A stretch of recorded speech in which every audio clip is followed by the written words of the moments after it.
Let's go, pal.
All right. Hello. Hello, Stone. First one in with the Lawcock salute. Hello. Hello, Stone. EV23. How you doing? Ashley Long. Hey, how you doing? Nick C. Evening. Is it time to flip that house? Or the game is not definitively passed. In fact, since I've been hopping around this week, the one game I really got into this week, I finished. And that was The Forgotten City. I posted about that on my Twitter. I binged that over the weekend, and I finished it Monday night. And it was really good. But aside from that, I've just been dabbling in different stuff. Brad, actually, I've been playing the most regular game I've been playing this week since I finished Forgotten City is actually Gloomhaven.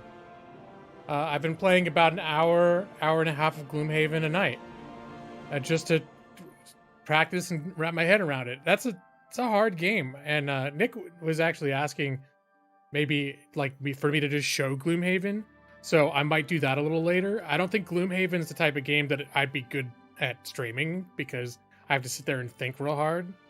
And even when I'm by myself playing it, like just one move, I might sit there and scratch my head for 5 minutes just to figure out like which cards I should use.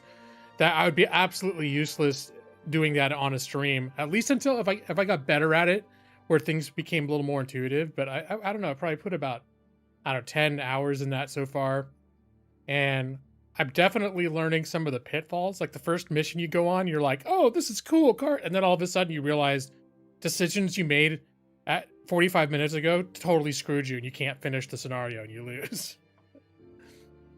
Yeah, I'm just playing there are recommended basic character classes, because it starts with, I think you've got about 5 or 6 different characters. I think it's 6 different character classes you can choose from in Gloomhaven, and you unlock more as you continue playing. So it's an interesting game. I really like the premise. It's based on a tabletop board game that, to be honest, the only reason I wouldn't get it is because it's huge and it has a million pieces inside. And it sounds like it'd just be too much of a pain to set up and take down. So when I found out they had it on PC, I was waiting to see if they were going to make it authentic, like a good adaptation of the actual tabletop game. And when it finally released, was it last month? And the full release came out, and it's a pretty spot-on adaptation. I mean, I'm sure that had to make a few differences, but it's basically the game, and it's pretty cool. But it is like, it's kind of got a learning curve to figure out how to just do anything at all. And oh, Ashley, wait, you can't wait till Monday. Wait, what's Monday? Monday? Is it your birthday or something? My birthday is next Friday. Today is Veterans Day. So happy Veterans Day, everyone. I celebrated, the company that I work for celebrated Veterans Day by making us work. So it was kind of funny because the client that my project spends most of its time working for had the day off today. Like they weren't there. So, but we're still doing our thing. It's your birthday.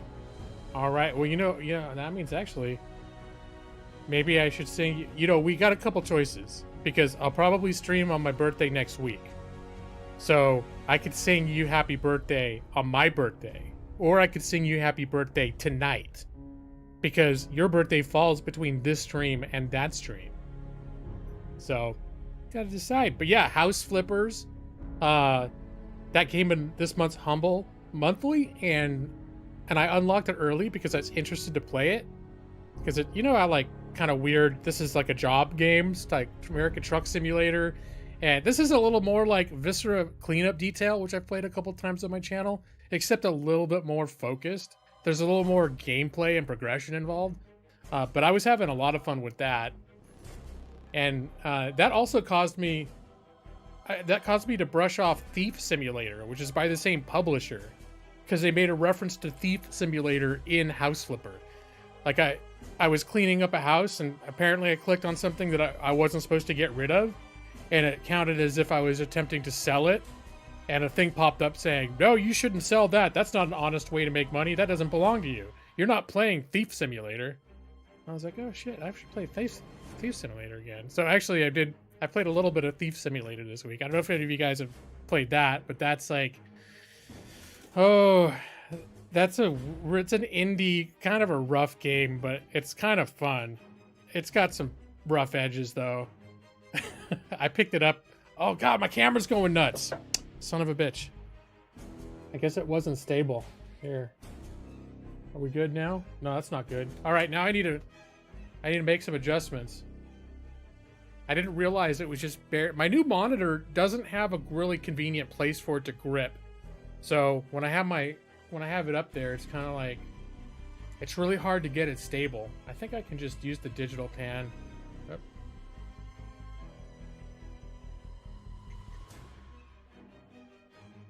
All right, that should be good, right? I think so. It's Hawkvember out here. That's right, Matus. I'm really excited. I just ordered an ugly Christmas sweater.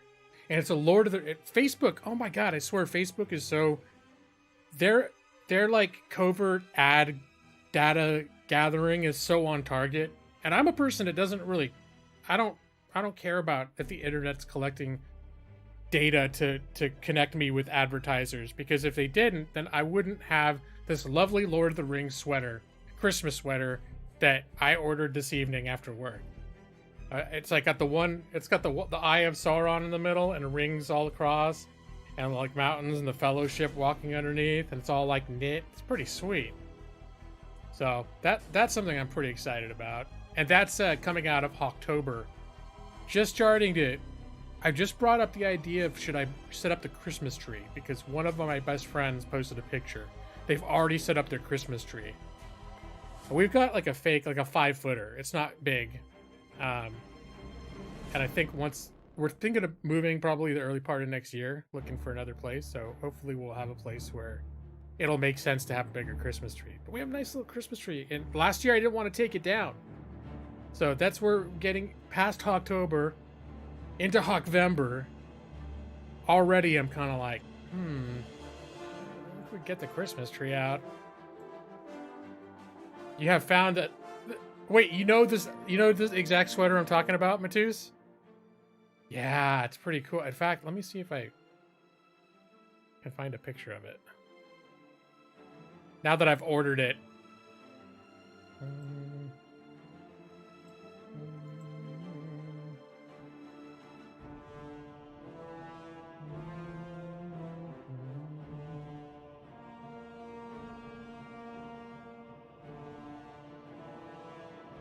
I think it's going to be too much of a pain for me to dig up the order with the image right now. I have to think about it in advance, but it's a pretty cool sweater. Yeah, it's bright red. There's rings on the upper arms, and one thing that I liked about it is on the back side it's decorated too. So on the back side it's got like, I think it's got more scenery, and then it's got the Tower of Barad-dûr with the eye on top. And I did look at some other Lord of the Rings sweaters, and it seems like they're more like generic Christmas sweaters, but they'll have like a Lord of the Rings theme on the front, and then everywhere else just looks sort of like a regular Christmas sweater. Menorahs only? That's fair. So wait a minute, did I get...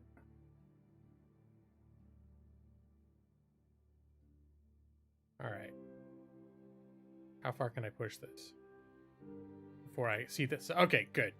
I was like, wait, how come I feel like I'm a little too bunched in. But yeah, to adjust I can't have my camera slip midstream. I still have to mess with getting my camera set up and my green screen set up good. So that sometimes if I stream and I just don't have a cam, it's just because I didn't want to deal with that crap. But I'm more likely to do it now, especially because I have my new green screen that works really nice and it's a lot easier to set up. So that's why I've been doing the green screen a lot more lately. The backside is, yeah. I believe that's exactly the same one. Okay. Yeah. So that's what I'm getting. This stream is brought to you by Huel. It's really, really good. It's not really brought to you by Huel, but this is Huel. This is the human fuel meal substitute I've been having for some meals. It's not a weight loss thing. It's just like if you're too lazy to make a meal, which before stream I often am. I figure I can make it and then start streaming. This is a coffee. It's a coffee caramel shake. Pretty good. Hey, Madros. Good evening. Evening, not evening. I appreciate the correction. Although, let's see how... Did Nick say evening? He says evening. Okay. Because evening kind of works, too. But... what else? What other fun stuff? I got a D&D game with my regular group on Saturday. I think we're a little bit in a holding pattern on pushing forward the game we're going to be running on the channel with Nick and Brad and some others, because I know Ethan is in the middle of moving, and I've been in touch with him, and it sounds like things are still pretty hectic for him right now. So, and then I know with the holidays, I probably wasn't gonna be able to start playing anyway. So we're still looking towards the maybe the last weekend in November or early December before we start like really moving with that. So you, Nick, you would have like sort of the stylistically correct apostrophe at the end of evening if you're cutting out the G. He's already an anchor on this group. Ethan and Nick have both played a lot of Dungeons and Dragons 5th edition. Brad, I know you mentioned you played Dungeons and Dragons in the past. I don't know how much you played in the past. But yeah, I think Nick and Ethan are going to be the two people that know the game probably better than I do. I'm not even going to say probably. They know the game better than I do. There's going to have to be some, I may lean on them a little bit. There may be times when, they'll have to graciously take a step back as I get something wrong and just sort of let it just sort of let it play out. Okay, so not a whole lot. The distant past and a little bit. Okay. I wasn't sure what your exposure was, except that having learned that you have played it and are interested in playing it with us made me very excited, because I think you'd be a lot of fun to play with. Yeah, I think Brad, I probably know more than you do. I think the biggest learning curve is using the Fantasy Grounds software. That's something that Nick has played a little bit with Fantasy Grounds, but I don't think he's ever run it like a whole adventure the way that I do out of like an automated module. But he's familiar with it enough to know that it's quirks. It's a little... There's some quirks that can take a while to sort of find a comfortable relationship with it. Because it tries to automate a lot of things, and it does a lot of things really well, but then randomly, like, it won't. Or it'll be really hard to figure out how to automate it. Like, some things are just, like, super easy, and you don't even have to think about it. You do it. And other times it's like, oh, how come I just put on a +1 ring of protection. How come it didn't increase my armor class? You don't make up excuses like you're moving. You just show up and do your job. But Brad, have you made your character yet? We've got Nick is a barbarian druid, and the druid is basically to sort of supplement melee combat. The druid's not going to be so much of like a caster healer. It's gonna be more like do some buffs, turn into a bear, and like maul people. It's like more like a tank. Jaws has said he's doing a cleric, so which is good because that that's having the healer check. That's good. Talons of 69d6 plus 420. What is 69d6? That sounds like a really messy party I don't want to go to.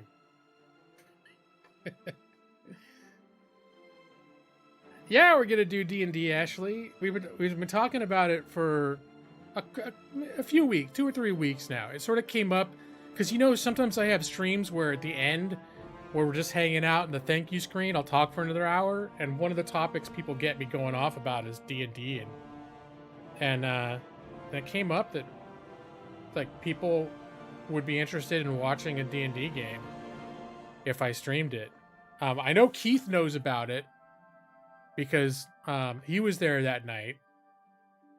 So, but he did, and he actually expressed an interest in playing. But my sort of rule is I want people with some familiarity with the game and how to play it. Like I don't want to.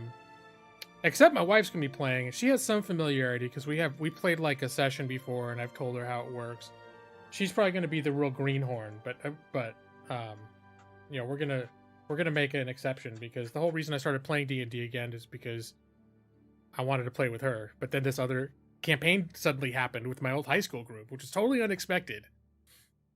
So you work too much. Oh, do you play, Ashley? You got to teach Keith how to play. Because, yeah, I know he was like, he's like, oh, I want to play, but I've never played before. And it's sort of one of those things where if you've never played it, it's going to be hard enough for Brad having not played 5th edition before to step into that. But having not played it at all is a little like, it's a little rough. It'd be a little rough to have your first experience be on a stream. In fact, I already told my wife that she's perfectly welcome to drop out if she starts freaking out about doing it on stream. I was surprised when I asked her, and she was like, let me think about it. And she's like, yeah, I think I want to do that. And I was like, and if she played, it was totally up to her whether I'd be able to stream it or not. I said, if you want to play, we can get these people together and just not do it on stream. And she's like, no, I think I could do it on stream. She's like, the only rule is if I hate it, I don't have to play, because she doesn't know really any of you guys aside from me telling her about you all the time. So I think she assumes she's going to get along with everyone just because I speak very highly of everyone that's playing. You played Pathfinder and 3. Okay, but it's been a long time. Yeah, Pathfinder is a lot harder. One of the guys in my group, these are the people that I play with are all people I played with in high school. And then we all kind of went our separate ways. And then we got back during the pandemic and been playing remotely.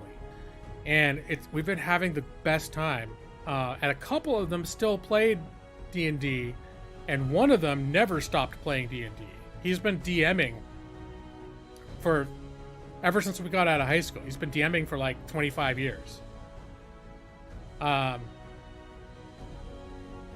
And it's funny because Pathfinder 3rd edition got more complicated than 2nd edition. 3.5 was layered it a little more with all the feats and the flanking and all the tactical stuff.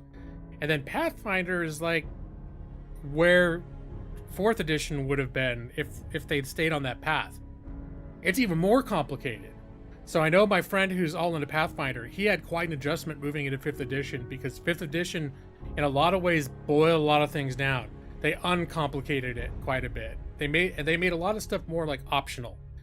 Like multi-classing is not even by default allowed in the game. It's like an optional ask your dungeon master if you can be a multi-class, but it's not part of the normal game. Mathfinder, yeah, pretty rules heavy. And that's one thing I got excited about when 5e came out and I was reading about it and people were just saying like, yeah, it felt like more of a return to form that focused less on the rules and more on just kind of having the adventure. But I have found there are instances where I'm like, I wish they'd give us a little more rules. Like, in particular, rogues, like how do they pick locks or disarm traps? It's sort of like, hey, figure it out. Look at the skills that he has and just roll some stuff. You'll figure it out. And then there's people like in the Dungeon Master's Guide, it's like, well, like maybe you could do it like this. It's like very sort of like feely, like imprecise. I'm like, that stuff those were some hard-coded rules in D&D from the very beginning that they've now just made like, yeah, just roll whatever makes sense. Just whatever skill check makes sense, just roll that. Oh, you know what? Ethan did say he wants to be a rogue. Yeah, he did actually say he wants to be a rogue. In particular, I think he said he wants to be a halfling rogue, and he hasn't been able to talk that much, but I was even like, hey, if you're really busy, the Lost Mines of Phandelver comes with pre-made characters because it's made for beginner players, and it's supposed to be like, it's from the D&D starter set for 5e, and it's supposed to be you show up with a dungeon master, maybe it's his first time too, and it has 5 characters already made with no names on them that you can just pick like, oh, which one do you want to be? And then you pick it up and just start playing. It's supposed to be like a really basic introduction to D&D adventure where you don't even look at like, oh, how do I make my character or anything like that. And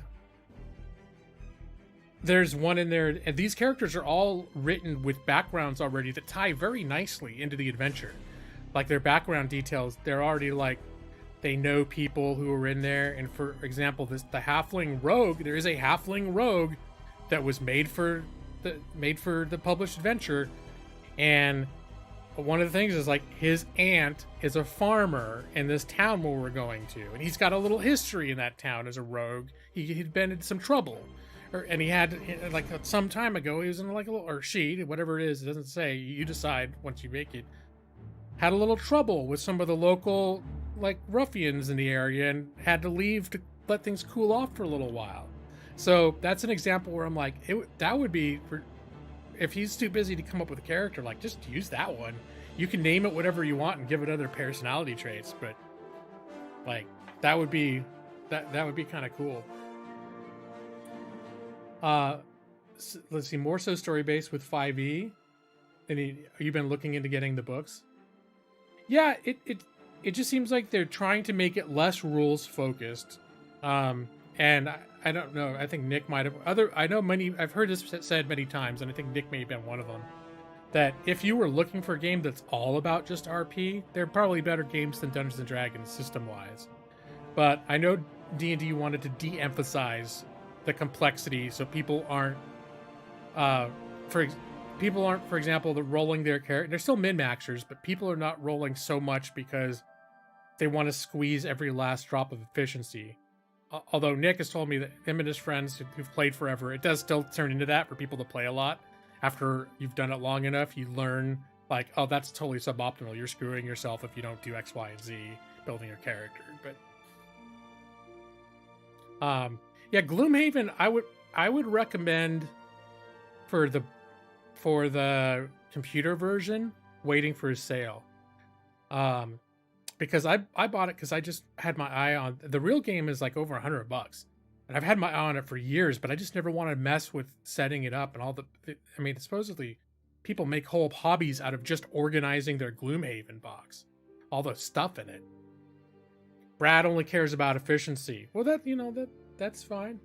Just be, but they do one thing that I really like about 5e2 is the published adventures are also a lot more story focused, and they're a lot more fleshed out in terms of letting you know who's around, what they're like, what's going on in this town, like who's friends, and whatever. It just has a lot more storytelling meat on there, and it's not so much that it's always like read this to your characters and this is what'll happen next and then this person will say this. It's not so much like that, like it railroading, but it's a lot more fleshed out where anywhere you go there's going to be details about in the books about who's in there, who runs that tavern, who's likely to be at the tavern, what sort of things do they know about, that sort of thing. It's kind of cool. So, but yeah, Dark I got the Gloomhaven game, and I think it's still like $35. I don't know. It wasn't cheap when I got it. I kind of wished I'd picked it up when it was on sale in early access, but I was really concerned they were never going to actually flesh it out. I thought it was just going to be like, all you could ever do is play a combat scenario, and it wouldn't be the full game, because there's so much more going on with the game than just you're in a room and there's some monsters and then you fight them and then you go home and that's it.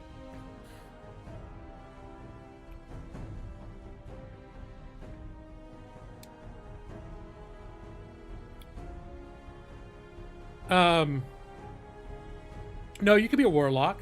Now, the only rule that I've tried to impose, there've been a couple. Like I did say let's stay away from the really super exotic races like tieflings and dragonborn, just because they're a little too much like walking into a small town is one of those. The draws are going to drop, and people are going to freak out.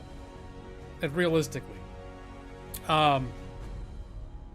and there's also some recommendation that half-elves can be a little bit, considered kind of unusual, but not to the extent of someone that walks in looking like a demon or like they were just born out of a dragon egg or something that's going to freak people out.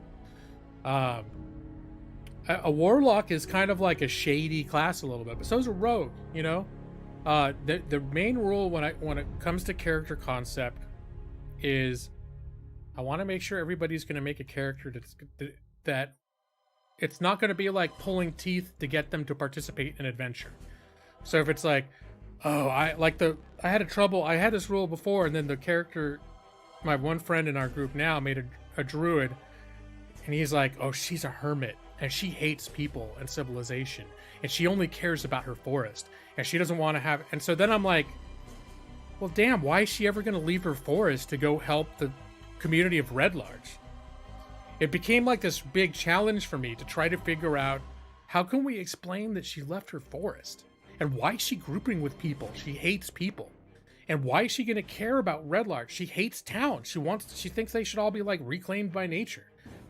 And so it was really, and I did come up with a way of doing it that kind of worked, but it was a big challenge, and I want to avoid.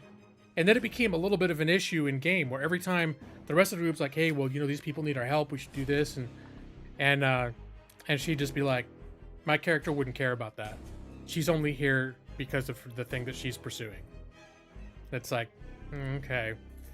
So basically, whatever your character is, there's got to be some reason why they would have an interest in helping other people.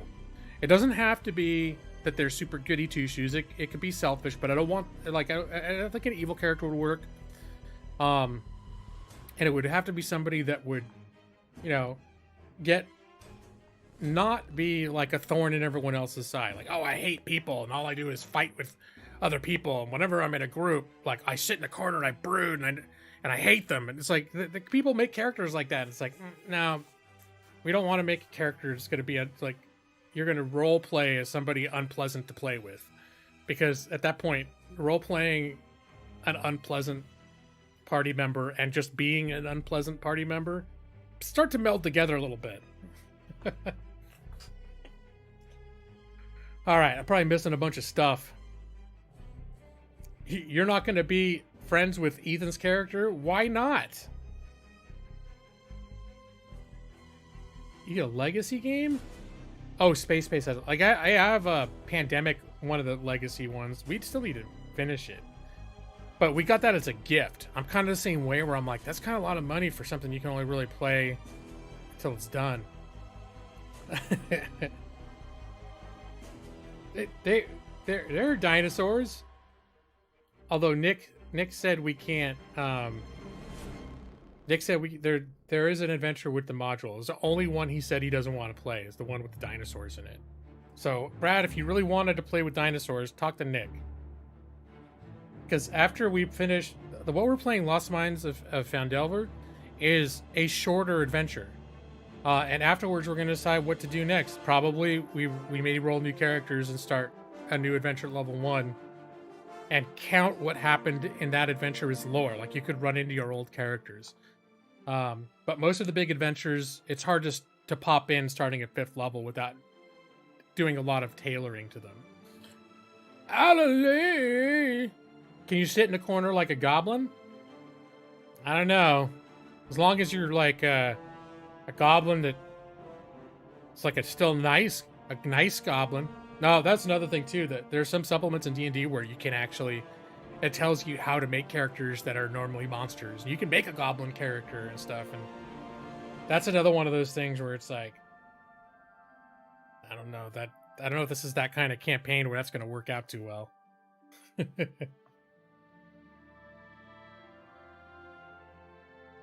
It's pretty clear that you're cultivating a rivalry with Ethan.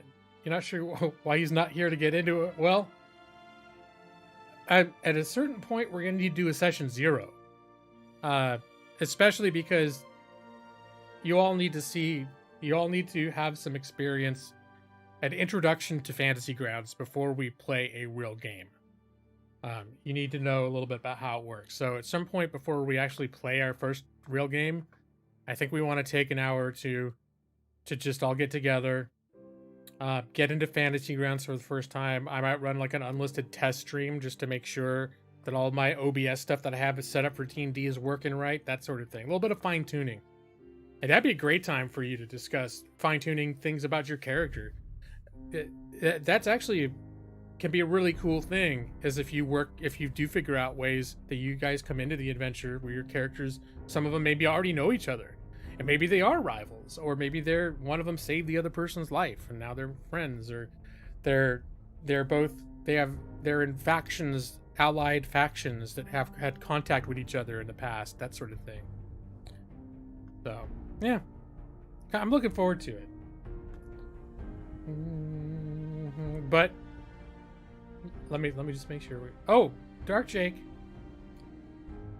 You still there, Dark Jake? Dark Jake, I don't know if you saw it, but I actually did invite you to this D&D game. I don't know how busy you are, but you missed the window, man. By the time, well, basically the group filled up. But just so you know, Dark Jake, if you're like, why didn't he ask me? Buried somewhere in all of your fan note messages, people being like, Dark Jake, there's a message from me inviting you to play Dungeons and Dragons with us. But now it's too late. Maybe next time. Hey, Cowdizzle, what's up, man? Long time no see. Sex Machine, who's that? Me? Oh, okay. Yeah, I figured you got a lot going on.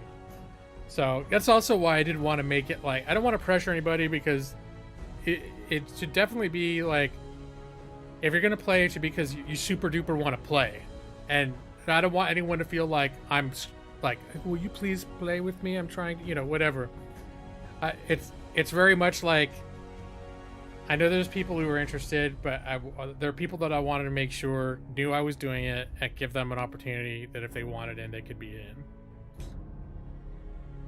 And Dark Jake, of course, you're one of those people that on YouTube You're like the only person I've met in person. So, yeah, you got deep cred with the game lawyer, you know?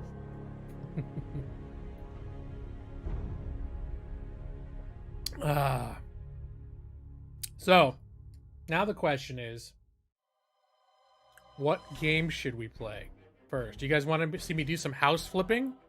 Because I think tonight is going to be about just me screwing around with some games. I was thinking of house flipping. I was thinking of, I could show you guys Thief Simulator. I was thinking of, let me see, what else? Oh, the Procession. No, I think that's going to be its own stream. There's this game that I got from Game Pass, and it's like, if you guys ever watched the old Monty Pythons, where Terry Gilliam did those animated bits, where it's like old, like clips from old paintings, Renaissance paintings, and they move around and they talk and blah, blah, blah, do stuff. It's a whole game. It's like a 3 or 4 hour game, and it's all that. And I started playing it, and I started like laughing out loud.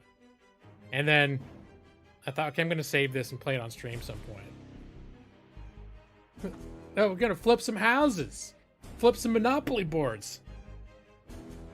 Yeah. What's on the menu for tonight is House Flipper.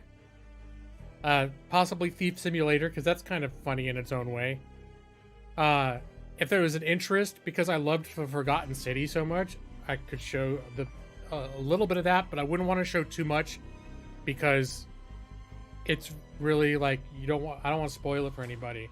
And that's a game that's on Game Pass right now. So it's pretty accessible for anyone that's really interested and doesn't mind signing up for Game Pass. Game Pass got 1 million. I got so many things from Game Pass downloaded right now. That service is ridiculous. Oh, what's under the blanket? You had me. Well, maybe I can show you a little bit of that. The one that's like Monty Python. Oh, hello, Keith. It's Keith. He's sitting back watching the big TV. Game Pass has got a lot of good. In fact, I just downloaded Forza Horizon 5. And I think, I don't know, I'm a little worried that I do so much typing these days. Like, I didn't used to the first few years. I did a lot of voice dictation. I didn't need to actually type that much.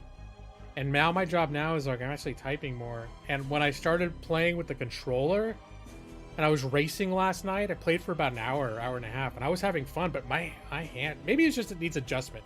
My wrist and stuff was sore this morning. Oh no, Cowdizzle, it's Keith, and don't say hi. I don't know if I believe you. Wait, play what, Brad? The Monty Python one? Or play Forza Horizon 5? I've mentioned like 50 games in the last 3 minutes. Let's see, what was... But yeah, I think those are the main ones I was thinking about showcasing tonight. House Flipper, Thief Simulator, maybe Gloomhaven, Forgotten City. And, of course, I'm not going to get to all those, but those are just things I was thinking about showing you guys. Is that really your name? I thought your name was something else. I'm not going to say what I thought your name is because I don't want to dox you in case you're being mysterious. But I also could have just remembered wrong. It's been several years since there were those hangouts that we had back in the 2016, back in the when YouTube gaming was still like a big thing. He says Resident Evil. I'm gonna need to go back to Resident Evil. I was having fun with that. I don't know if I'm in the mood for it tonight, but Resident Evil 2, I was legit having fun with. When we were all friends. I don't think of it as us not being friends so much as just like I stopped streaming for a while. So people and I stopped going to other streams for the most part. It's just people, they don't do the same things all the time necessarily. Some do. Some people still keep coming back here, but I know there are a lot of streamers that I really like that I just stopped going to streams for them. Dark Jake can attest to this. I show up once in a while in Dark Jake stream. Wait, what? Dark Jake? Maybe once every 3 weeks I'll pop into a stream. Even at that, I'll go to your streams and not chat. So probably you don't hear from me maybe once a month. But like I was watching you play some VR earlier last week, Dark Jake. So I just sit. I'm like, he's busy. I'm just gonna like watch him for a little while. But then I'll be like, I'm gonna go. I should just say hi. Wow, Keith has some very strong opinions about what he wants me to play, doesn't he? Renter Evil. You drink a Mickey's and smoke a doob with Brad in real life. Yeah, it could happen. I think everyone wants to do that.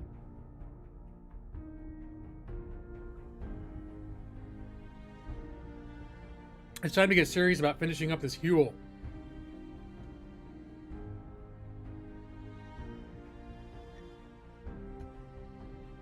This was supposed to be my dinner. And you know what happens when I'm streaming and I haven't eaten? I end up getting like, I gotta go. It's the whole purpose for making this is so that that wouldn't be a factor tonight.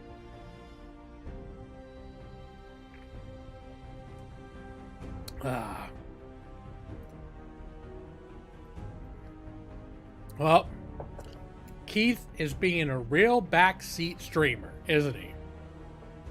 I'll take it under advisement, though. He's recommending cool games. Yeah, I can't argue with that. Drink water with it. I do have some water. Actually, I forgot to refill my water. Oh, and Gun Kid was posting on Discord earlier this week about how he ordered some of the Hot Ones. There's a Hot One Season 16 Trio hot sauce pack, and I started looking at it, and I got so excited that I ordered that too. So that's something I'm looking forward to. I heard that the new version of The Last Dab is even hotter than this, so maybe I'll torture myself on stream by eating some chicken with Apollo. It's The Last Dab that's been out for a couple years, but I have the version of Last Dab before that. I know I haven't played Fallout in like 3 years, 2 years, 3 years. Oh, well, I'm sorry you hate the host. Is it ideological, or you just find him irritating?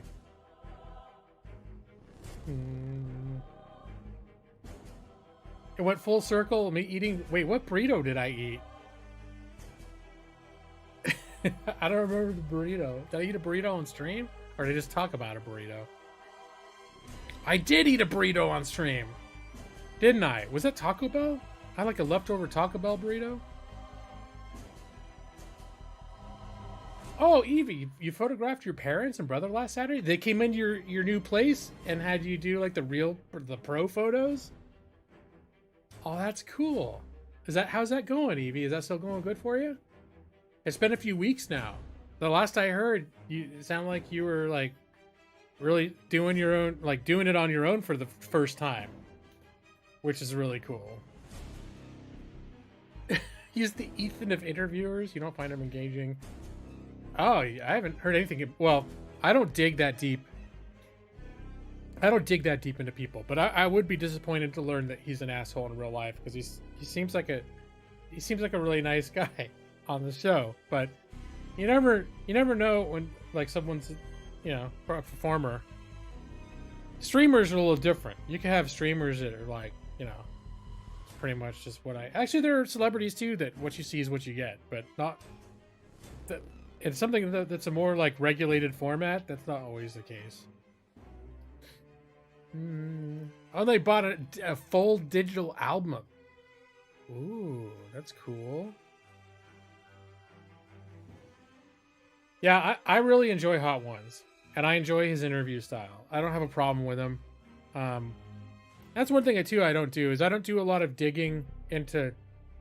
It's sort of like trying to learn the dirt about people, because I assume a lot of entertainers, when they're not in front of the camera, they're different, and it's not necessarily like they're being deceptive, but it's like when I used to worked retail. When I was behind a register, I'd be a little bit different than if you were just hanging out with me like at dinner or something, But sometimes people aren't, maybe they're not the nicest people when when they're not in front of a camera. But no, I enjoy the show. I enjoy the format. I enjoy watching people eat hot stuff and try to answer questions. I just really like the format of that show. And watching celebrities, especially once they hit what's the one? Wait, why suddenly my mouth is all hot? All I've had is Huel. Something on my mouth is hot. I don't know. What? You know what I did? I picked this up. I probably got something on my fingers. All of a sudden my lips are burning. I'm like, why is my lips burning right now? It's like I'm just talking about hot sauce. I'm not actually eating it. All right. So the temperature in the room to me tells me I should probably play a little house flipper first. Is that an accurate assessment, Nick, Brad? I always had a hot mouth. I appreciate that, Brad. I'm not sure. I don't know how I feel about it, but I'm very flattered. Is that why you like the zoom in when I'm chewing on nuts? There's a tear in the space-time continuum. Oh, is my green screen moved? Son of a bitch. Or does my camera moved again? I've been having problems with my camera moving this stream. Son of a bitch. Just chill. My camera moved. Did I get it back under control? No, I think there's a little edge of my green screen still poking out. Hold on. I swear my camera's being such a pain in the ass today.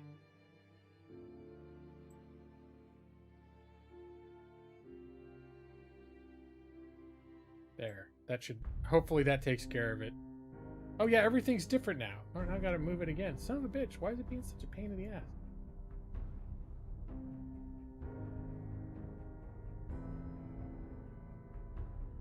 No.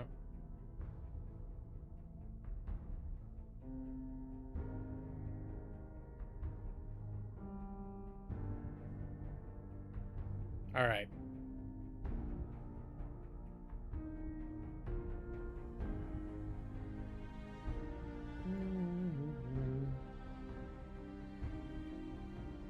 Okay.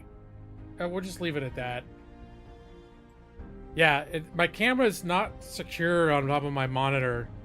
So that's why you know what? That's been happening recently, and I hadn't put it together that it's been shifting midstream since I got the new monitor. Because almost every stream, at some point, I'll look and I'll be like, why am I seeing the corner of my green screen? And how long has that been there? And then I'll look back at the stream later, and it'll be like, oh, for like 2 hours, you can see the corner of my green screen. Trying to look there now. No, I think we're good.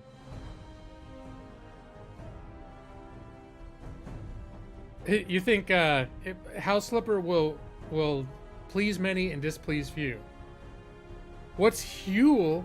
Huel is human fuel, Nick. It is a meal replacement. It is perfectly balanced to have the exact proportion, scientifically approved proportion of fat to carb to fiber to everything else. It's made primarily with like rice and quinoa, and then some other stuff like tapioca and certain things to fill it in. And then it's like ground into powder and flavored in different ways. So I've got different shakes. I make shake smoothies in the morning. They've got hot and savory Huel. I've got a few different like curry flavors, a Mexican chili flavor. I've actually bought a lot of Huel at this point. I eat it every day now. I've been eating it every day for a couple months. Not for every meal, but it's actually the only meal substitute that, and it's not to lose weight. It's like you can eat enough to actually gain weight. But it allows you to easily control how much your intake is. So you can have a little less and operate at a deficit, or you can have a little more and gain weight if you want. But it's calculated to be like complete nutrition. So you could, like other meal replacements, if you tried to eat just that, probably end up not, something would go wrong nutritionally for you. This one is made so that they don't market it saying you should use this instead of food, period. It's just supposed to be like, yeah, if you're gonna miss a meal, you can have this, and you didn't miss a meal. It's like nutritionally complete. But you could just eat just Huel, and if you get the right amount of calories per day of just Huel,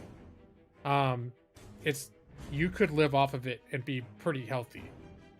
So it's the savory stuff is a little more grainy and chewy, and that's one thing about like the shake is it is kind of like there's a bit of grit to it.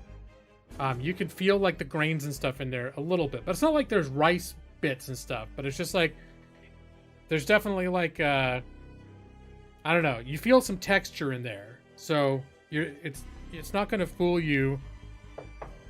And yeah, it's not like the most awesome thing ever, but the different flavors. They just came out with a mac and cheese one that actually I think I'm going to probably order some soon, because mac and cheese is one of my favorite things. Oh, I'm not going to try to sell you on it. The main thing that I wanted it for is, especially when I'm working, historically I have a really poor time getting meals ready for lunch, like planning in advance, like either making stuff, like batching stuff before, or having stuff on hand. So I would just end up like having frozen food or cans of soup or whatever, stuff that was like real dump it in and eat it, but never balancing it. Like I knew whenever I did that, it wasn't a nutritionally balanced meal. It would just be sort of whatever. I just ate a can of chili, something like that. And when I heard about this stuff, the main selling point for me wasn't like, oh, it's going to be delicious. The main selling point was, it's like people are like, yeah, it's okay. It's not like taste wise, it's not going to win any awards. And people do say like the texture can, and I agreed with this. The texture is a little bit like, it's a little more, especially the savory stuff. It feels a little more like seedy and grainy than I would like. You won't taste like I want to be fat. Yeah. My own poor decisions. Well, the thing that I like is that all I've got to do is set some water to boil a few minutes before I want to take lunch. And then when it boils, they have like a cup. I don't have it here, but it comes with a cup. You pour it in the cup and you seal it, and you let it sit for 5 minutes. You stir it up, you let it sit for 5 minutes, and it's basically ready to eat. Usually I'll stir it up again, seal it up, let it sit for another 5 minutes. I'll keep working, and then I'll take my break so it has a chance to soften up. And some of the flavors are pretty good. Like there's like 3 different curry flavors that I like. There's Mexican chili. There's a tomato and herb. It tastes a little bit like a pasta type of dish. But yeah, it's not something you eat just because it's like, oh my god, it tastes so delicious. I want to eat it. It's a little bit like I would imagine bone meal. Like what would it's like it's flavored bone meal. When I lose my teeth, I'll be pre-adapted. Actually, the savory Huel does have some stuff that you need to chew on in there, like some of the quinoa or something. It's not like the shakes, they really grind it up, so it's a bit smoother. But the savory stuff, they leave it with some chunks, and but some of the grains, the chunks end up still being a little bit they gotta chomp on them a little bit. Well, the hot and savory Huel it kind of works. I mean, I've had curry and rice and things like that where it's sort of like you have dal, and it is sort of like a soupy thing. Like one of my favorite things to have at this Indian buffet I used to go to was yellow dal and brown rice, and I'd mix it up together. And some of the curry flavors of Huel kind of remind me a lot of that. I enjoy it, but it's definitely not gonna. I don't enjoy it as much as I liked the actual, like the stuff at the buffet.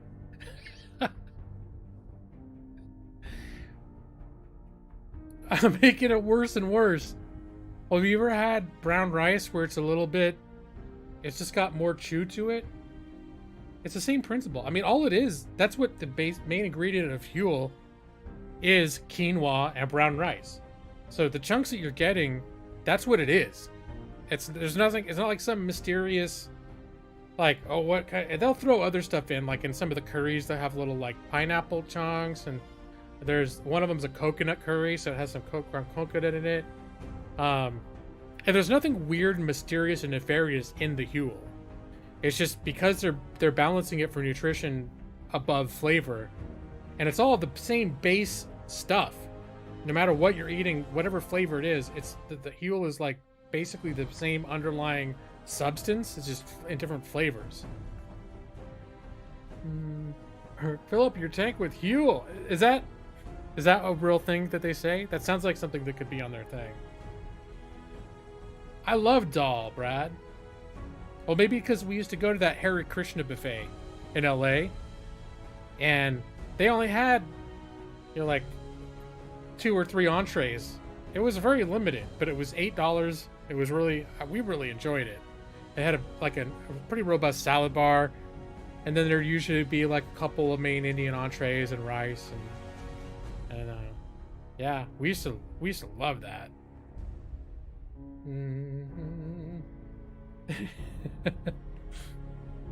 You know what it almost is like? Sometimes it's like a porridge. Have you ever made like a steel oats, like one of the thicker kind of oatmeals?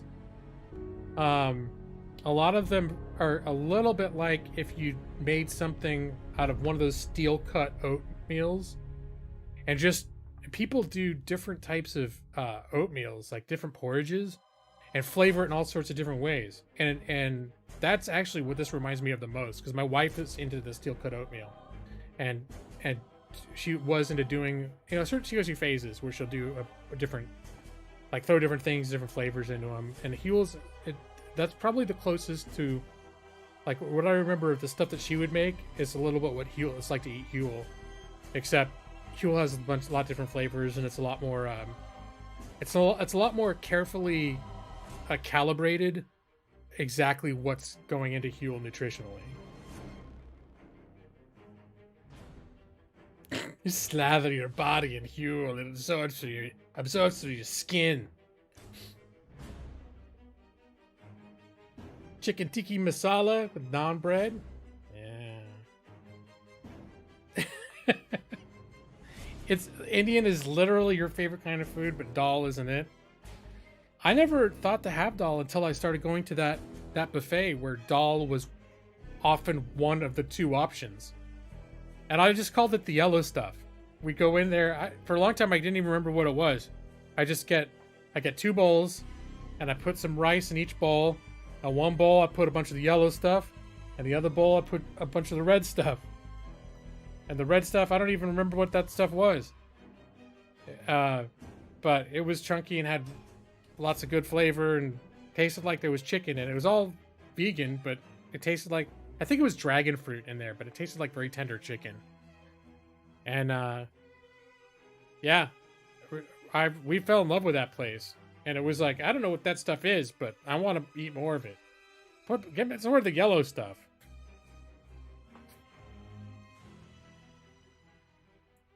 The worst thing about the new hobby is that you throw around the word Huel.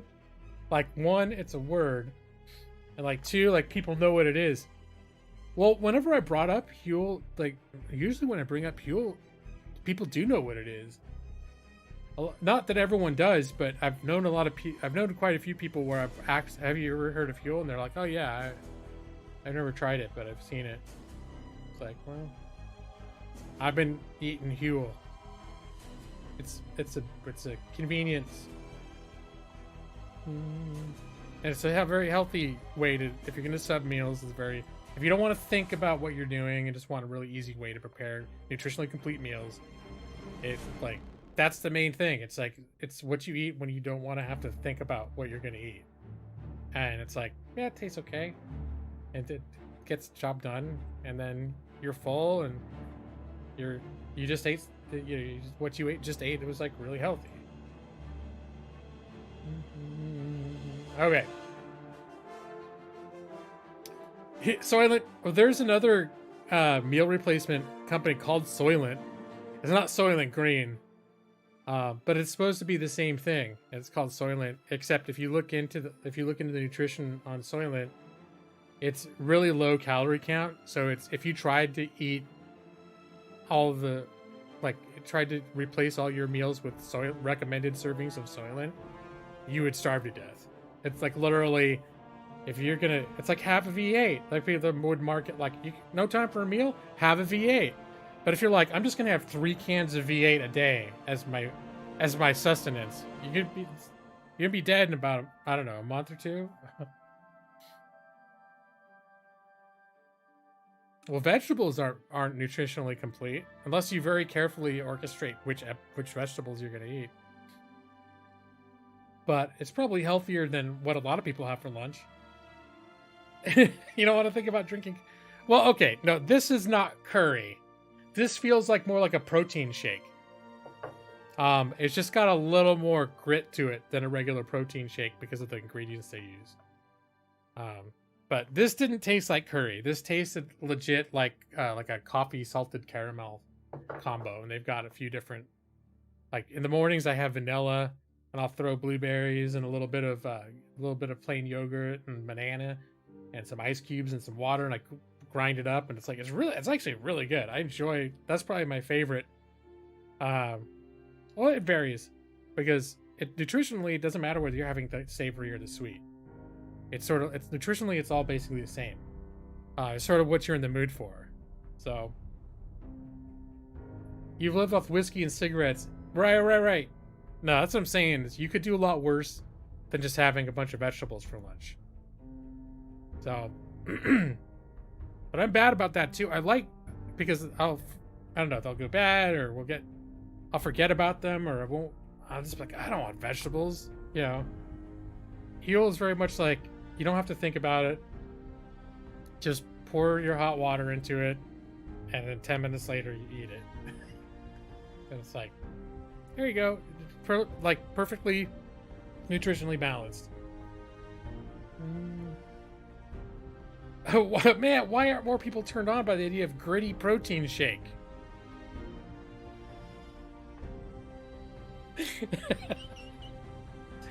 Yeah, I have a feeling like Huel, I'll get an email from Huel next week and they'll be like, yeah, could you stop talking about our product in your stream?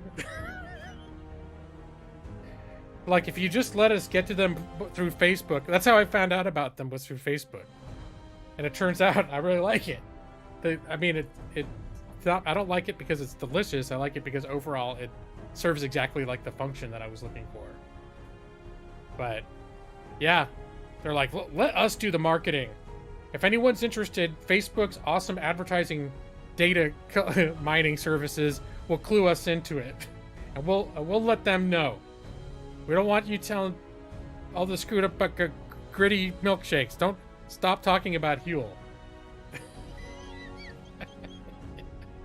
Yeah, they'll start. It'll be like an anti-sponsorship. I'll just be like on stream. I'll be like this. You'll be like, hey, Gila, what are you doing? Nothing. I'm not allowed to talk about it.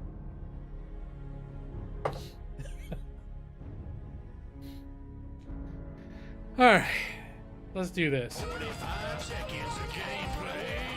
Oh wait, I should have my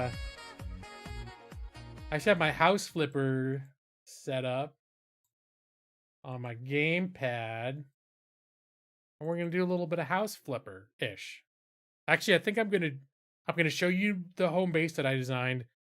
And when you start house flipper, you don't have enough money to buy houses. So you're constantly getting emails offering you jobs to help renovate or redecorate other people's stuff. And so you constantly have emails for jobs to do to other people. And sometimes it's nice because taking a junker house and just redoing it from start there's quite a kind of bit of effort goes into it. Like you have to think a lot about what you're gonna do. And when it's sort of like you have those people and they're like, okay, we need this stuff, we need this property cleaned up, we want this is gonna be our daughter's room, these are the items we want in there, we want it painted like this way, and all that sort of. It's a little less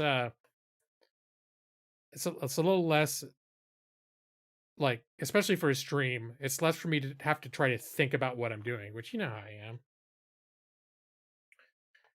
I don't know if I could drink Huel fruit through a straw, Nick. No time to chew. We'll grind. Well, the savory Huel, I recommend chewing. No, my wife will not eat Huel.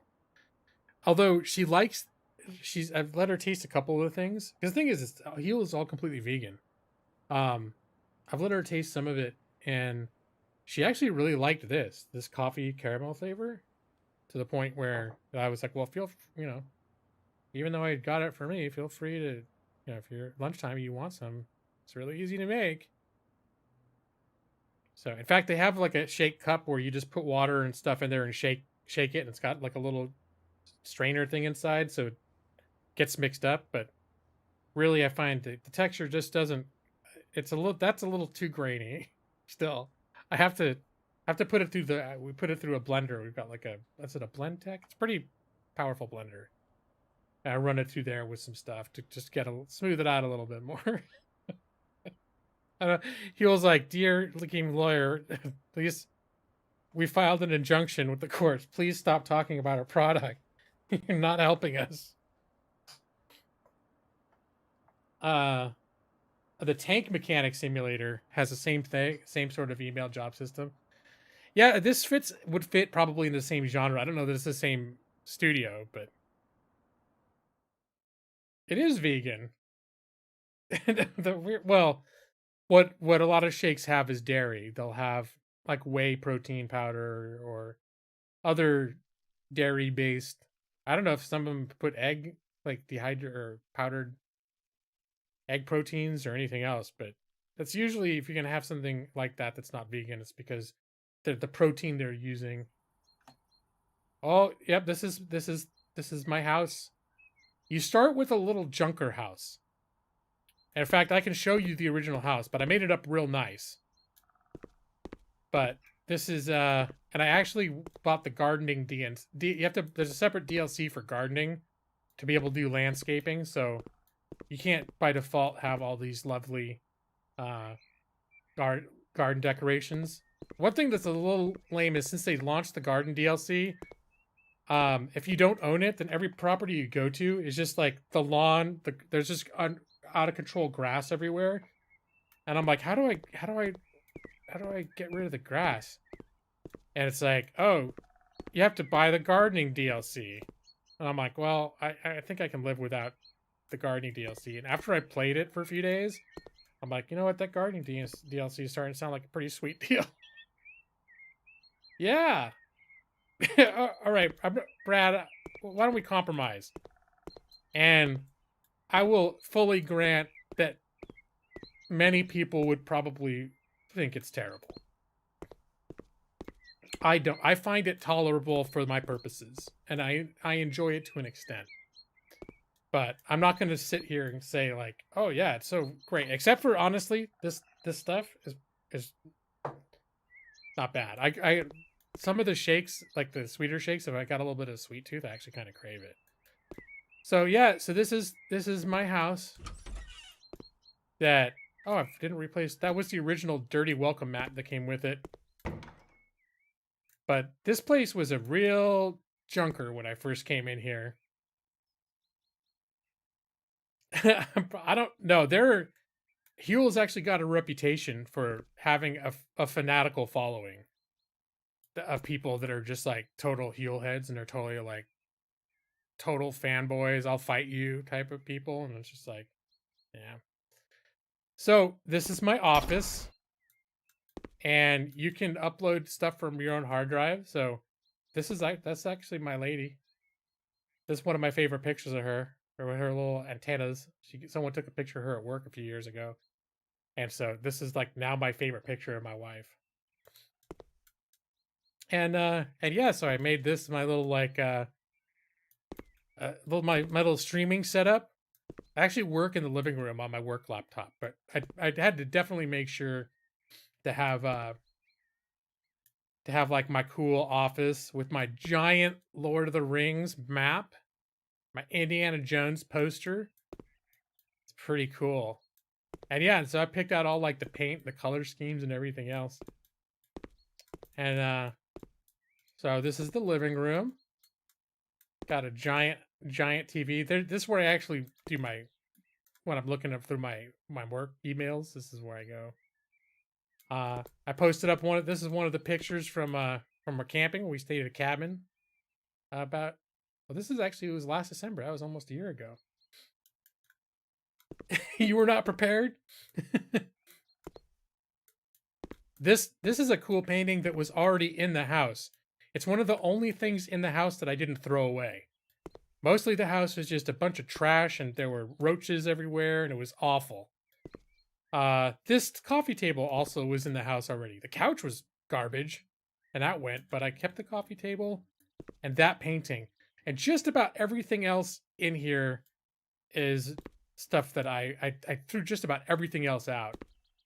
But yeah, I made the kitchen all nice. I have like the sugar and the coffee and the tea and had to make a cutting board because my wife loves having cutting boards out on the counter and little dish rack. It's just one of these things where once you start playing around with all the little customization options, you just end up getting totally addicted. Like, oh no, what else should I have in the kitchen?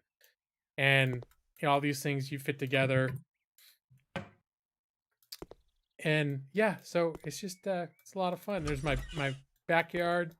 I have a little picnic table and my swing. I don't think I can actually sit on this though. Sugar, the spice, and everything nice. Why did I paint it in such tasteful colors? Well, this is sort of like a it's a little bit like the color of the fuel that I had for dinner, as a matter of fact. And oh, this is a picture of my original house that I started in, and I'll show you guys that in a minute. But yeah, I got my bathroom. I feel I like it because I chose all the color schemes myself, and so I get done like picking the different tiles and stuff, and I'm kind of like, yeah, I'm kind of digging this now. It's kind of satisfying. And then this is the bedroom. This is the actual IKEA dresser that I have in real life. It just happened to be in the game. I'm like, oh shit, I got to use that for sure. And I have Chauncey's cage on top of the dresser, but they didn't have bird cages, so instead I got a fish tank. So we'll pretend they're all little fish Chaunceys in there. Hey, Maxie, would you take a dump in that bathroom? Yeah, it's pretty nice. I can't flush it. I think I installed the toilet myself. I think the sink and the tub were already... Maybe there were a couple other things that were in here that they weren't totally garbage after I cleaned them up a little bit. But yeah, no, this would be a nice... This would be a nice bathroom to hang out in. But yeah, and I got put up some Skyrim posters in here. So this is like a Skyrim screenshot. A couple of Skyrim screenshots. So yeah. Digging it. I'm digging it. Here, I'll show you my other little house where I started the game. Let's see. It's the browser. So this is where once you start getting money, you can start buying properties. So right now I've got a total of 80,000. So there's a few I could buy some stuff and flip it. But what I found is some of the jobs you actually do for other people end up having you make more profit. But I think once you start getting into the more expensive houses, it's more work, but you definitely could like make some pretty handy profit margins. But right now I just have the two. I had my first office. I didn't sell it. I probably will sell it, but for nostalgia. Oh, and this is what it looked like. Oh, let me show you if it says the house listing, if I can see. This is what this house looked like when I bought it. See, was this the bedroom? I mixed things up. I think this was actually what I made my office out of, and then I made the other room.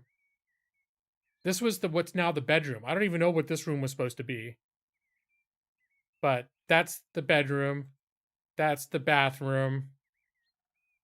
That was the kitchen. This was the kitchen that I just showed you guys.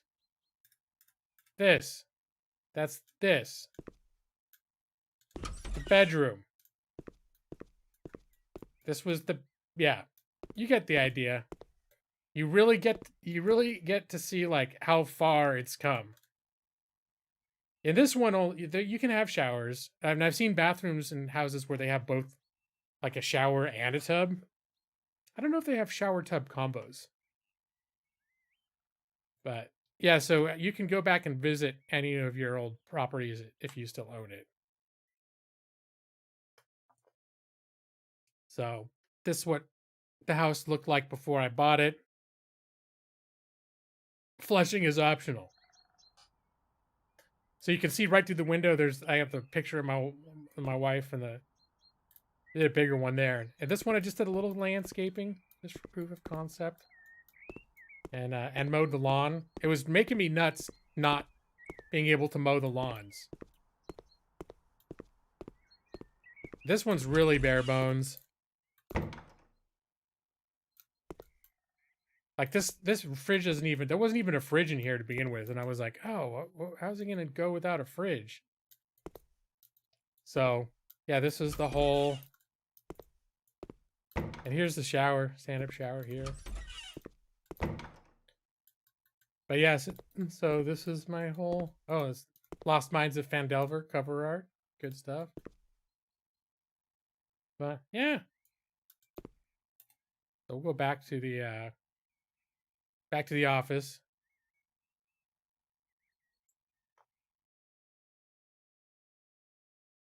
Yeah, the grass, it has the same like walking on tile sound no matter what you're walking on. So it's funny because that's one of the literally the first things I noticed when I launched the game for the first time was like, oh, this is the audio designer thought this was a good idea. Like, and then my expectations suddenly dropped considerably on how much I thought I was gonna like enjoy this game. I thought, oh, this is so rough. But yeah, we'll look at jobs. That's just how grass sounds. That makes sense. Christmas cleaning. I don't think I want to do one of these because that involves landscaping. I don't want to mess with that just to show you guys. Doing all outdoor. I want to show you the house part. Garage, Christmas cleaning. House to refresh. Needs help. I bought a big house to renovate, but my husband has left me and I no longer have any children living with me. I have no idea what to do when it comes to renovations, let alone cleaning such a big house. It's possible that I sell the house, but to sell at a profit, it needs to at least be in a usable state. Please clean the entire house, paint the walls a nice bright color, preferably bright orange in a corridor, then replace the toilet. It's also necessary to mount new radiators in each room. Thank you so much. You're a lifesaver. So yeah, I'll take that. The found mines of Phandelver. When you're done. Well, yeah, this is what yards look like before you have access to to landscape. Actually, more weeds and stuff were added, I think, to the stuff. But this is what houses look like before you get landscaping involved.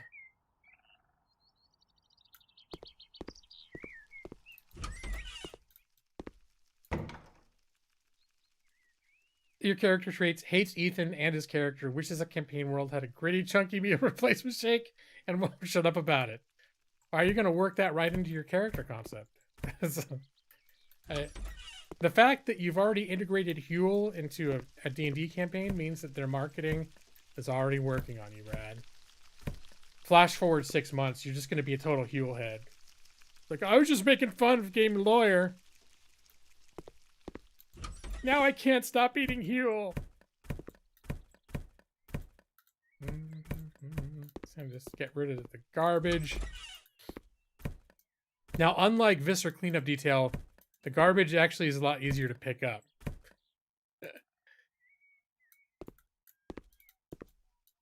Eat some of the cockroaches.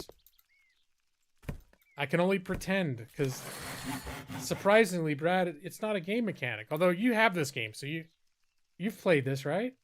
Did you say you already owned it before? Oh, I got a perk. Got a perk point. Let's see, for cleaning. Faster cleaning. Let's get the upgrade the mop from good mop to ultra hyper mop 2018. That increases my mopping range. So that's pretty sweet. Oh, there's a lot. I'm gonna go back through and pick up a lot of stuff. And if I miss any of the crack pipes, I'll be back. God, what the hell happened in here? It's like someone forgot which one was the toilet and which one was the sink. All right, let's pull out the old vacuum cleaner. Have a clean up. Gotta get rid of the roaches. I did work for Terminix back after I got out of college for a little while. And I can tell you, this was a state of California approved pest control method. Just go in there with a just go in there with a vacuum cleaner and vacuum up the roaches. How much have you played this, Brad? I mean, when I mentioned it, you seem to have like a positive opinion of it, but I wasn't sure like if you actually how much you're actually familiar with it. It's one of those games I got really sucked into for about a week. I mean, casually, because I don't play a ton each day anymore. But this is a nice game to play that I did find like after work, because sometimes I don't play games after work because I'm just stressed and I don't want to have to think very hard. All right, so this is, come on, get those last ones. We're very close. There we go. We got it. We got it. Let's see. Let's get the mop out. There, see? This is the super even better mop. Look at that. This works like a charm. And I've upgraded it so I can pick up on the radar where the filth is. So it looks like I've gotten all the filth taken care of. Oh, I can install the radiator. Let's see. Tasks. Here, let's buy a radiator. And then you get to assemble the radiator. Dude, 26. That's a healthy amount of time put into it. So see, you can learn. If you ever wanted to know how to put in a radiator, there you go.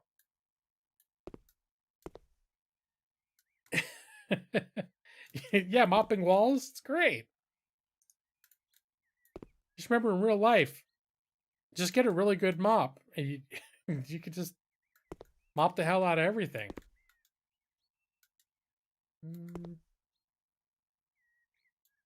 Yeah. Oh yeah, this is. Oh.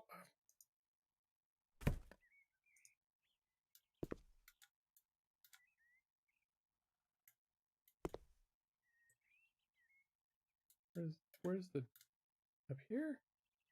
Okay. Oh, looks like there is stuff out there for me to clean. Although I don't know if they're counting. We'll see if they're counting all that shit out there as stuff they wanted me to take care of. Because my job seemed to be only to do stuff on the inside.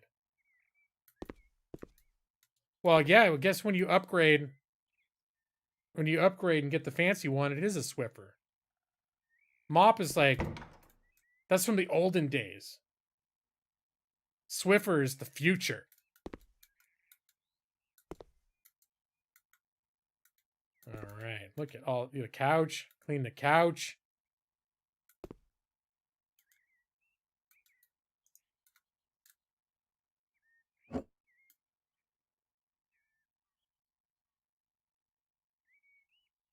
Oh, there's a little garbage there. Ah, another radiator.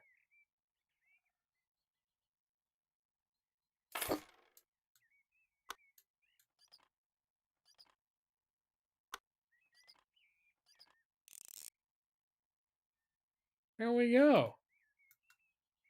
Wait, this is... Here. Let's not stick out so much. I'll probably be getting rid of half this shit anyways. Right now, we're just still in the cleanup phase. Yeah, this room. This room needs a lot of mop. A lot of mop assistance. Is that blood on the ceiling? I don't know what the hell happened in here. All I know is this mop is borderline miraculous.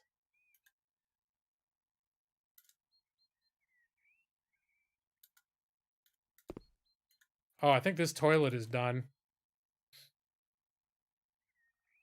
Toilet, washer. Oh, no, they want a washing machine in here? This thing's nice. Yeah, this toilet's got to go. Yeah, we'll just go. We'll go with the cheapest toilet. But these are actually both the same price. Which one? No, we'll just go standard. We don't want to surprise them with some weird European-style toilet. So toilets are a little more work. It's not quite as easy as a radiator. Wait, that one wasn't. I guess some of them are more complicated than others. Let's get the old radiator.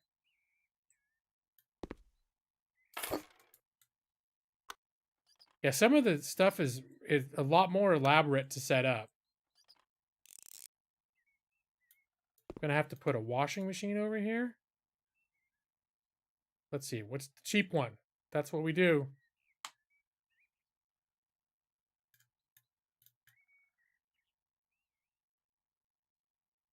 Oh no.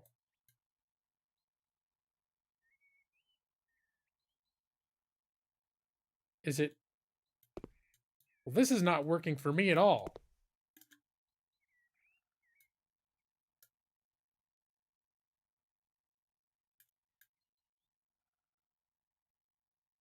It's like there's not a room for this in here.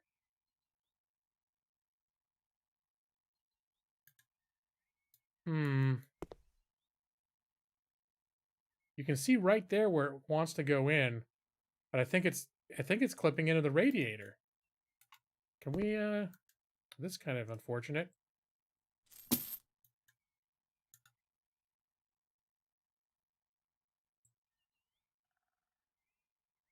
see, we get this over here in this corner maybe?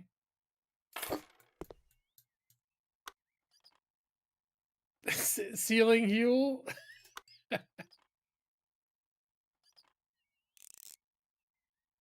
This is the mop of the distant future of 2018. That's right. All right, can we make this work now? Wow, really? Just flat out gave me an assignment.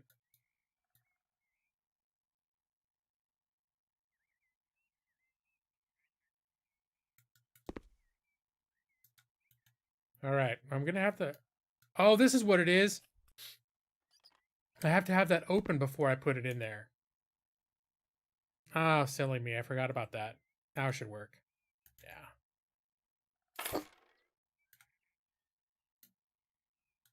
Yeah. This one's a little more work.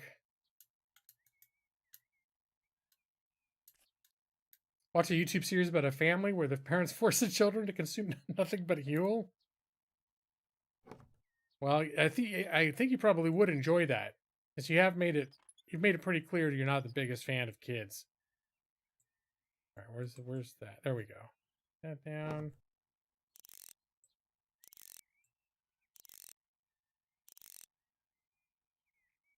That.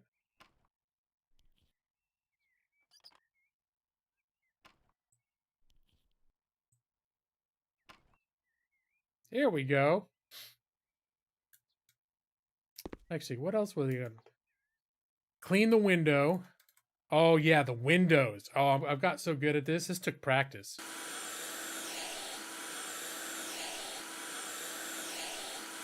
This may look easy, but there's an art to it. Brad, you remember the windows in this game? There you go. Looks easy, but when I first did it, I couldn't do it. It was garbage. Yeah, that turns out I didn't need to do that. I just didn't realize I have to take the cap off of the pipe before I put the thing in there. But let's see, ceramic wall tiles. Oh, and ceramic gray floor tiles. So they want me to redo all that stuff. Let's see. green and gray. Dark green. Okay.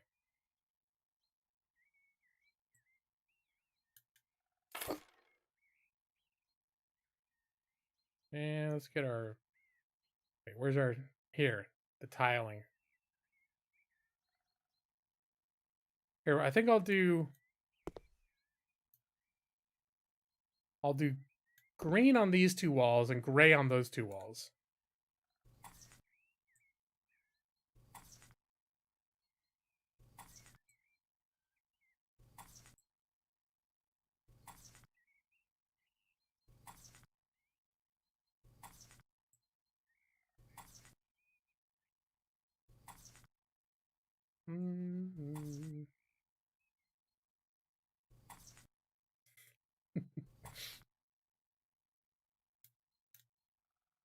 I guess that is a pretty good deal for a radiator, huh? But yeah, can you see that? This would be just kind of like a game where I had a long day at work and you're just like, oh, this is cool. Just gonna do this. Just gonna do this for a little while. I'm already getting like in the zen of it. I almost forgot I was streaming for a second. Okay. I think one more pile of these should be good.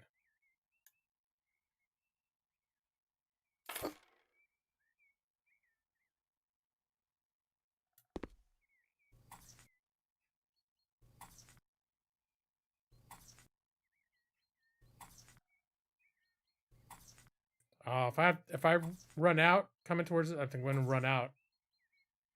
Oh man. Oh no, it's perfect. I actually have extras. You like the place before the new appliances? I don't know what the deal is about. They really like having washing machines right next to toilets. All right, let's get rid of this. Oh wait, what was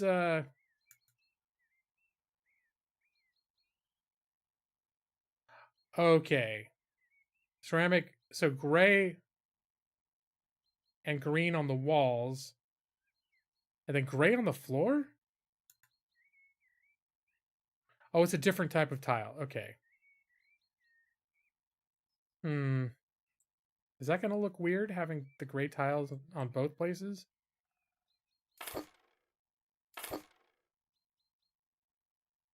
Oh well, not my house.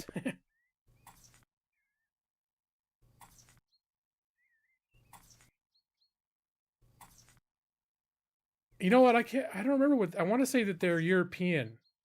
They're from someplace in Europe. But maybe it's Asian. Is it an Asian thing? Hold on. There we go.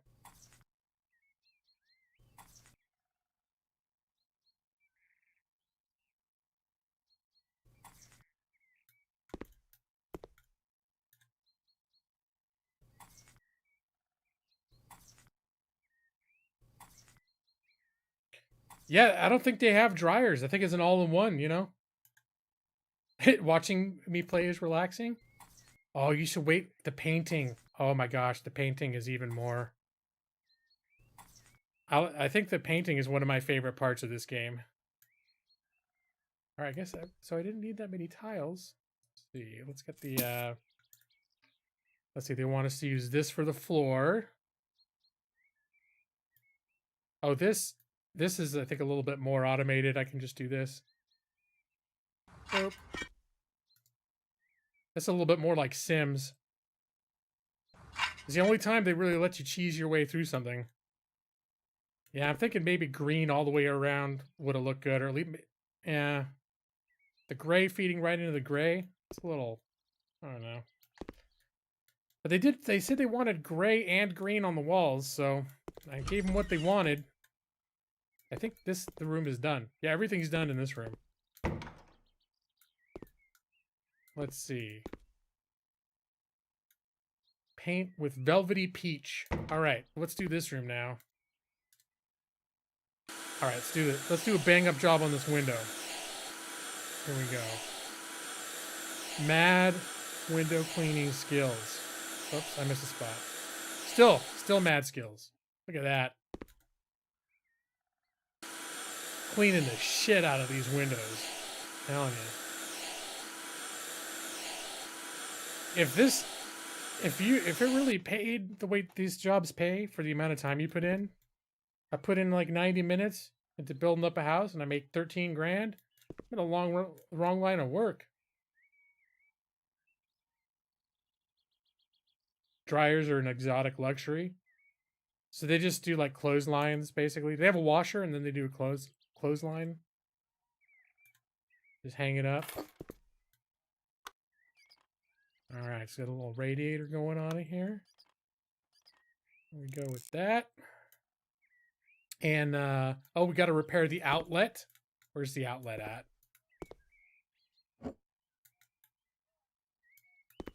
There we go.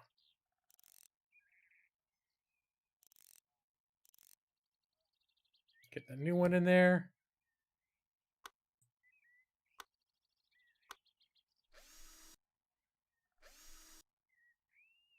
Get the new plate on there. Oh, screw that in. There we go.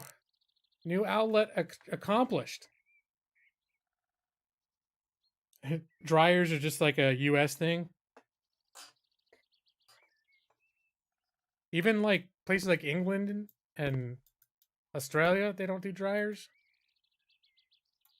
What's the red stuff on the ground? Oh, I need to buy extra furniture in here. We're going to do the paint first. What am I supposed to repair? Repair. Oh, there were 3 light sockets in here? No, no. There must be...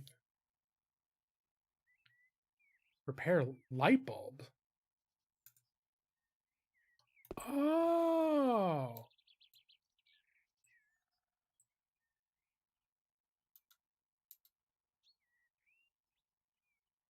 All right, is that done?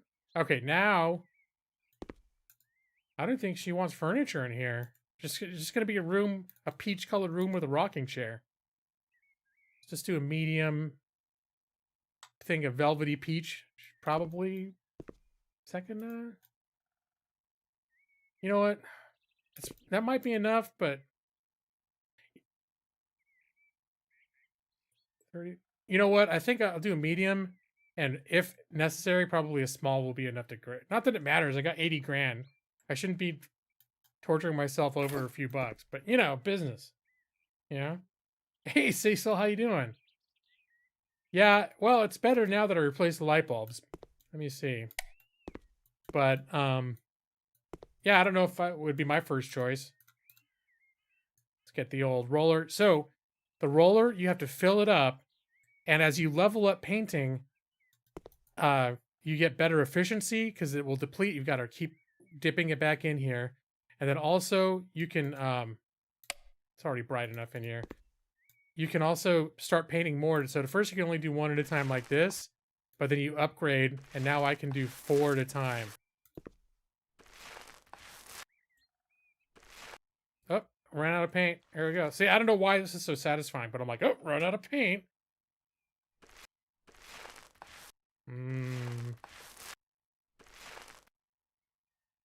There, gotta do the thing with the paint again. Yep. Good stuff right here.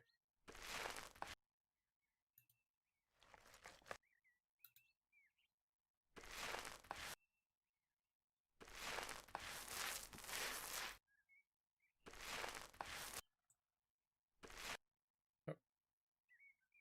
Nice peachy masturbatorium. Yep, it's just a big old peachy room with a with a rocking chair. So is a rocking chair an appropriate chair for a masturbatorium? I mean, I know there's a term getting your rocks off, but I didn't know they were talking about that.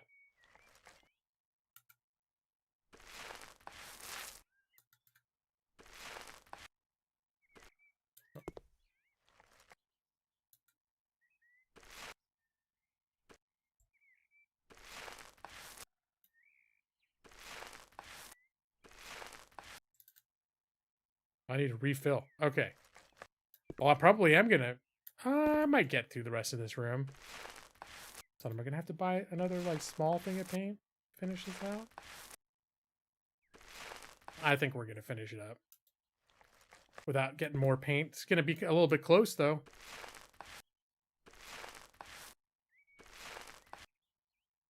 Oh. There we go.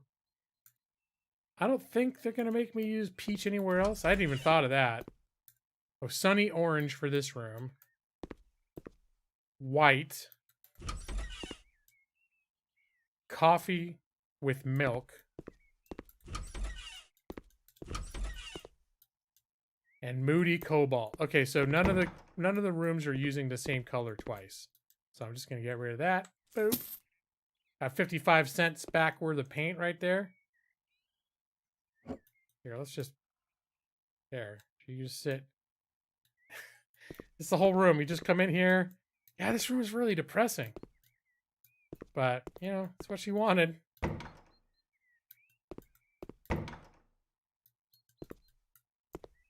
Oh, more window cleaning.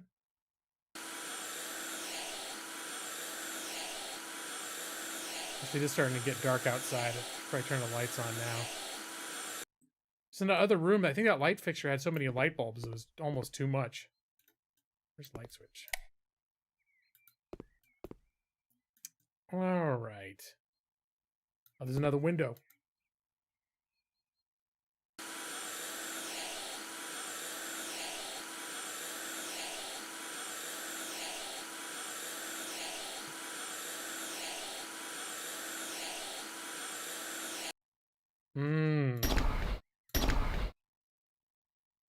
The rocking chair is copacetic for a masturbatorium, you mean? All right, this is definitely going to be a large white.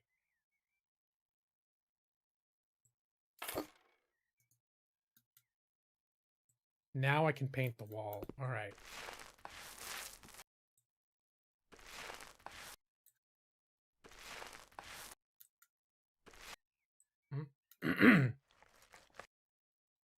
Twice a day, the owner of the house goes in there, sits in the rocking chair, chugs down their Huel, and ponders all the mistakes that led them there. I'm assuming you're including Huel as being one of the things that went wrong in their life. Why'd I buy a 10-year supply of Huel? Yeah. I'm looking forward to trying that macaroni and cheese flavor. Supposedly they actually use actual pasta in there. So maybe it'll be less maybe be less Huel-y. But like the people that I know the people that I've read talking about different Huel flavors who've tried the mac and cheese, they're all saying like it's their new favorite. So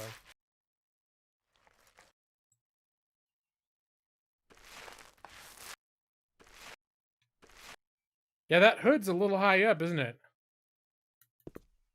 Is that even going to help? I mean, I guess it could, but it still just seems like usually you see the hood being around here, not way up there. All right. So that.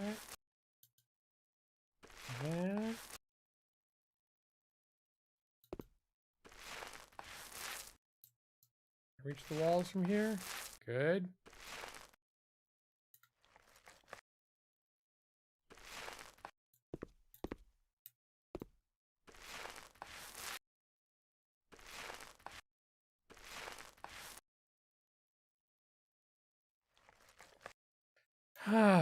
Yeah, it was pretty chill.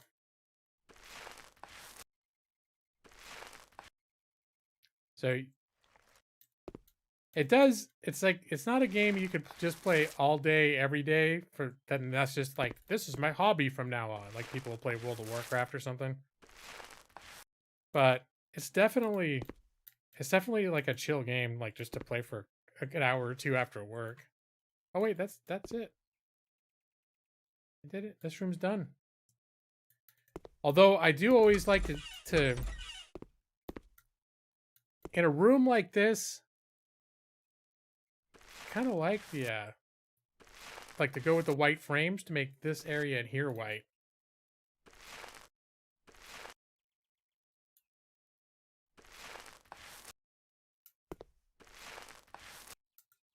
Is that cool, or is that making it look stupid?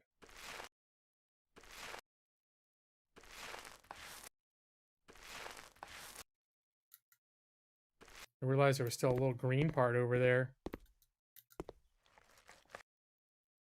What's the nap on my roller? I don't know what that means. We get all the green, little hidden green. There we go. Good. Good. Good. All right. There. Still depressing room.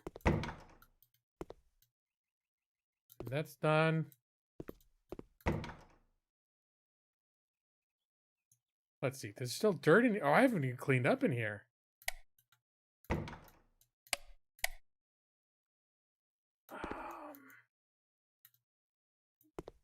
What's the deal with the lights?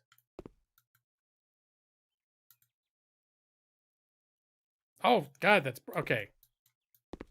Just gotta prepare myself. The lights turned on. Ugh, very bright. Of course, radiator, very important.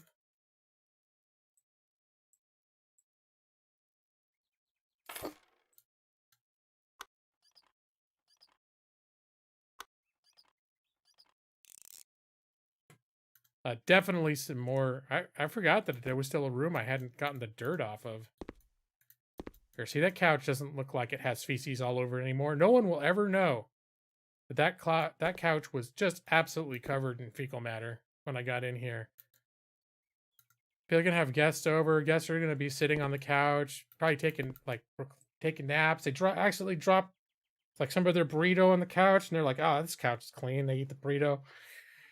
But we'll all know what was on that couch before and how we got rid of it. We just rubbed a Swiffer over it. So be careful with that burrito. That's all I'm saying. All right, this. There we go.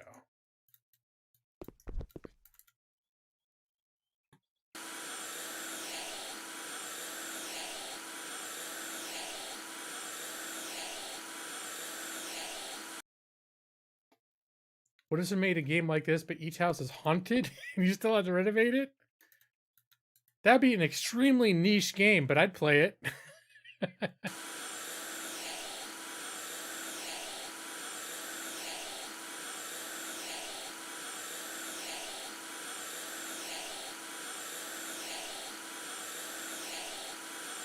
trying to remember, there was a movie about that, and it was about a house flipper that buys, or maybe he's a real estate agent, but somehow he's got to fix up this whole house, and it's like, it's like the Amityville horror, like it's got a demon in it, and he's sort of like, he figures out what's in there, and then he's like, look, I invested everything I have in this house, and I'm gonna flip this house, and you're not gonna stop me. And so he's like trying to show the house to people, and is that the demon keeps doing things to freak everybody out when he's trying to sell the house?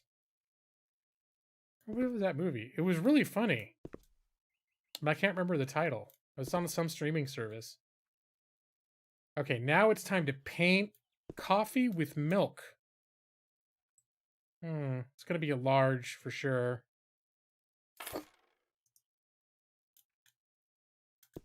Make it like viscera clean. Well, viscera cleanup detail. There's nothing. The show's over by the time you get in there. But if you're in like a haunted house, I'd be expecting like weird stuff to happen still while you're in there. That'd be kind of cool. The power of the Swiffer. All right, let's get the. Oh, it's time to do some painting. There we go. Now I'm curious, have I maxed out my painting skills? Nope, I could still increase my painting speed. I did the 4 walls at a time and the paint usage. I think paint usage I went to first because that means I don't have to refill quite as often, especially once you start doing more wall segments. you're running out of paint every 2 seconds.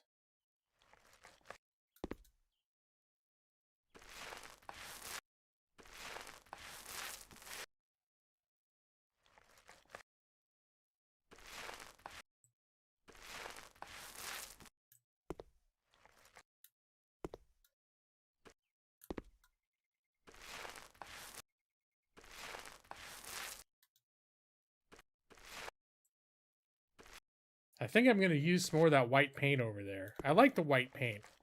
And it doesn't count, like, for the project, all it cares about is the walls. Like, it'll consider, you see those little things saying out to 47%, 48%. The stuff inside the windows doesn't count towards that percentage.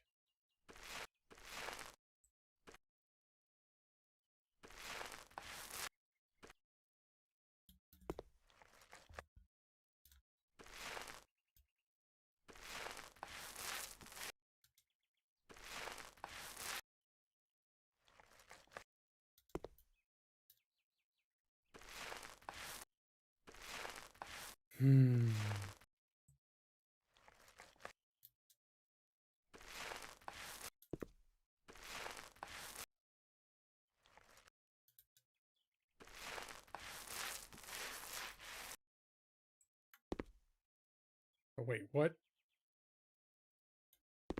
What did I miss? Maybe they do want me to paint those little things in here. Oh, it is counting this here. It doesn't always.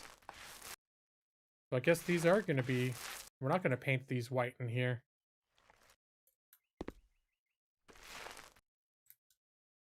Now I'm a little worried that when I painted them white in the other room, I undid something I was supposed to do.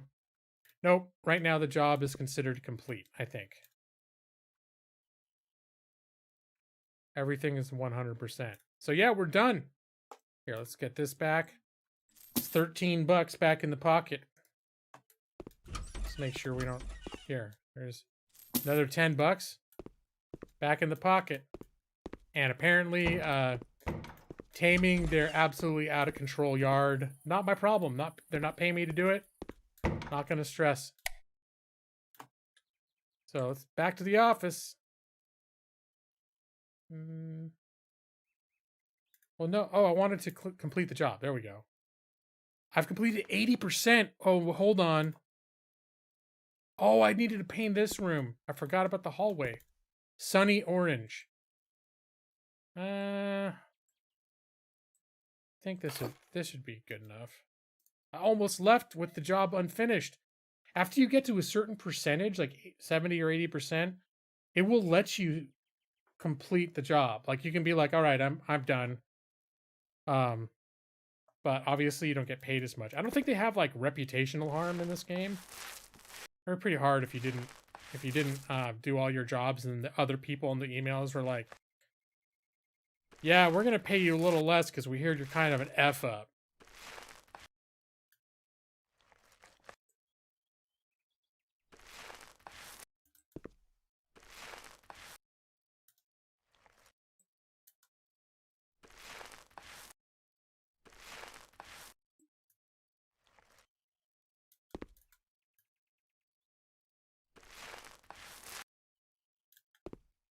I didn't even move the furniture. Yep, this is some pretty extreme painting right now. Well, there's no furniture in here, but yeah. Guess that's not totally realistic. You'd have to be really careful. You just have a long dripping paint like over a couch, just painting the walls behind it. That's fine. Nothing wrong with that. All right, now let's... Oh, they did count the velvety peach against me. All right. Just gonna the smallest itty bitty. Well, say yeah, for this one, they don't like when I have the... I could have sworn I could paint things white in there before and it didn't count against me. So it definitely wants me to have all this stuff painted peach. All right. Now are we done? 100. 1, 1, 2, 3, 3. Oh, I didn't clean windows in the office. Yeah, this one's really hard. Where's the office? Here we go. Oh, this is like twice I've almost walked out of here without actually finishing the job.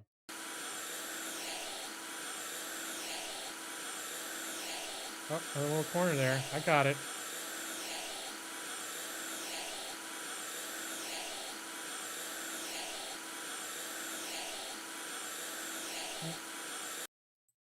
All right, it considered it. It'll let you like have the last little bit. It just counts it as done once you're almost done. That bothered me at first. I'm like, wait, there was still in the little corner, and then I look and it's like, oh no, they just turned the entire window into a completely clean state.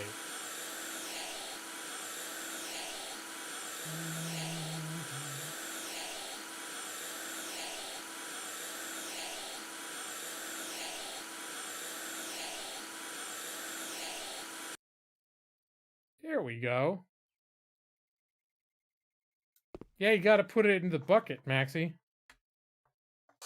What are you talking about? I don't do a lot of painting in real life. What do you mean pan? Oh wait, hold on. I need to paint the room too. Okay, I hadn't done anything in here. What do I need to repair in here? Electrical outlet.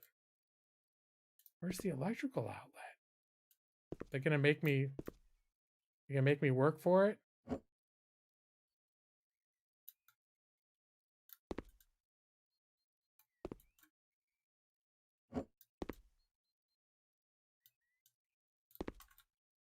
Oh, there it is. All right, I'm gonna have to move the desk.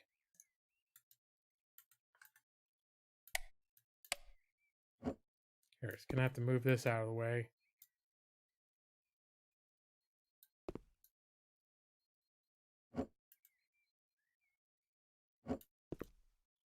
There's the little son of a bitch.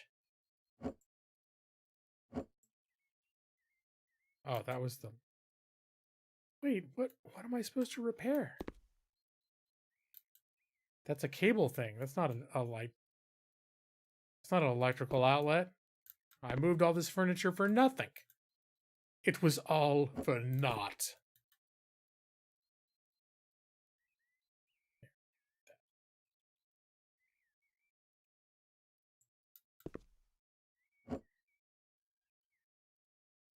Where's this damn electrical outlet? I'm stuck on the couch. There we go.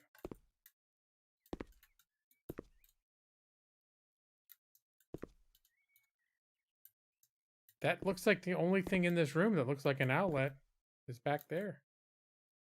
All right, you know what? I'm going to paint the walls. Maybe after I paint the walls, it's going to be a little more obvious. Let's go large just to be safe. This is a little bigger than... medium would probably be good, but who cares? There we go.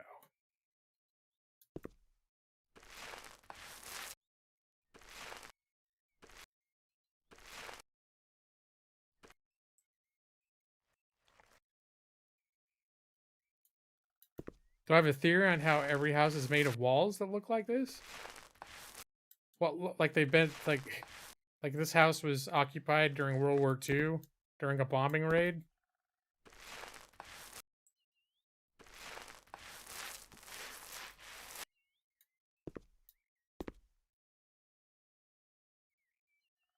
Oh. Yeah, you know what? I was actually kind of wondering about that. Oh, get up. Get up. Here. Don't worry, Maxie. I got it. I got you, buddy. I got it. Let's see.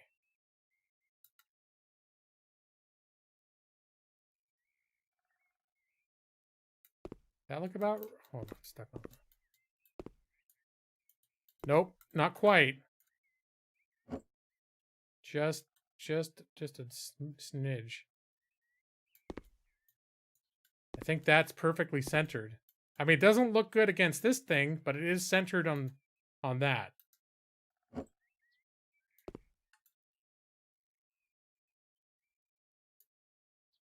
And that's not where it was originally, because it was covering up that. This thing is really bugging me. Where's the damn lights? Okay, no, I'm gonna do paint first, then we'll figure out where the plug outlet is. Once there's less weird artifacts to contend with.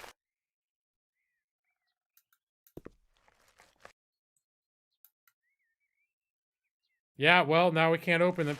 You can ask Maxie how we can open the cabinet. Unless, is this also triggering, Maxie? You know, you can't open... I mean, you can, but it clips right into the desk. Is that not trigger? Anyone getting triggered by that?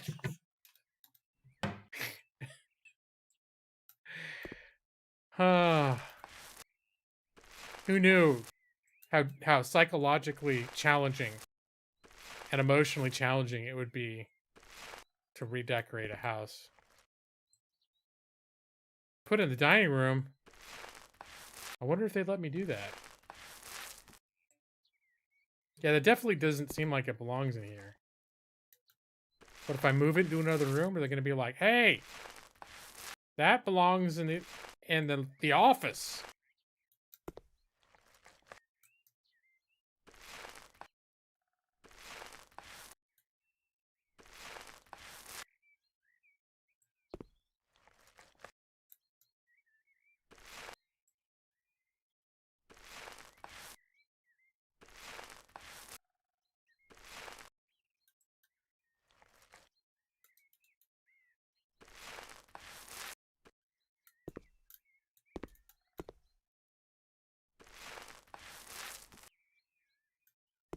All right, what did I miss? Ah, here.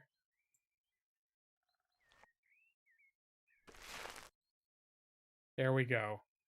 Now the only thing left is that damn plug outlet. Nick, you're not okay with the clip with the doors? Okay, hold on. Let's see if we can work Maxie's solution. Oh, there's another one in here already. They really... Oh, but there's... Oh, wait, right here. We'll put it right here. Hopefully, we don't trigger the owners. Oh, something tells me it's going to be too big. Oh, no. It's too big. Uh-oh. You know what? This room could use some more shit in it. Wait, I don't think there's any wall big enough to sustain this, though.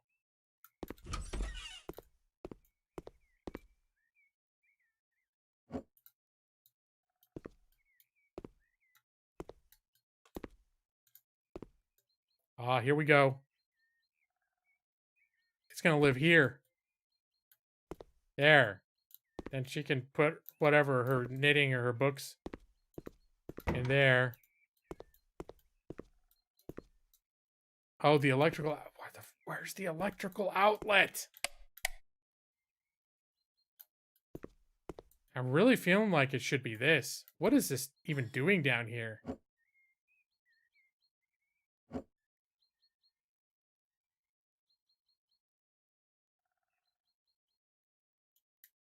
Oh, there's a little icon on the map indicating something in this corner. Maybe not as painted, it'll be more obvious. There we go. This is what we were looking for.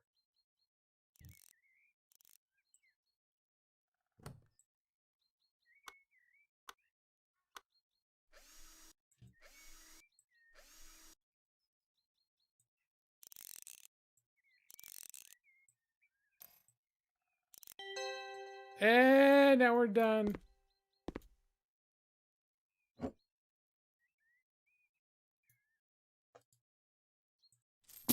All right, let's whoops. What? Did I just delete that light? I don't know what happened to it. It's gone now. Whew. All right. Yeah, this kind of works. everything, all tasks are complete. I made 21 grand off of this. Now, the one time I did buy and flip a house, I think I made 13 grand. So this is definitely easier money than that. All right, let's complete this bitch. Yeah, 21 grand, baby. You just go back to the paint store. Say, I don't need the rest of this. And they're like, oh, here, sir. Let's see. They measure exactly how much you used. Looks like you only used 33% of this. So here's a 67% of the money that you paid back. That's a good, just good business, you know? But yeah, I think my house is much better than that lady's house. Like I would live in this house. The only downside is I probably would like a shower. I mean, it does have that little thing, so you could pick it up and do that. But I need some shower curtains too, because that shit splash everywhere. So, and it doesn't have the obligatory. There's no washing machine in here. You're supposed to have a washing machine. Yep, sweet gaming room, sweet streaming room. I could even just paint that whole wall green, and just it'll be my green screen, you know.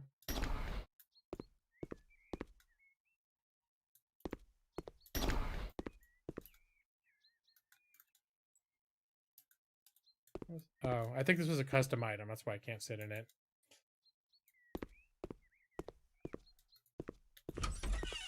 Yeah. Now this place is the bomb. Yeah, I would dig the shit out of this place. I totally live here. I think the kitchen is like super nice. That's the other thing that's missing though, is a dining table. I was trying to see if I could find a way to do a dining table, and really I couldn't work it out. All that I could really do is convert this into a dining room and then make this be a bedroom and office. But obviously I have everything so expansive in here that I feel everything, you know, who the hell needs a dining table, right? Just get a couple TV trays. Everyone gather around the couch. Watch the giant ass TV, you know? It's all good.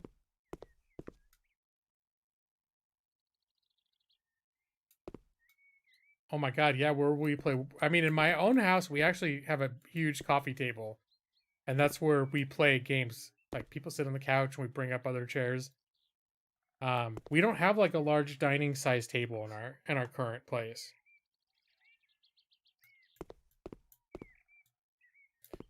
So, but this is smaller. Like our coffee table is probably twice this size.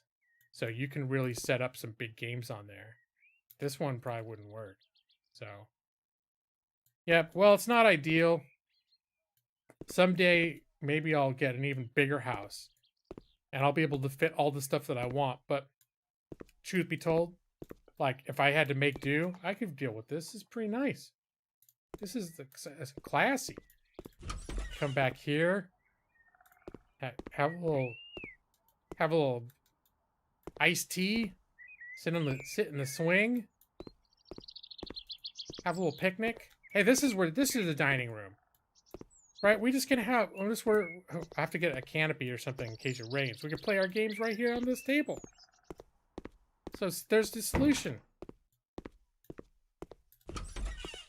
We'll just have games and meals in our expansive yard.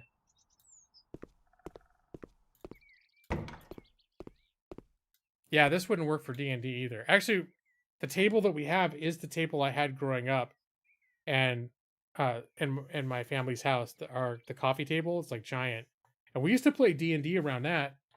It wasn't our first choice though. Normally we actually had like a full size dining table with like 6 chairs around it, and that's where we played D&D usually. Gamers outside, that's true. Could you imagine like having your character sheets and all maps and handouts and all that trying to play out here on a windy day?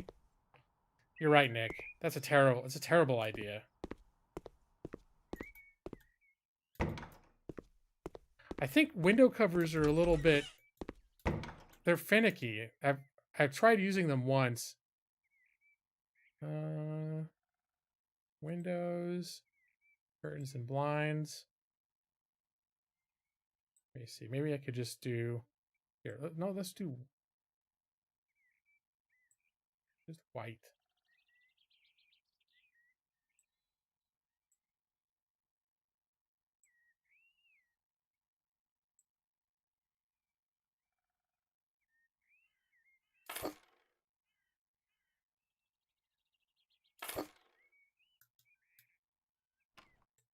There. Now we're gonna see how this looks.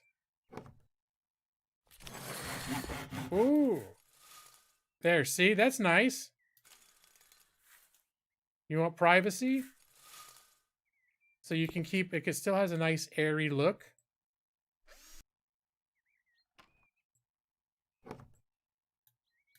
But when it's time for privacy, oh look, man, so open. But yeah, when it's time for privacy, you just button up. And here you go.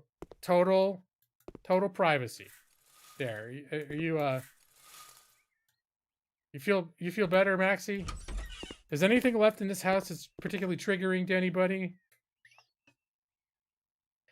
Walling myself in a room, cask of Amontillado style. Don't I need someone else to do that? I guess you could do it to yourself, huh? Yeah, you could. You could. I mean, you can automatically tear it back down again, so you can never truly find yourself in that position in this game. You get a sunburn looking out the window. So would you, playing D&D in here, would you get a sunburn? That's one thing, is the doors are a little bit unrealistic. They just always push out from wherever you are. I don't think that's how doors really work. Yeah, not how they work. You can clearly see. Actually, I don't know which way it's supposed to go, but this works, though.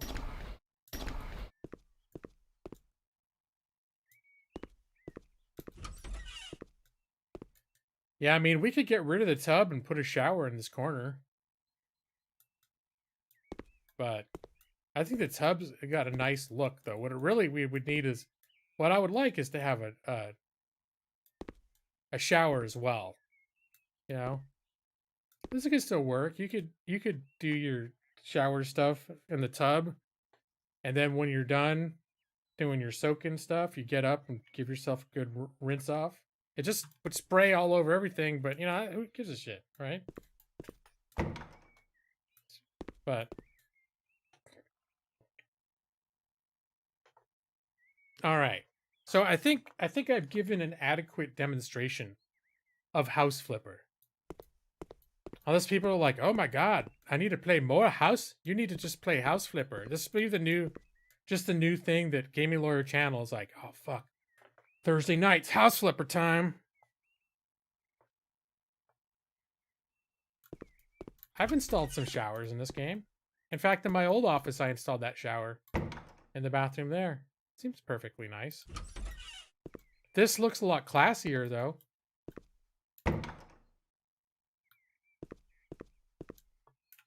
So, all right. I don't think I have to save. I think I can just leave. Save and exit. Only change if I'm going to play one step from Eden.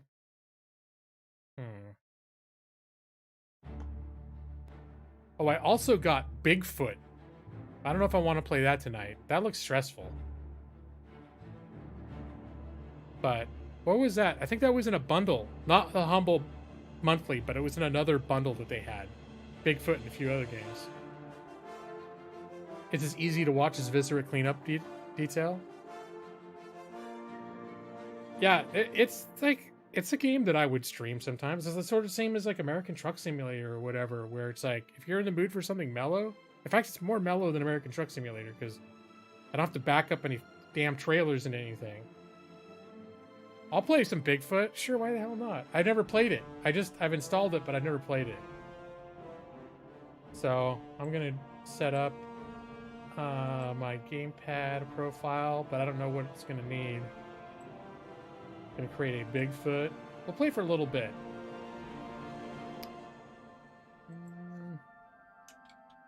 But since I mentioned Bigfoot, now everyone's like, play Bigfoot.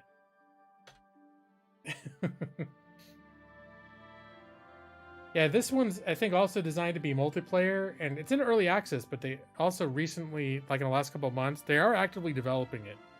And they added a mode where somebody can play the Bigfoot. 45 seconds of gameplay. But Bigfoot looks brutal and terrifying and super hard.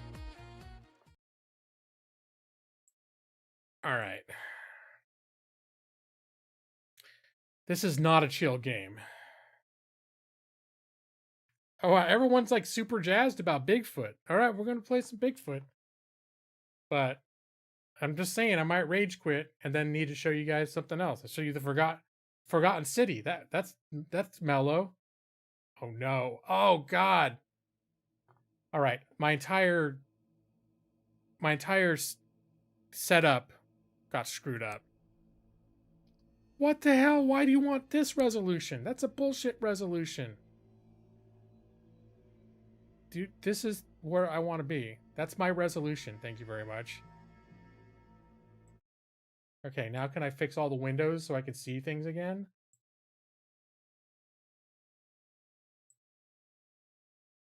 Like literally everything on my second monitor got moved and displaced.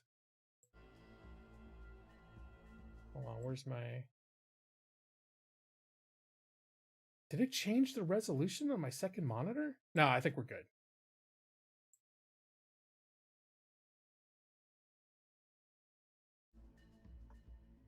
All right. Yeah, I live in Oregon. Gotta play Bigfoot. Get accosted. I did see that, Maxie. I actually kind of enjoyed that movie. I like found footage movie. I'm a sucker for that. I know a lot of people hate them. But yeah, I enjoyed that movie. I don't know, like, it's one of those things where when it ended, it was sort of like, eh. It was not my new favorite movie of all time. And some of the acting was kind of garbage, but it included a lot of stuff that I like, though. Camping, being out in the wilderness, it's pretty cool. 1080 by 1. But yeah, I enjoyed that Bigfoot movie. I did like it. Everything else seems fine. Field of view I might need to screw with. We'll see once I get out. Actually, I'm going to nudge this up right now. There we go. Resolution, full screen, apply. There. Game, anything good here? I probably need to mess with mouse sensitivity once I'm in there. I almost always do. Oh, and I can look at right here and maybe figure out spacebar, tab, Q, H. I want to get a key set up for H.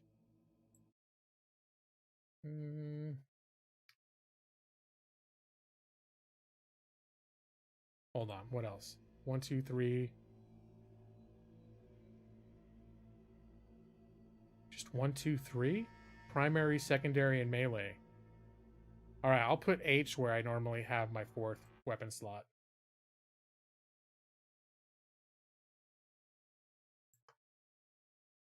H. So now that button will be heal. Fuel.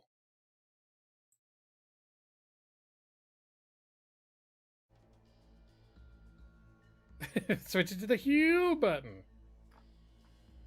And it was kind of odd. Insinuated Bigfoot was like human women. Yeah, the Bigfoot's really like human women. Yeah, that was I mean, I didn't mind where it went, but it was a little like it was kind of disturbing and kind of interesting, and it was an interesting twist. But I don't know that I didn't come out of it feeling like it was my new favorite movie of all time. I'll just say that. But I definitely enjoyed watching it. Find lobby, create lobby. Can I just create a single player lobby for myself? Team, player versus AI. Playing with myself. So you can be team versus player would be multiple people going after Bigfoot, also being played by a person. A little Dead by Daylight. Team versus AI is sort of like the normal way of playing it, where the Bigfoot is the AI Bigfoot, which is kind of brutal. And you play with other people. So it's just going to be, yeah. Oh, there's Winter Park, Redwood Park, Ross Lake. Coming soon. Okay. All right. I think I'm going to play Redwood Park. It's just a classic camping location.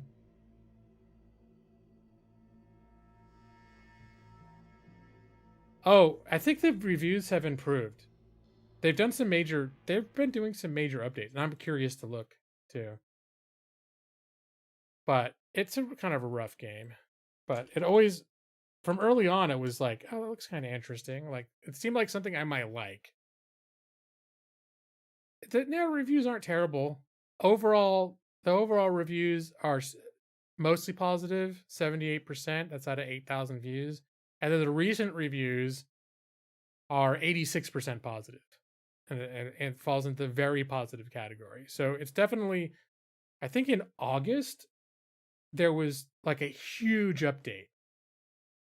And really, like, it was a huge upgrade for the game.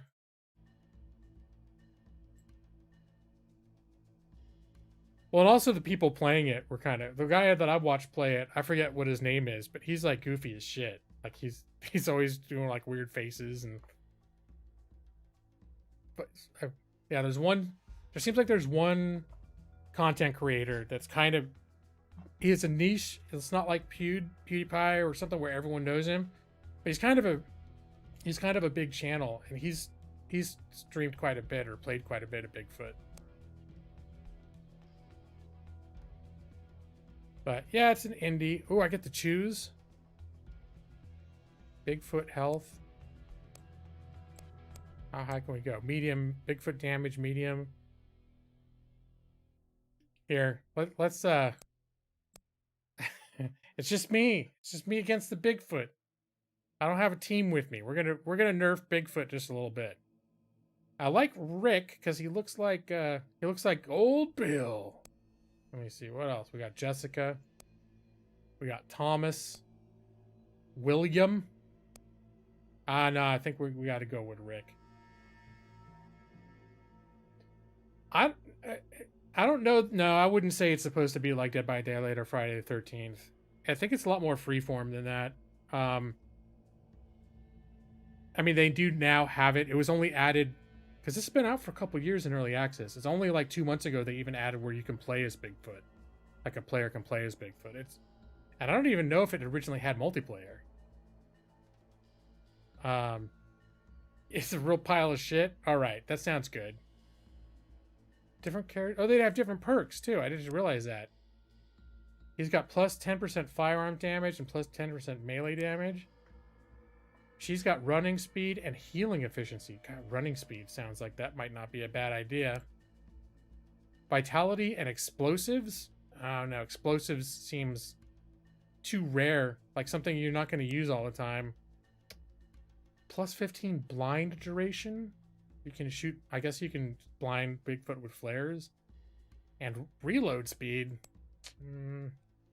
I think firearm damage and melee damage is pretty solid perks. Oh yeah, Bigfoot is not friendly in this game. He is not friendly. He's a big, angry, hungry Bigfoot. Alright.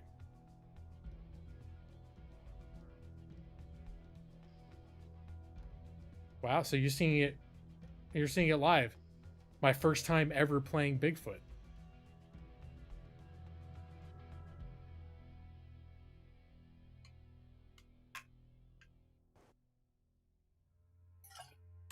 A week ago, tragedy struck in Wedwood. The bodies of 4 people were found: a middle-aged woman, 3 college students, mutilated by some creature. The incident has been ruled as an accident, but evidence has been collected that may just lead to a new explanation of what happened. It's time for a new investigation to take place. Oh, wow, cutscenes and everything. Look, campers. Oh man, like, and he's got the solar panels, so he could off grid it. You can watch Netflix and shit in there. Oh, an N. Okay, there's all sorts of extra buttons that weren't on the other thing. Okay, now it's time to night vision camera. Here, we'll do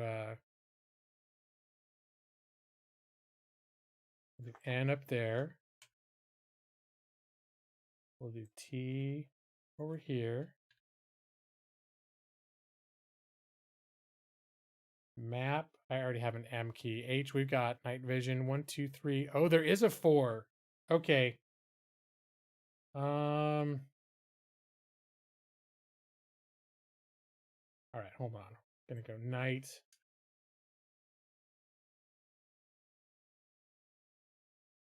We'll put the healing over here. We're gonna turn what we had healing back to 4. I just didn't think they used 4 based on the settings when I started the game. Gonna turn back. I for inventory.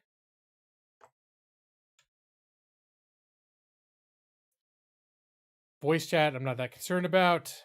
Flashlight, there's an F I've already got set up. Camera C. T for trap. Q item wheel. All right, now I think we're good for everything else.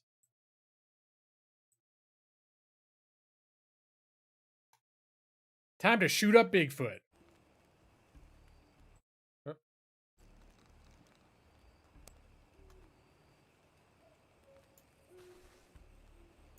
God, why they gotta start us like in the dead of night? This is super dark. There's gaming lawyer. Let's see, press E to search. Flare gun, okay. Bullet, flare gun bullet.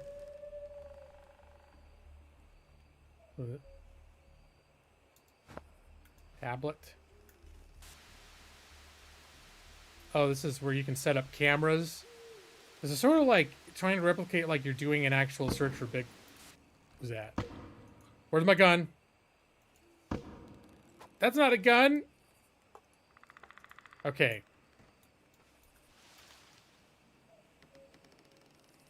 I'm not digging all that sound. Why they gotta start me at night? That sucks. Okay. We got traps. Nothing in there. Mostly comes out at night. Mostly. Oh no! New light. You know how I like, you know how I feel about light. Here's what I don't get. Why would you, I guess if you're having a full group, maybe a couple people would sleep outside in the tent. But I'm like, if you got this sweet RV, why would you... Ooh. Oh, nothing in there. You got this sweet RV, why would you sleep in a tent? Especially where there's a Bigfoot that's killing people. Oh, can I turn the light on and off? Yep, sweet. Like that. Flare gun bullets. A camera. I got first aid kit. No. Look at, yeah, I'd be totally chilling. Look at, they got sweet audio setup. All right, I'm hearing that now. Oh, some meat. I think we can use that to bait traps. Meat is bait to lure predators. Meat can be obtained from dead animals. Harry and Henderson's. This time, he's not fucking around. Oh, these are the people that died. What, am I supposed to be like... No, they were found. I don't need to find... Oh, look, some big, classic Bigfoot photos. Uh-huh. The Rare Plants book. Got it. Very important. Oh, there's my gun. Yeah, look at this is where all the good shit is. I want to... Oh, UFOs. Maybe that's the sequel. Yeah, I actually don't... I know the basic premise of this game, and I've watched it a little bit on stream, but, like, I don't know... Like, I wasn't sure I would have weapons or anything to start with. I thought I'd have them on my person, so when I launched the game and I didn't have them on me, I was like, oh, maybe I don't get weapons right away. It's gonna smell the meat on me. Bears can smell the menstruation.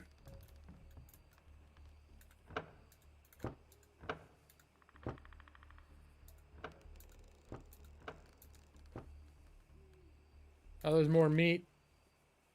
Yeah, I'm really pushing my luck. Oh, there's more ammo.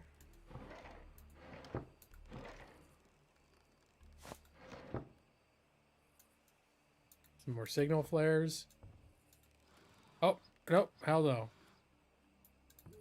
I'll bet... Did I already look at these? I think I did. I'm just going to stay in here. Bigfoot will never find me. I'll bet you that Bigfoots would be completely incapable of smelling Huel. That's one of the... Probably an advantage of Huel. Is it, for the Bigfoot, it would be like the smell of grass or something. He'd just be like completely...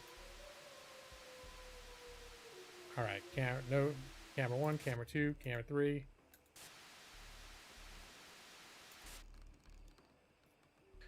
Alright, did we, Not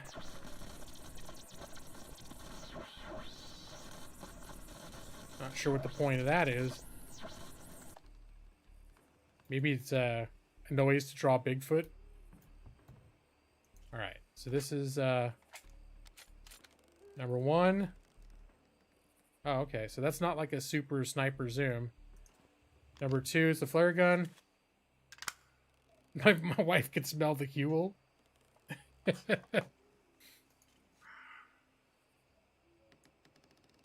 Wait, didn't I pick up a... How do I load this? Okay, knife. Sniper rifle. 6? 1? Oh, wait, okay. Oh, right. Okay, I come here, and then... This is where I switch. Signal flare, knife. Okay.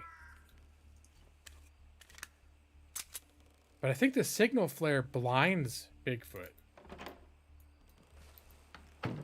Now it's, park rules, no glass containers, unattended fires, excessive noise or loud music, no overnight parking, designated area. I think this looks like it. Like that thing? Yeah, trailer site. This is super desert. What was that? That's one thing that I am aware of is those ambient, what sounds like ambient wolf and howling and noises. It's not necessarily ambient, because there's some wolves that will eat your fucking face.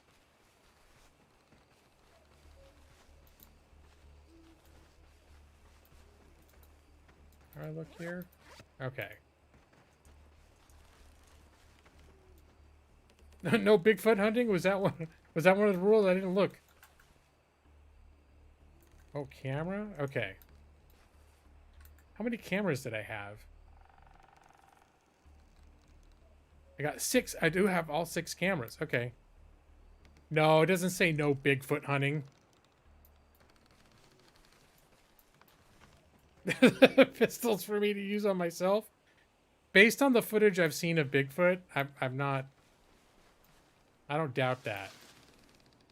Is that me walking through this? But, like, I don't know what's optimal. Like, do I want to put out cameras out here? Oh, God, there's blood. Oh, no, that's a bush. I don't really know.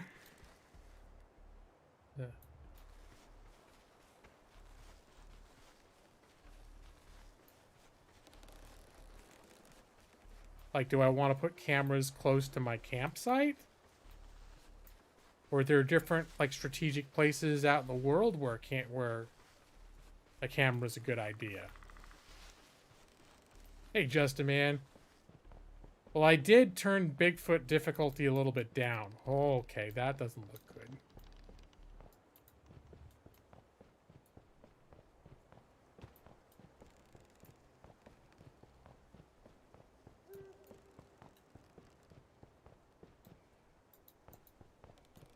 Alright, there's a precarious log that I can walk across.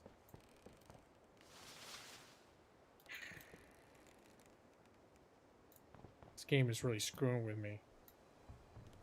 Yep, this is totally a chill, relaxing game to play after work. Oh, that's cool.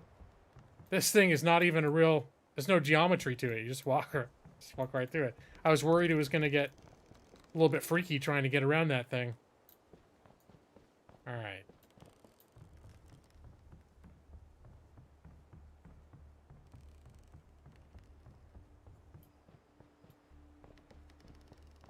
Want to get a feel for my immediate surroundings. Precarious log, best log.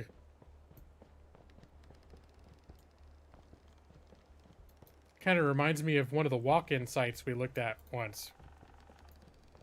The one time we found an available walk-in site, it was like this borderline treacherous path to get to it.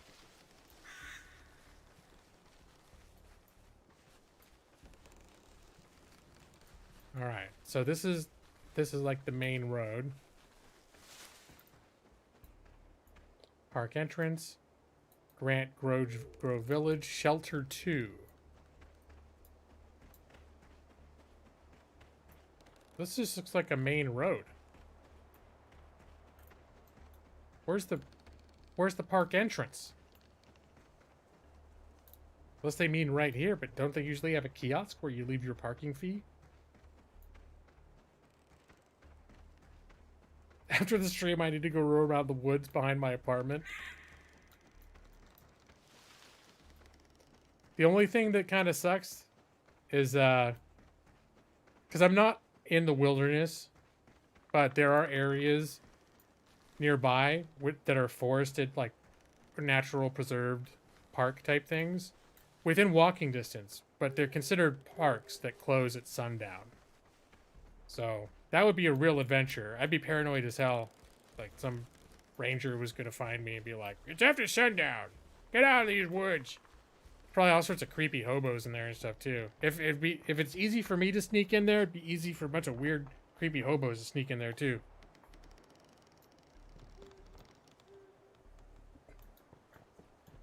Now where we go camping, those are some like real woods.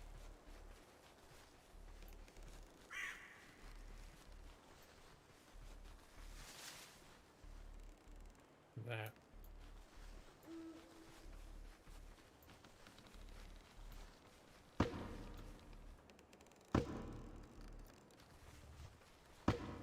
What was that?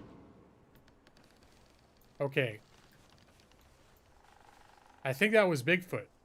Because I know I watch streams where Bigfoot will like knock trees down. He'll try to knock trees down like onto you.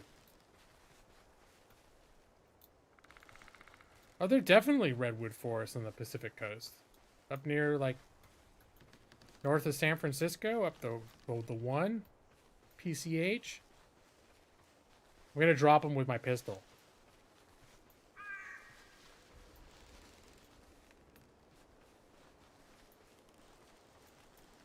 This was the direction. What are these glowing lights? Are they supposed to be fireflies?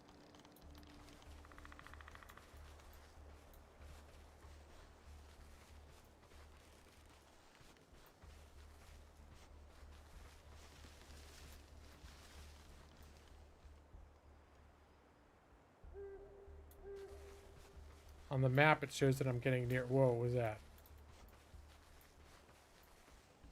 I think that's just a stump.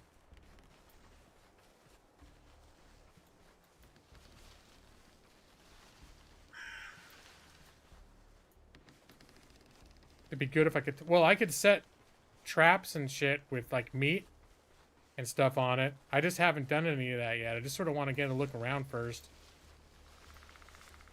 Because I don't know if it's like how much it's implemented, but supposedly you're trying to find proof and evidence of Bigfoot.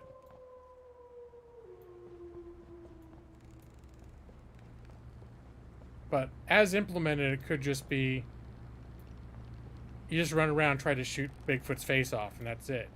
But they definitely have the setup for it to be more of a getting cameras and hunting him down, and logging in Huden settlement today threatened what might possibly be his habitat. That's true, like in Oregon, there's a shit ton of logging.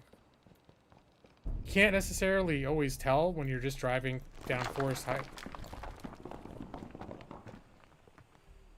You can't always tell when you're just going down like a forest highway, but if you fly over Oregon, it looks like a checkerboard. They don't cut all of it down. What? Oh shit, what's this?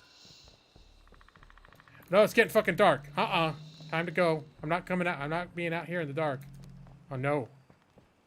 That is a big negative 10-4, buddy. That's his military jargon for hell no. It got dark fucking super quick, too. It's too rich for my... What? That's some fucking Bigfoot for sure. Turn it off. Do I have a sneak button? No, I keep trying to hit sneak. Oh, there we go. All right, we do have a sneak button.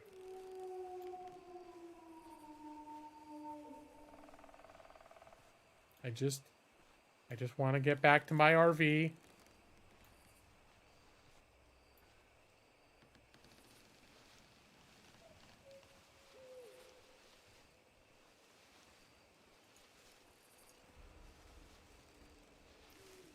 I had this at the end of October. I thought, whoa! Oh, fuck it. That's him. God damn. Ow! We're in my RV. I just want to go in the RV. Fuck you. Ah! Shit.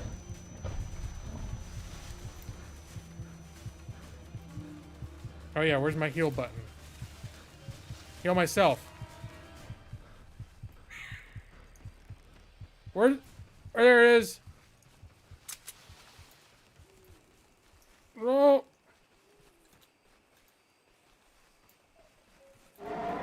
Nope. Nope. Close it. No, close it. It's gonna come right here.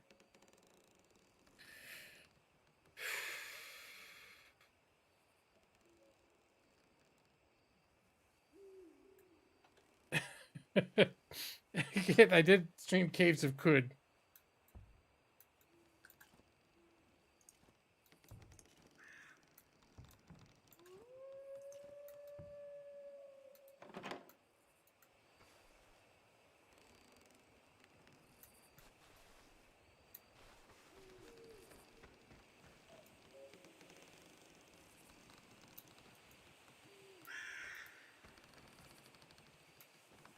But yeah, that's sort of that's one thing I really don't know. Like, I don't really know what I'm supposed to be doing. I know I can be exploring and stuff, but like the cameras and stuff, I really don't know what's an effective use of cameras.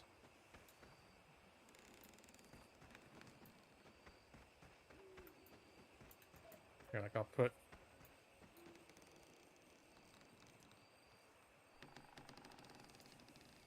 Where is it? Our camera. There. Put one there. And we'll come in here. F you, Bigfoot! Oh, now I can look all around. Oh, there, I have night vision. I almost forgot.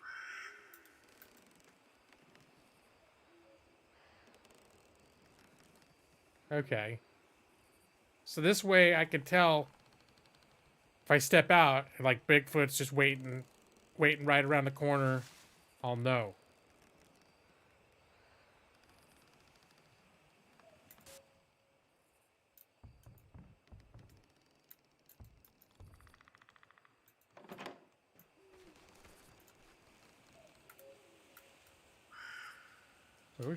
Maybe I don't have night vision.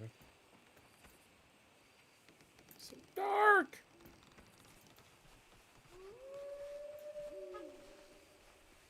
One there.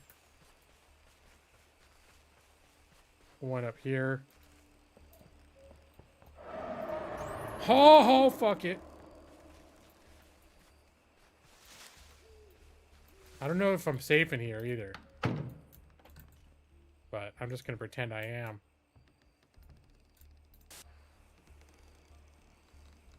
Alright, camera 2. Camera 3.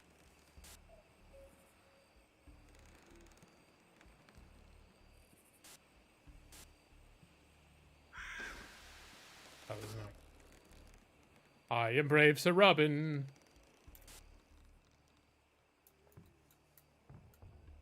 Yep, I have a new strategy. Stay in the cabin when it's dark.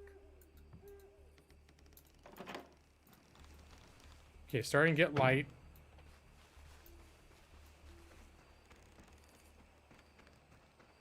Yeah, I don't know if you're supposed to use all your cameras within 20 feet of your RV.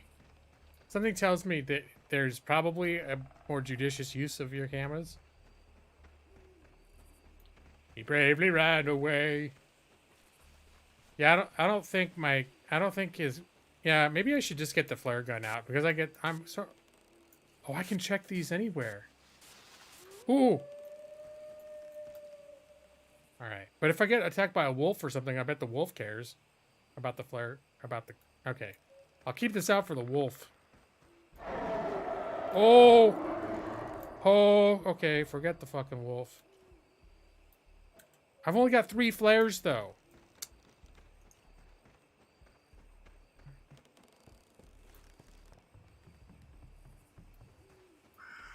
I think there was like some sort of a village this way.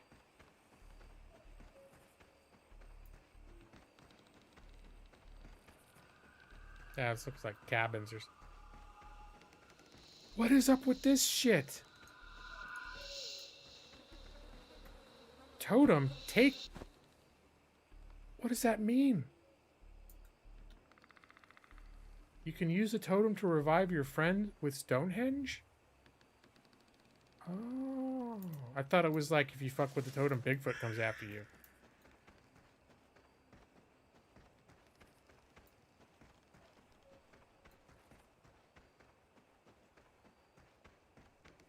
Yeah, this little hand animations are a little bit janky. Can I just put it away? Can I just have nothing in my hand for a little while?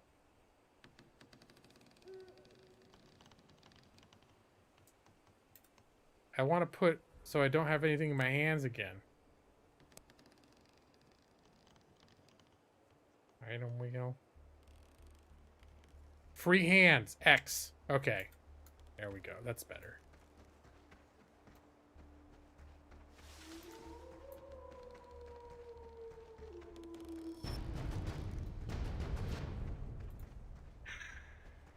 All right. Oh, this is just cheerful.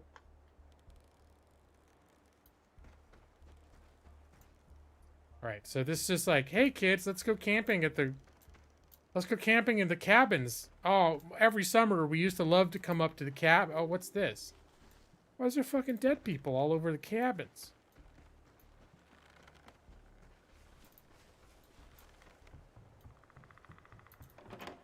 Camp house number 1. Let's see. Oh, good. We're gonna loot the shit out of this place.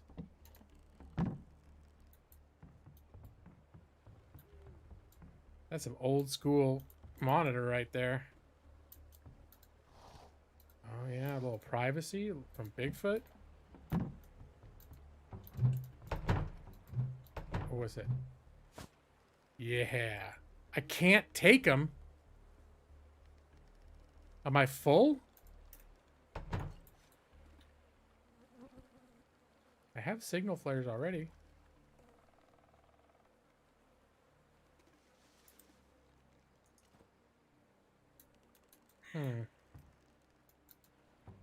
Right, you think I could take more, but I guess not. Here lies the people that dared fuck with Bigfoot. Turn lights on. I like that you can turn lights off, on and off, though. That pleases me. Oh, a patio? Yeah. It seems probably like if you're using those things...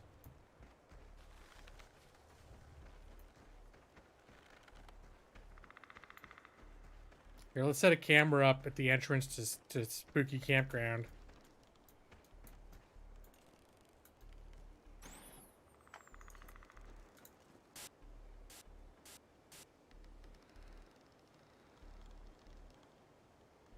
Hey, look, it's me. Hey. Oh, I can zoom in a little bit. What?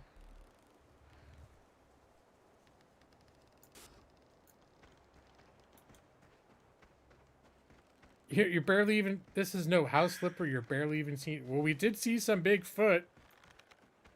He tried to eat my ass. He nearly killed me.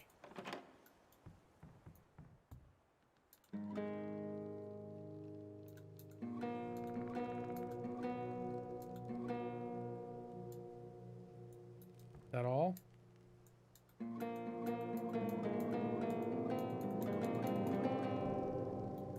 Well, that's something that could be very irritating if done enough.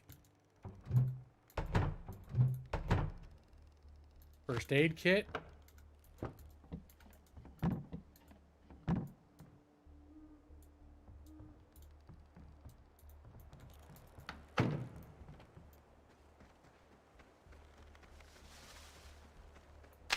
What?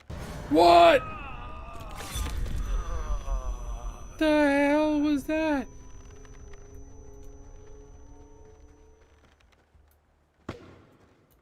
Oh, Bigfoot, you fucker. Yeah, well, now, yeah, why don't you try and sneak up on me when I can see you?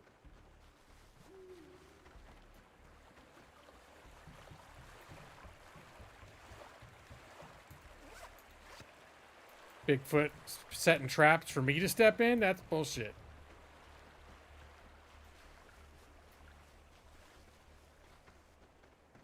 Am I the hunter or the hunted? Hmm.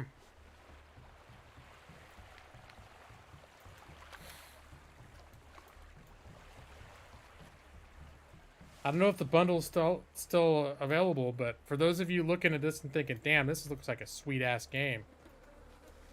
I think the bundle was $12, but it came with a bunch of other stuff. I think I only got it for Bigfoot because I've had my eye on it for a while. Although I think there might have been some other stuff I was into. Can't remember what else. I know Bigfoot was the main attraction.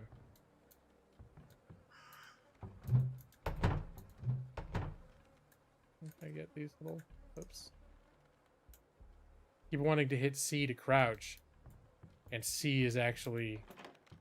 Get out the cameras.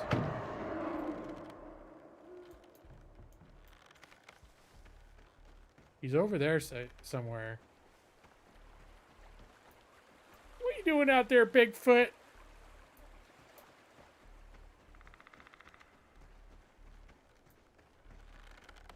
It would be fun with friends, meaning I wouldn't buy it.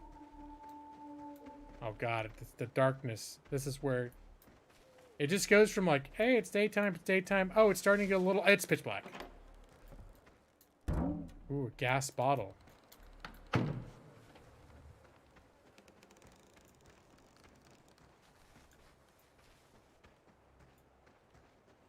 Here, can I put the gas bottle down? Put it right here. And then I'll put a trap next to it. Yeah, fuck you, Bigfoot. Here, have some meat. Alright. Then we'll come in here. Night 3. Okay, we're gonna hunker down here for the night.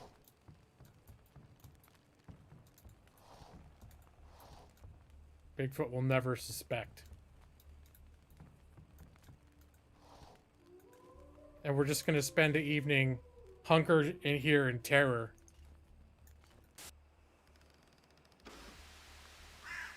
But if Bigfoot comes and takes a look at that trap over there, We'll pop our little head out, sniper rifle that gas can, blow his shit up. That's the idea. I don't know if a bear trap is very effective against Bigfoot, but they gave me 6, so we're gonna try it out.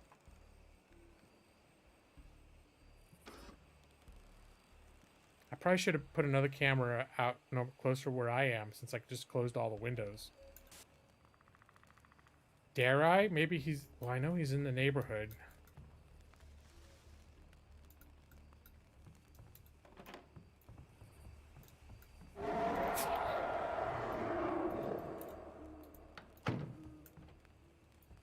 Alright. No, fuck that.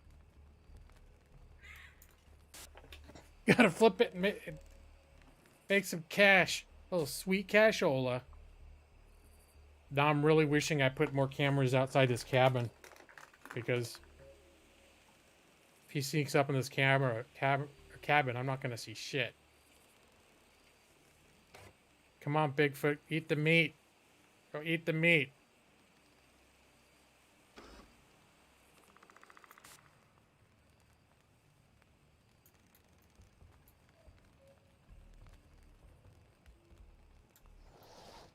Can't see shit out there.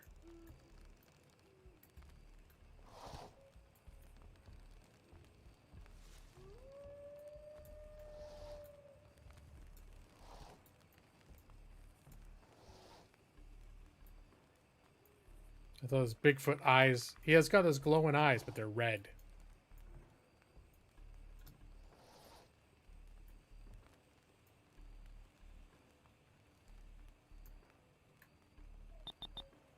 What's that? Oh, he triggered camera. Oh! Oh, shit.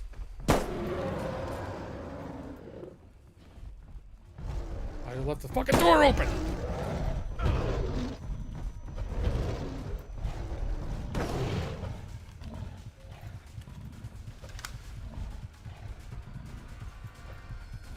Come on, Bigfoot. Come on, Bigfoot, come get me. Shit, Ah! God damn it.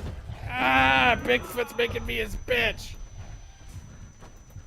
No.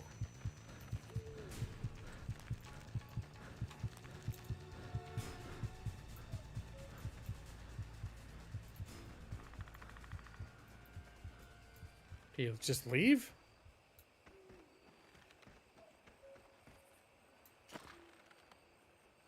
Maybe I've got to, like, be more actively just walk. Whew.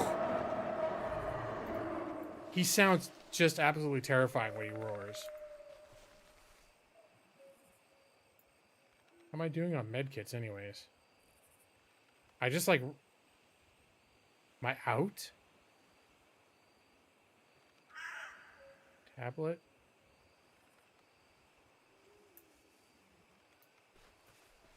Catch a stoner.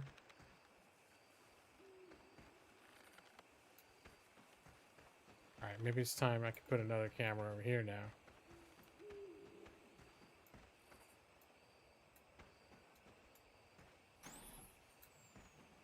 And we put some more meat in a trap. Put the trap right next to this again. Oh, whoops.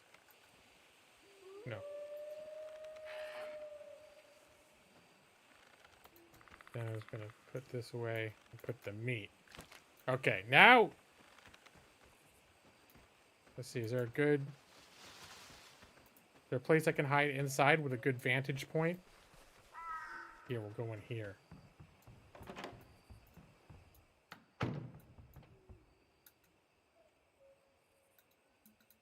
Then I can... What if I can shoot through this window? Can I see the, I don't think I can see the... I can't see it from the window.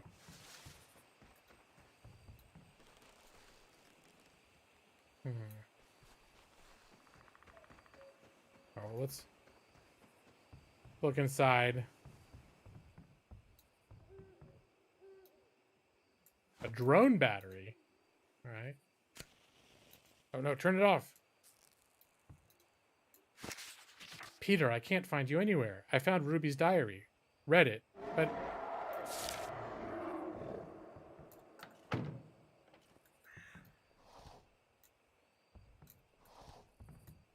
Just gonna do this. Turn it off.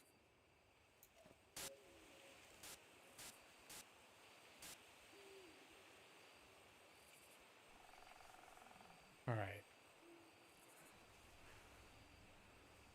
I'm in this house right here.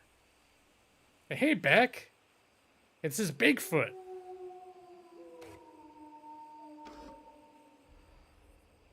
I don't really know what I'm doing yet, and it's in early access, so it could be that it's kind of a make-your-own fun kind of game. Well, I'm in the woods trying to like hunt Bigfoot, but really it's just more him occasionally coming out of the woods and scaring the absolute crap out of me.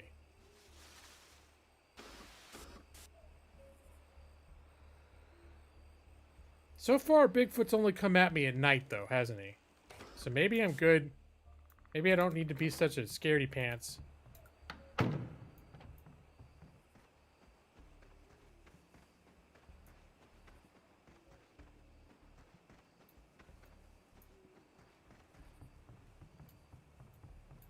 I'm trying to remember if I even searched the cabin. Here's ammo.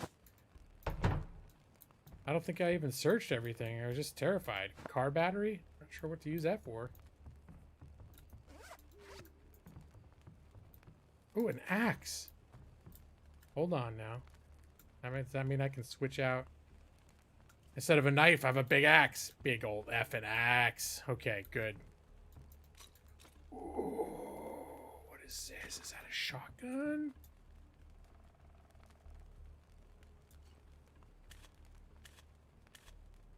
This seems much better for because Bigfoot, he's either way out in the woods or he's this close to your face. There's really no in between.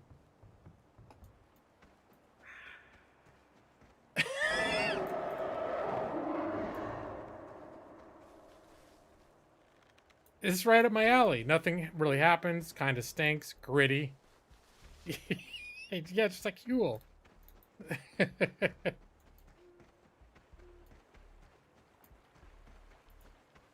Alright. So far, he hasn't been super aggressive during the day.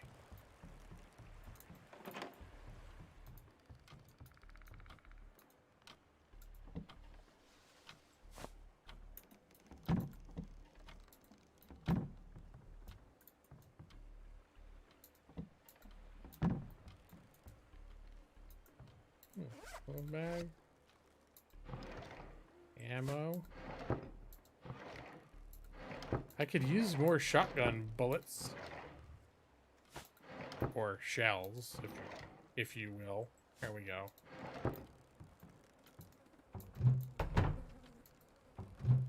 I don't think Bigfoots are vampires, no. I mean, I'm no expert, but I've never heard that they were. Although, if there are vampires, I don't know why a Bigfoot couldn't be a vampire. Looking for Monica at the treehouse. I need to find her. Ruby, look around the waterfall. I did see a waterfall nearby. I feel like I should be able to get these binoculars. Bigfoot can go in houses. I did leave the door open, but I'm pretty sure I saw Bigfoots climbing in through windows and shit, too. This Bigfoot doesn't F around. Okay, there's a waterfall right over there. So they mentioned looking around the waterfall in that journal. I'm gonna check it out. But yeah, this game wasn't like a super thing where I'm like, oh, I gotta stream this and show everybody. But I was thinking at a certain point I'd probably stream it. But I think I wanted to spend a little more time. Well, I don't know what's worse. Me playing it for the first time, not knowing what the F I'm doing at all, but also, like, crapping myself and peeing myself a little bit at every sound. Or having some idea, like, what you're actually supposed to do in this game. Beyond what I've been doing. Hey, can I go camping in here?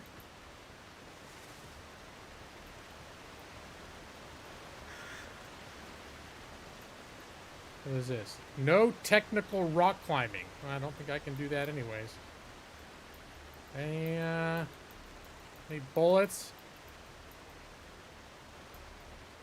What is that? Food.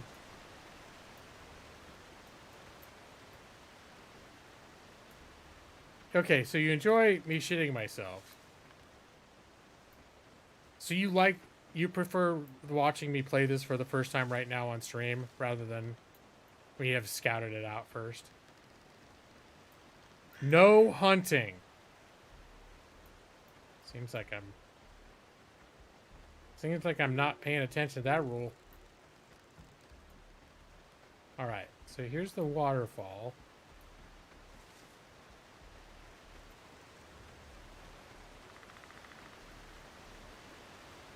What was near the waterfall? Obviously there's this campsite, but there was nothing here to pick up.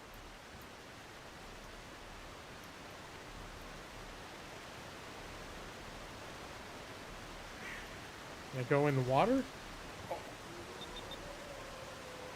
Oh, hold on. Oh no! Bigfoot.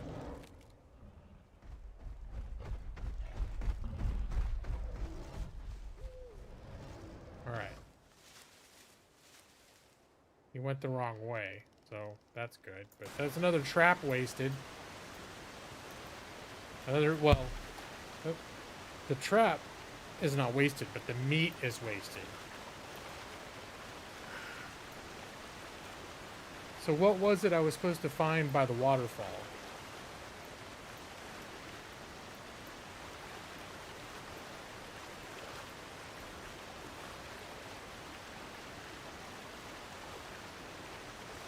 He picks up tools and things and he'll throw them. Like earlier, he actually threw something at me really hard, like a spear. He threw it at me like it was a spear. I think he can pick up street signs and all sorts of stuff. And he'll just use it as a weapon and thrash you with it. So I didn't see specifically, but he may have had a shovel.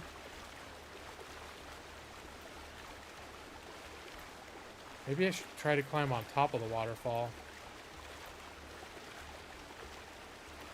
I'm not seeing a whole lot of exciting stuff here at the bottom. Oh, hold on. It's getting a little bit dim. You know what that means. It's going to be pitch black in about 20 seconds. Hurry up.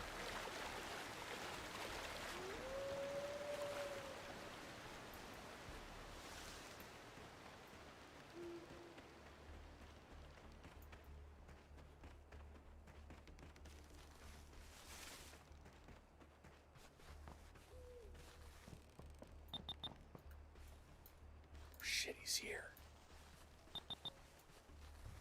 He's here. Something's here. Setting off my cameras.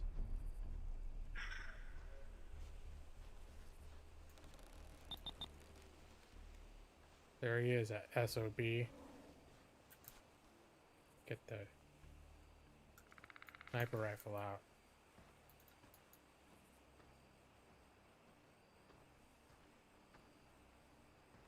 It's getting really dark. He's sneaking around out there.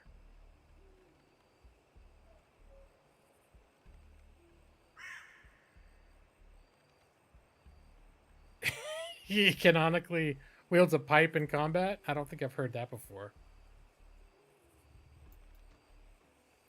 Come on, Bigfoot. Go look at...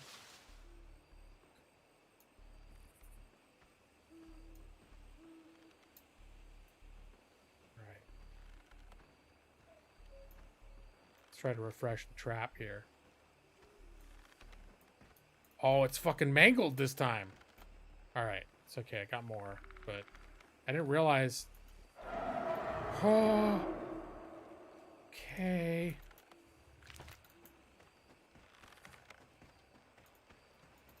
Wait, what was...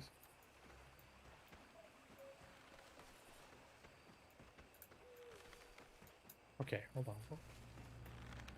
Flipping strategy. Okay. An airplane?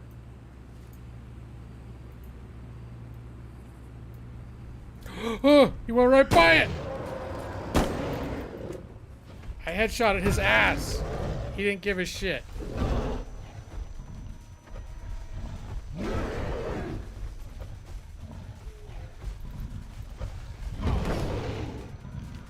Get it out. Oh, Bigfoot.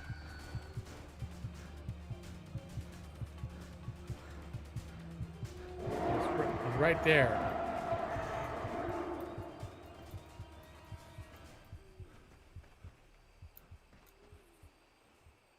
Come back to me, okay, hold on.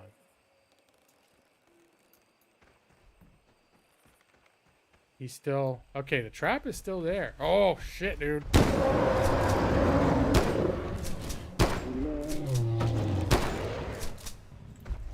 Damn it!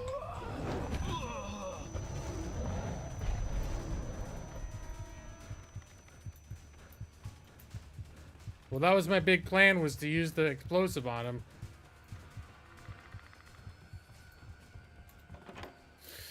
That plan did not work very well. Now I don't have any...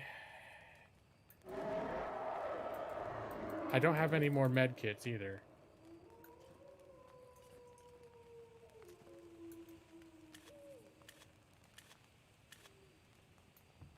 Oh yeah, there was a treehouse, huh? I bet he can fucking climb right in that shit.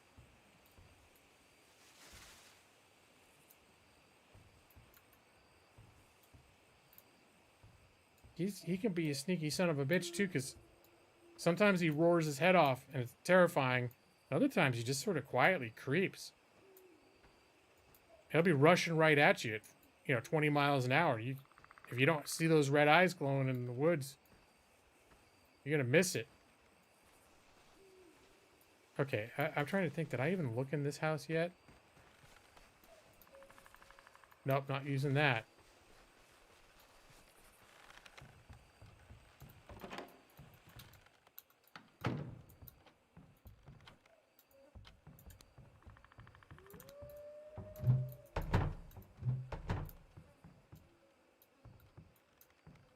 And I think that thing across the top of the screen is his health. And he keeps regenerating it, but every time you attack him, his maximum health goes down. Okay. So we've looked here. We've looked here. I think there's one more cabin over here we haven't looked at yet. Was there two down here? Or it looks like one cabin and an outhouse.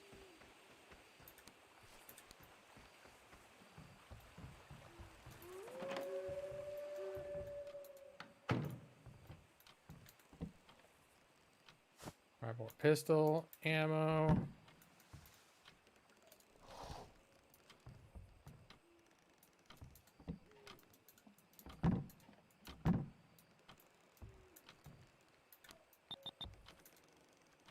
Shit, turn it off.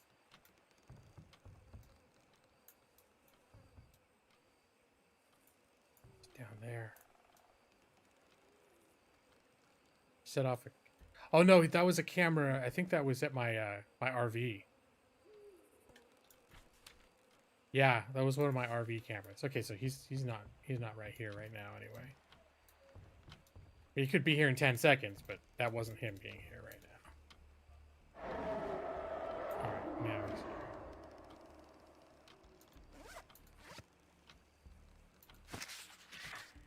Need to find her. Ruby, look around. I'll look for Monica Treehouse. I need to find her. Look around the waterfall. We're starting to get light again.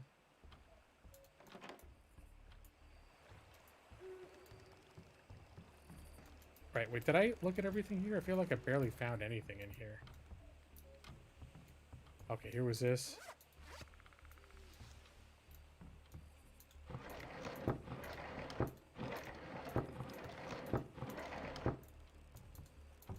Kind of disappointing.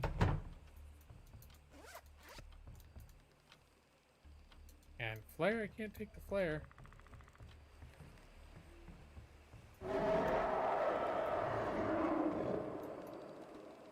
Alright, he does not even give a shit anymore.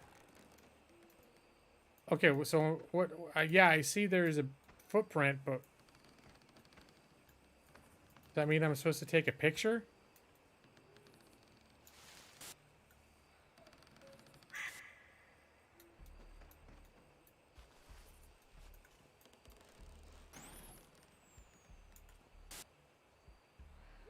Although I did...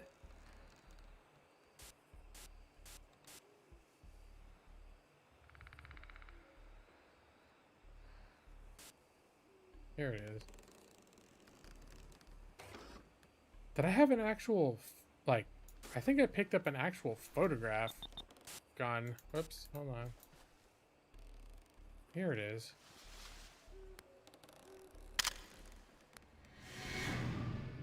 All right, so I found evidence.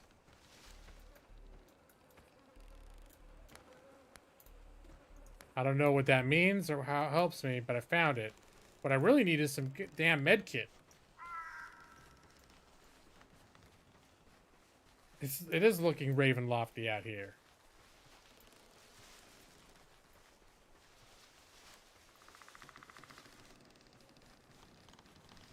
Alright, I think before I retreated, I was gonna look at the waterfall. I was gonna see if I could go up to the top.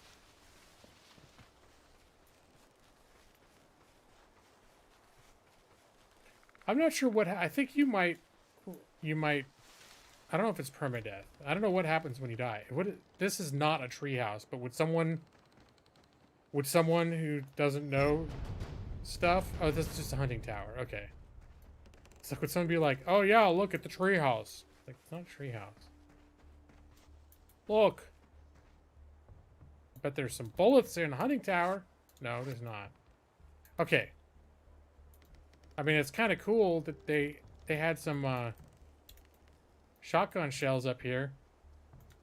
I don't know that traditionally you store a hunting tower with shotgun shells. I guess it depends on what you're hunting.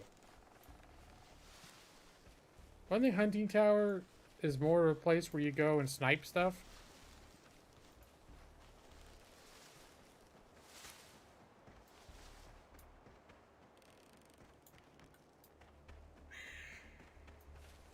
Alright, what's up here? No climbing. Well, they're really adamant. Fuck. They're really adamant about the climbing thing, huh? They don't want you. They're like, don't do it. Catching him on camera, inadmissible. Yeah, if we were recording all those cameras, I've got a ton of footage of him already. I probably have some footage of him kicking my ass. I think at least two cameras were capturing him mopping the floor with me when I was trying to blow up that explosive on him. All right, there's an American flag up here. That means there's got to be some kick-ass equipment.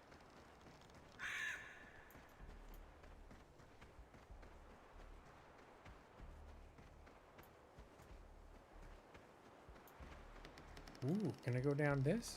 I'm not going to right now, but...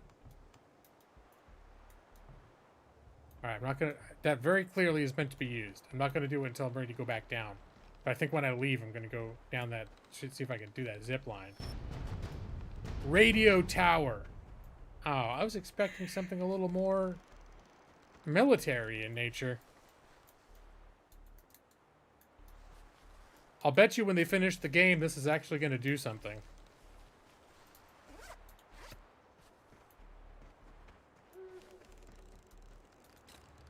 Sniper bullets.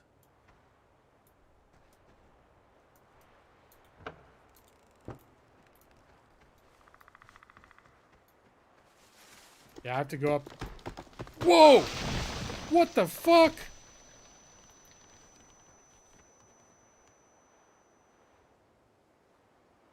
So what, did Bigfoot have that, like, ready to fall? It's clearly not right here, but that took like half of my remaining health. Apparently, a tree falling directly on you is traumatic. Fucking trees, man. I never knew they'd be my worst enemy.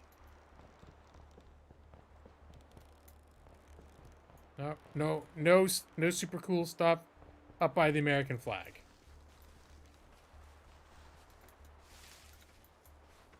That shotgun shell? Yeah. Oh, flare gun bullet. All right, that's cool.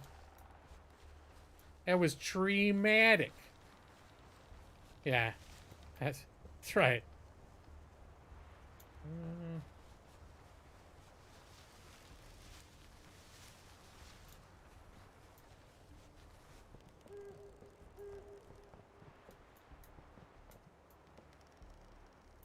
thought it was near the waterfall.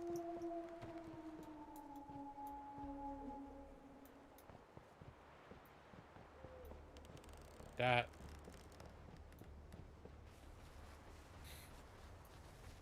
The peace treaty. Not that tree.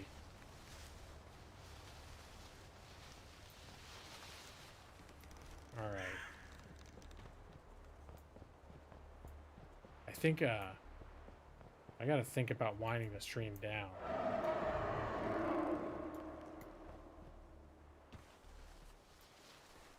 So, I don't want to get shushed again. I was talking with Nick on Discord. It was on a Friday. And it started getting late. I got shushed by text. My wife was like, could you maybe be just a teensy weensy itty bitty bit more quiet? She's trying to be very gentle about the fact that I'm getting shushed. Oh!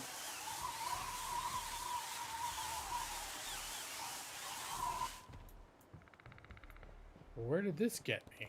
Okay, there's a tree falling over there. I was hoping it would zip line me to someplace like a bunker. Oh, here's a Stonehenge. Maybe this is where you resurrect when you get killed. I think it said you could use that totem to resurrect your friends there.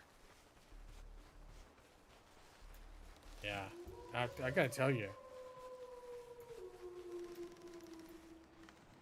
Being shushed as a 47-year-old man. Oh God, it's night. The hell am I? Alright, I'm going the wrong way. Is there any shelter down there? There's a little tent. Oh, bullshit. Gotta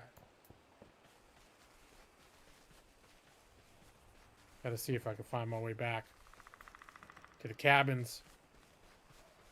This does not seem like a good place for me to... I don't know if you can save your progress at all, but I don't want to come back to a game like where I left it like this. If it's like, oh, welcome back, continue? So, fuck, not, Alright. Can't see shit, but I'm too scared to use a flashlight.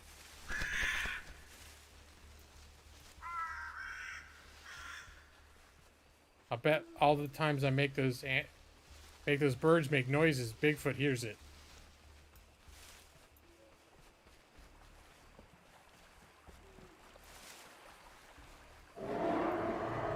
Oh. Oh.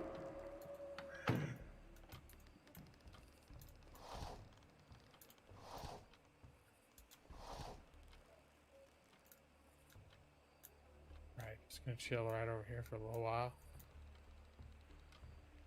You think a flimsy tent would be sufficient? Don't break a crack. Whoops. Nope.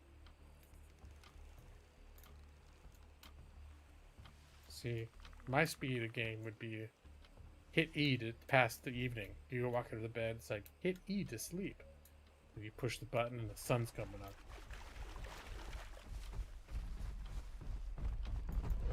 Shit. Does he know I'm in here? Oh, fuck, he does! God damn it. Well, I guess I'm gonna find out what happens when I die. Because it's about to happen.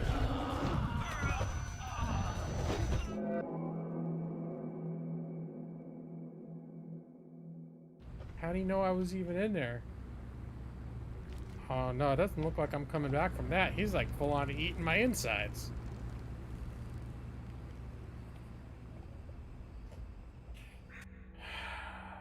His eyes are in fact red. Well, looks like I lost that match. I didn't get any score. Somehow I got 40 points. I'm not sure how, but I made it 5 nights. Let me see. Dead.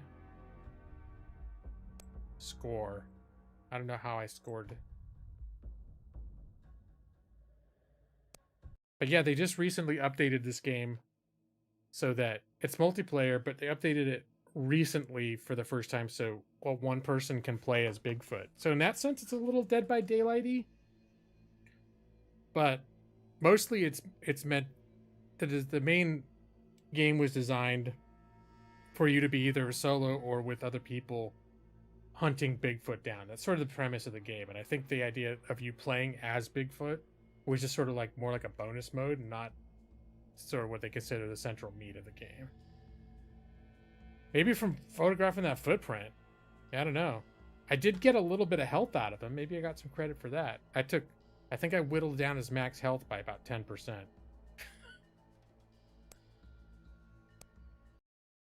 All right. Well, that's enough for that. Oh, that was terrifying. I could probably play a little bit of something else. Is this super loud?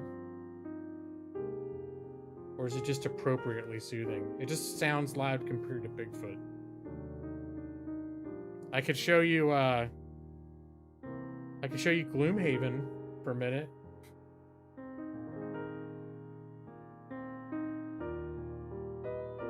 Yeah, I don't know. It looks like you can only play Bigfoot in a multiplayer match. Like, it doesn't look like there's any way you can play Bigfoot and have the humans be AI. It's either you against... And I don't know if you could be just you against another player as Bigfoot either. You want to see some Gloomhaven? I don't think this is going to be a great game for streaming, but I don't mind showing it to you. Again, it's one of those games where if I get good at it, I could probably stream it. I know Brad has it. I could play with Brad. We could stream it at some point.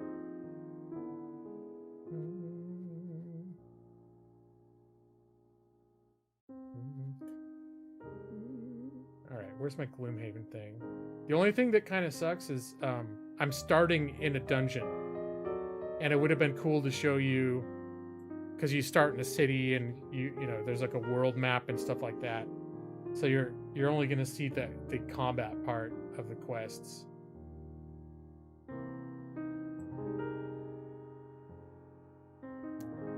Well, certain games I don't have to think that hard about. Like what I've said about Gloomhaven a bunch of times is that even when I'm not streaming, it takes me 5 minutes just to figure out like how I want to use my cards for one turn sometimes.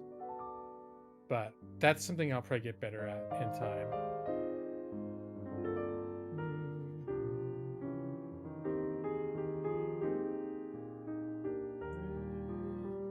All right, let's go. 45 seconds of gameplay. And I thought House Flipper was a big hit tonight, Maxie. Seems like a lot of people really enjoyed House Flipper.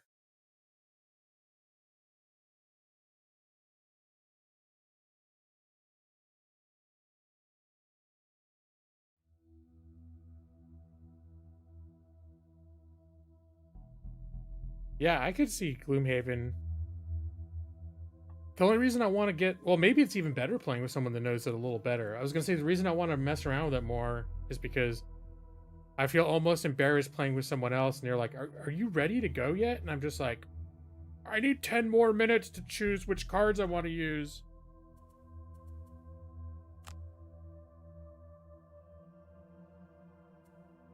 Zoom.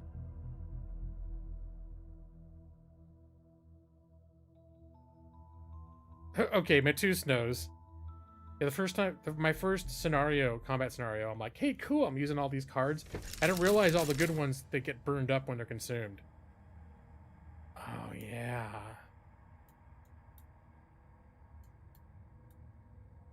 All right. So I forgot, I was like in the middle of this already.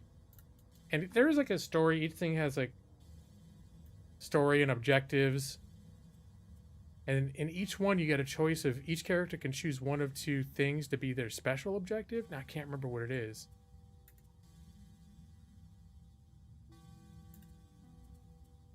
Hey, Brad, do you know if how I can tell what, like, special objective I picked?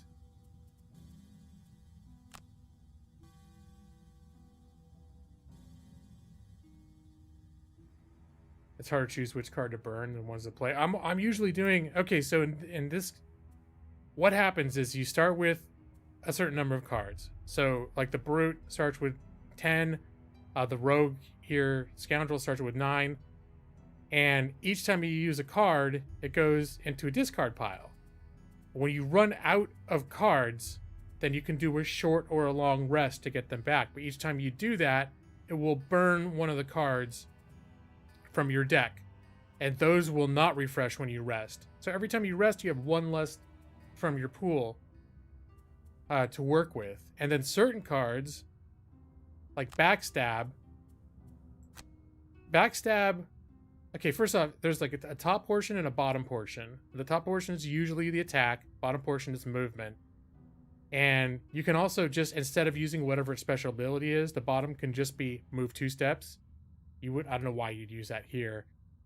Or you could be attack for 2 damage. And the reason you might do that for Backstab is Backstab, under the right circumstances, can do a shit ton of damage. But this little burn icon means that if you use this attack, this card is burned immediately. So it's out of your deck. And so one of the big challenges is if you're not careful, you will run out of cards. And that's considered your stamina. So if you run out of cards before the scenario is done, you're done. You've lost.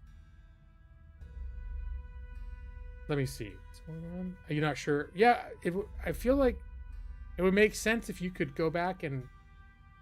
Oh, here it is. Indigent. Okay.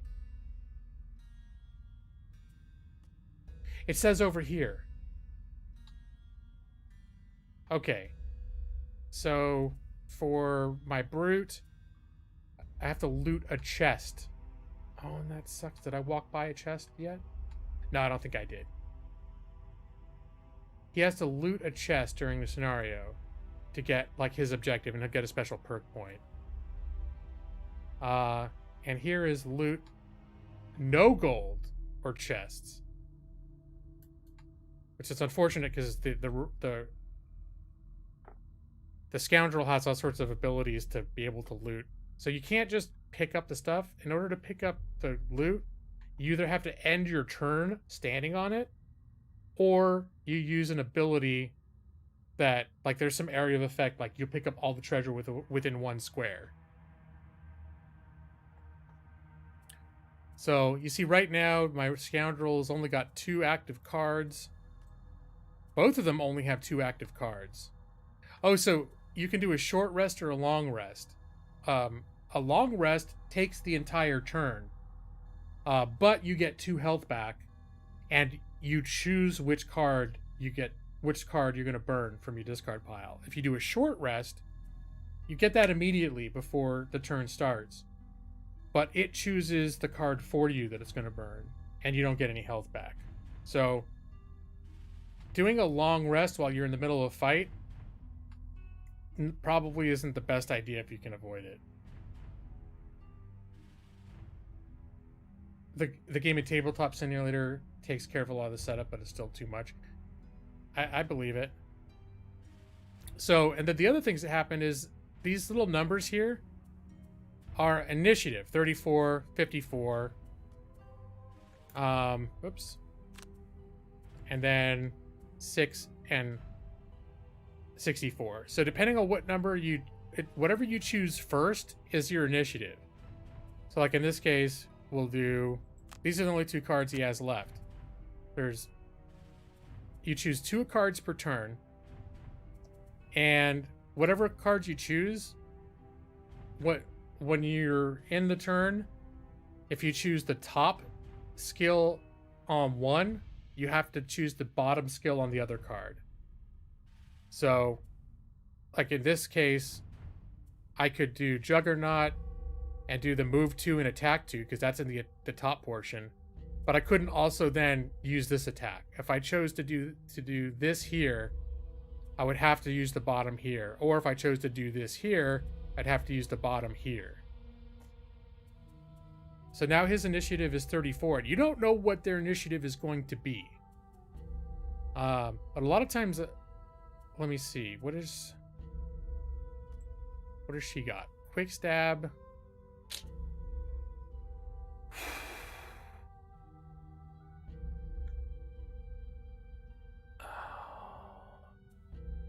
It's not great. So this may warrant using the backstab. If I use the backstab, it burns. It's gone. So that's like, and if I don't use that, all I can do is like a +2 attack. And then each character, let's see, what else do they have? Instead of rolling dice, everything is done by cards. But there's still variables in your attack. So if I do an attack that's like a base 3 damage attack, each time it will randomly pull one of these modifiers out. That would be like it's in the game would be its own deck. And this is how many of each this is just a scoundrel. There's one card in here that causes whatever it multiplies. This is a 0 multiplier. You just do no damage. There's 3 cards in here that will reduce your damage by 1. There's like 7 that just whatever, if it's a damage attack, it's just going to be 3. There's 4 that'll add 1. There's 1 that'll add 2, and then there's 1 that will double your attack. So that's what this game uses instead of dice when you're attacking. So you don't know, like the backstab is a base attack of 3. And then that modifier will be there. And then there's these other things. So it's like you get another +2 if the enemy is adjacent to any of your allies. And you get another +2 if the target is not adjacent to any of its own allies. So there's all this like ways of setting this up. So what this means is if I want to try to use backstab this turn, I'll need to get him standing next to someone. And then that might be worth doing backstab. And it's a little bit of a hard choice too, because this fire elemental's got 2 shields up. That's like damage absorption. And that's not cool. Does he have any? No. So if I want him to move first, so there are some attacks that have piercing that will pierce through stuff, but he does not. If I want him to move first, I have to, if I choose 6, she'll go first. Now she's ahead of him. So if I want her to go after him, I have to choose her first card to be something higher. The 64 means probably there's a good chance one or both of these guys are going to go first. Actually, it's possible one or both of these guys could have a lower initiative than 34. You draw the times 0 at least every third draw. I didn't really experience it until I was playing before work this morning. And I think I got 2 in a row, and we were fighting a boss. It was like an elemental boss, and it was my rogue too. I'm like, holy shit, what's going on? So I think I am gonna do this though, even though, yeah, it's not like we're gonna kill anybody without the backstab. So we're probably gonna get hurt. So we're just gonna do this. We're gonna end selection. Oh, we are moving first. Okay, so see, actually, this is really lucky because the scoundrel is 64, and so was the elite living bone. But the scoundrel they're giving first. And then this tells you what they're going to do. Each creature has sort of its own base attack and movement. But then they also can have their own cards each turn. So this turn, when the living bones elite goes, he's going to move up to 3, and he's going to do an attack that does 3 damage that can hit 2 targets. Or is that, no, that's 2 targets. Or maybe that's range, but no, that's 2 targets, but that would be within 1 square of him. And the flame demon is going to move 2 and do 3 damage to up to 2 squares away. So basically anything that we don't kill this round is going to get a good hit on us. You've been mostly playing as Brute. You have this one card that does 8 damage. Is it a burn though? Like you use it and it's gone? Because most of the time the cards that burn, like I really try not to use the ability, because my first couple times playing, I burned through all my cards. And then I'd be like, oh wait, there's another room with a whole bunch of other, like a whole other room full of creatures. And I'm already, like, when I run out of cards this time, I'm not going to be able to... I don't have anything left. Alright. So... what does she have up? She can only move 2. So I think... Alright, we're just gonna do this. He can move...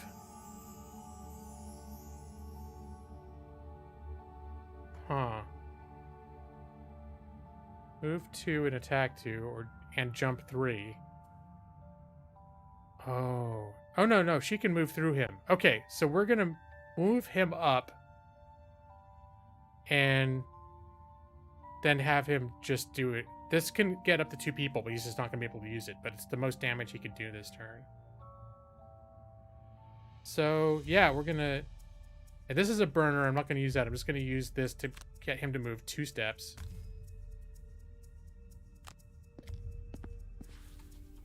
And it is hard to learn it. I didn't realize it was going to be that difficult. Like, there's a lot to sort of sink in. And the first time I played it, I was just like, this is too much. Like, and I knew I'd be interested in learning it more. But at first I was just like, this is more than... Like, I thought this was going to be kind of like a little more lightweight and not as... Like, you really have to think about what you're doing constantly. This is still all right now just been my first turn of combat this whole time since I started showing it to you guys. All right. And we're going to do this.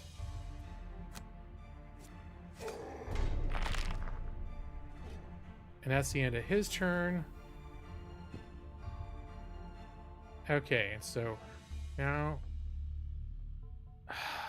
if she had something with a 3 attack, it'd almost be worth it not to use the backstab.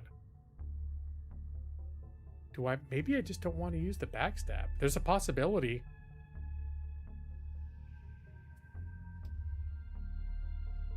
Huh.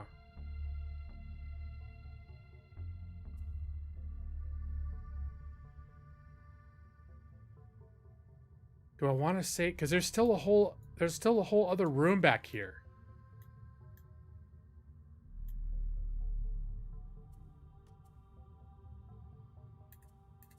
If I use the backstab, I can guarantee taking this thing out this turn, though.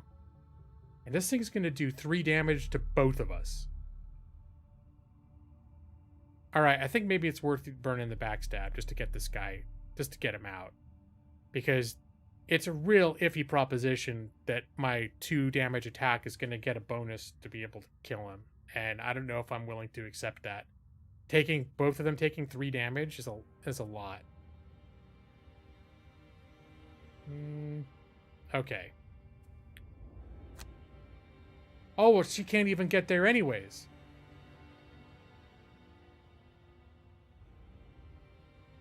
I didn't realize this is not something she can stand in, apparently. Alright, well, I guess she's not using backstab. Guess we're moving 6. And, we might as well move her all the way over here.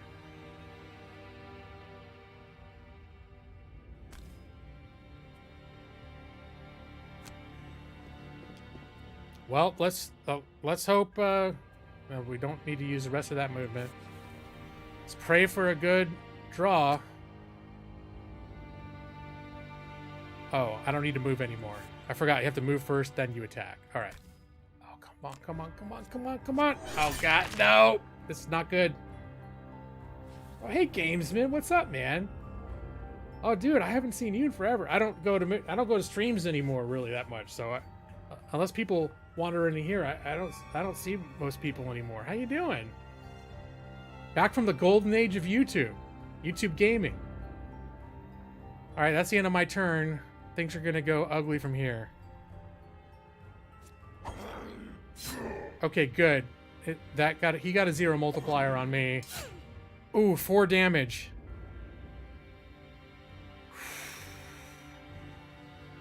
All right, so you can see here, I have a few options. I can take, if I had a card in my hand, I could burn the card instead of taking the damage. The other option is I can burn 2 discarded cards instead of taking the damage. That's a lot of cards to burn to not take some damage. Or I can just take the damage. And that's going to take me from 9 down to 5. And I think I'm just... Fuck.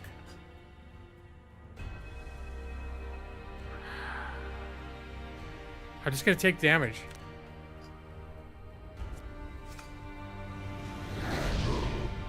All right. This is maybe where everything's turned against me. Doing well. Nice, man. Are you still streaming? Like, and I apologize that I don't know, because like I literally barely pay attention to the streaming scene. I still stream once a week, just like I was starting in 2016, Thursday nights. But everybody left YouTube gaming. I stayed here because I get like the same 10 to 20 people popping in every week, and they're basically just my friends now. And like tonight's stream was just me showing all the games I've been playing this week. It's not like it's not super formal. It's like, yeah, I've been playing this, and yeah, burning cards. But that health though. All right, yeah, he's taking the damage too. All right, well, I'm not taking a long rest because letting both of these guys attack is just not a viable option. So when you take a short rest, it will choose which card is going to burn for you. That's kind of a good card. Now you can randomly redraw instead if you're willing to take another point of damage. So you're being posed with this what's worst scenario. So it's like, you know what? Fine. I don't want to take more damage. Fine. But if you know it's like there's a card that you absolutely need that you cannot afford to burn, like you know you're going to need it, then maybe it's worth taking that point of damage. I do manage to come to Brad's streams occasionally. Unfortunately, he streams in the middle of the night for me. All right, let's do the same for her. Short rest. That's a good ability. That's a burner though, so keep not using it. I prefer not to get rid of this card, but that's fine. All right, so this dude only needs 2 more damage. Throwing knives. I could attack both of them with throwing knives. We might do that. Now the downside is this dude with all his flippin' shields. Let's see what provoking roar. I could always disarm, but it would be nice if there was a way for me to get through. Do I have a piercing attack anymore? No, I don't. I think it got burned.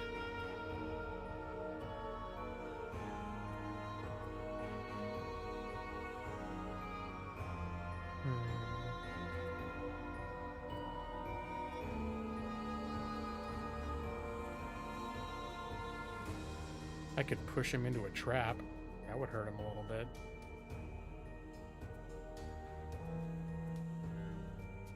Alright, also... Hold on. Oh no, he lost. There's one card that has an attack on the bottom. That's not gonna help. Move to... attack.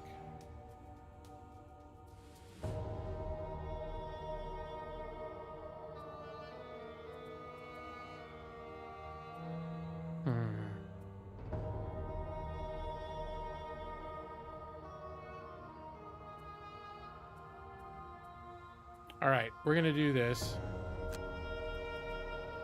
And then the 3 attack, and depending on what happens, we may use one or the other.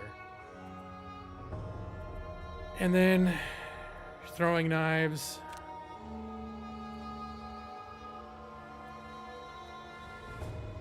I don't think there's really anything else here I want to use, so I'm just gonna single out's a good ability. That's a good ability. That's a good ability. These are all. I'm gonna get rid of quick hands, I think.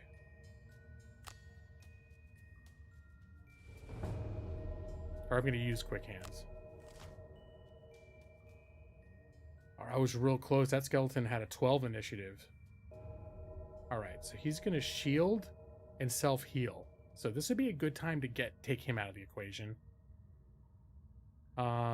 This guy's just going to do an attack that's too deep. So we've got to make sure to try to avoid being in a place where he can line us up that way. Alright. Okay. So... Oh no! I wanted her to go first. Oh, that's not good. Okay. Well, this is going to be very contingent.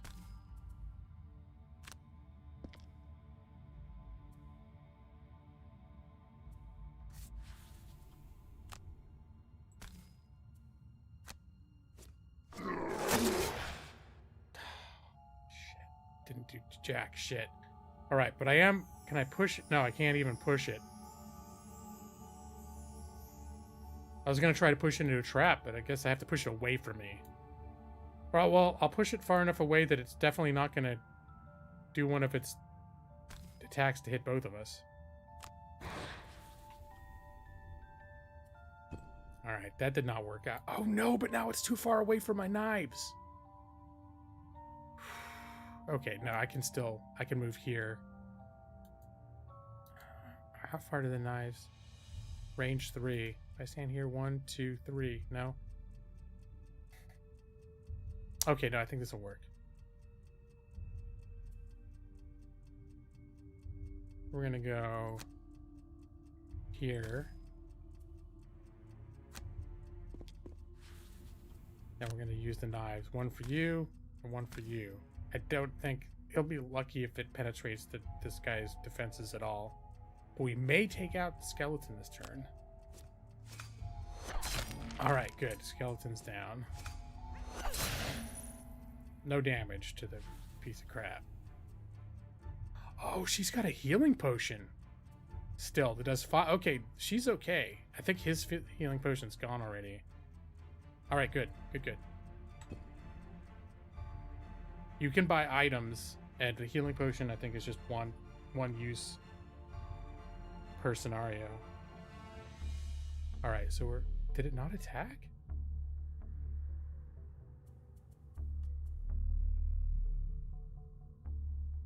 Bash.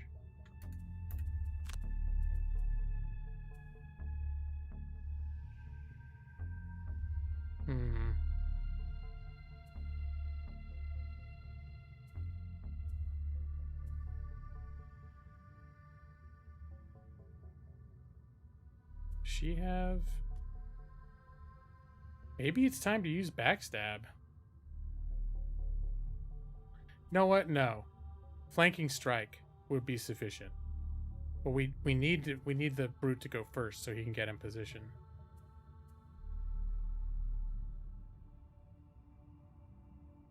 What kind of movement does she have? 5, 2. Okay, so she's gonna need...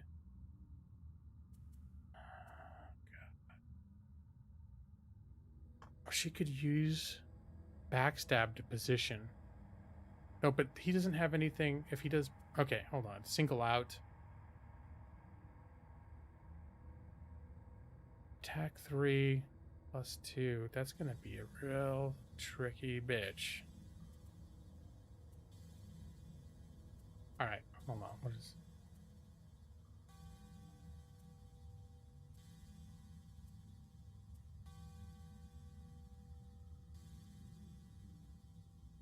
Alright. We're gonna do... Juggernaut.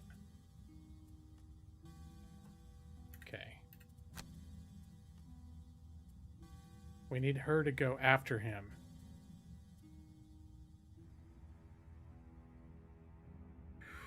I don't want to use this card. That's a long way to go. Okay, we're gonna... 1, 2, 3, 1, 2, 3, 4. Okay, no, we're good. 1, 2, 3, 4, 5.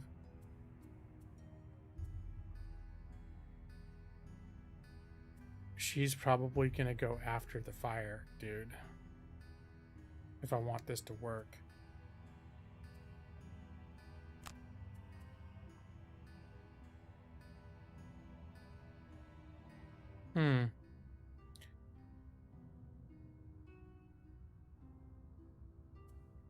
Let's see, single out. I may not need to blow a backstab on this. Yep, he's gonna go before she does. Yeah, it was. I pushed it out of the range, and I forgot, like, her knives don't go that far. But I was able to move her still, so she could get to both of them. All right, so when it moves, it's gonna move up to 3, and it's gonna do a 2 damage attack up to 3 spaces. That's not bad. That's pretty mild. It's gonna be a burning attack. Fuses with fire. Okay, that just allows it. That infuses, like, for the next turn, it can then use something that's that, like, it creates like a fire that it can then spend on certain abilities. Use elements, and you have to set them up first by creating the element, and then you can spend it. All right. So, oh, this is good. Move to. I don't think I can even. I could do this, but that's going to burn that card, and I don't want to do that. I still have to get all the way across this frickin' place. So we're going to do this. That will give me a move, and I can at least do a jab. I don't think, unless I get really lucky with draw, I'm probably not going to hurt it, but... yeah. Move here. I'll pick up a little gold, too.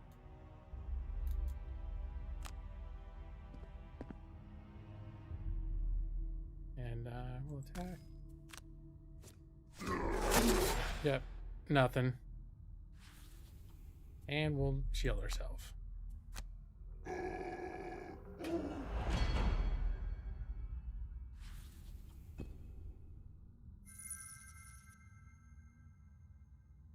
are we gonna do? Oh no, he's not next to it anymore to flank it. Oh god. Okay. Oh, he's getting so hurt.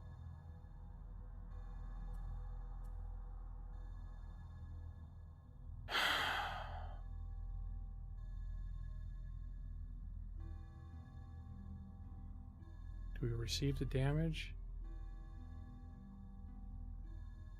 No, I think he's hurting enough that we need to burn a card. Which card? Sweeping blow. That's painful. We did play the Pathfinder adventure card game. And, well, I don't remember it being like this. I mean, it's all cards. But I thought it played it. Yeah, it did, but it did have the same dynamic with the bonuses, with the damage dynamic using the cards, though. I do remember that.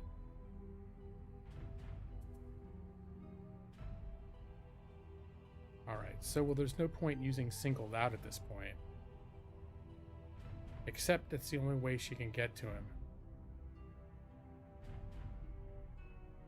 Is by using this. So, that doesn't matter. She'll do 3 damage. If she's lucky, she could kill it.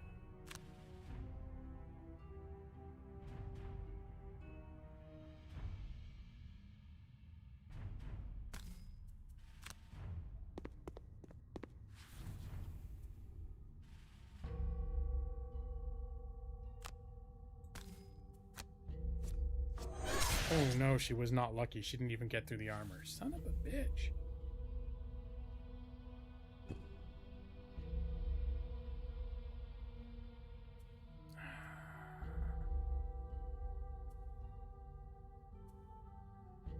Alright, well, this is what it is.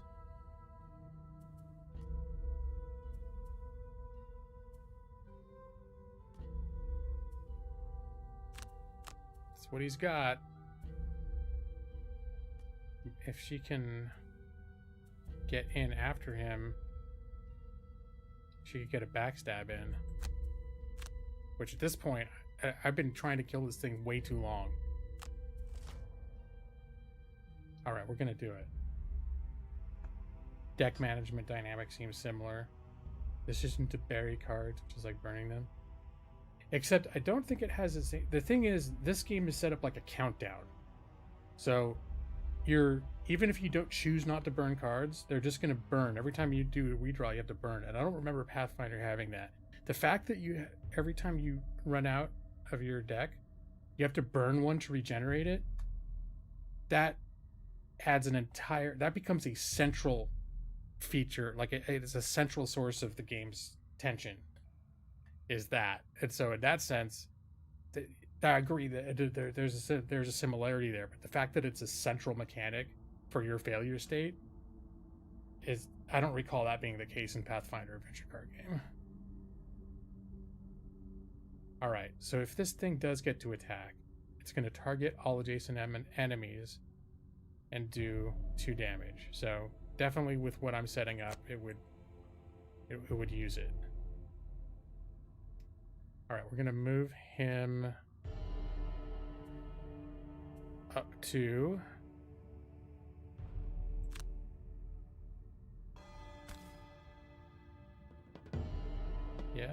okay, and I do no more movement. I'm gonna do a cleave.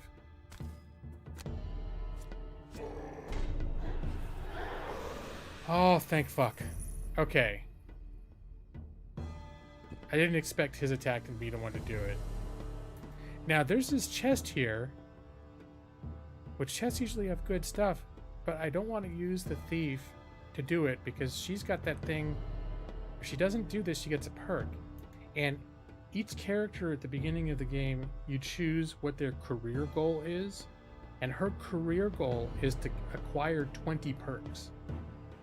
And once they've acquired their career goal, they retire from the game.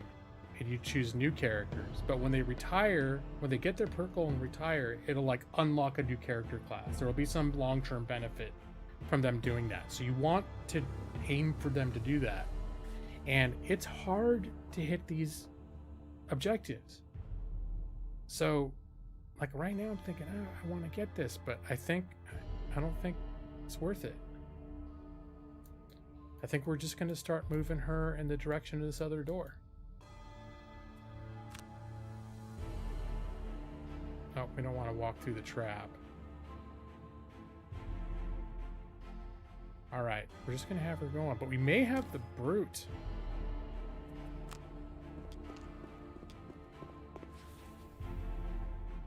And there's no attack.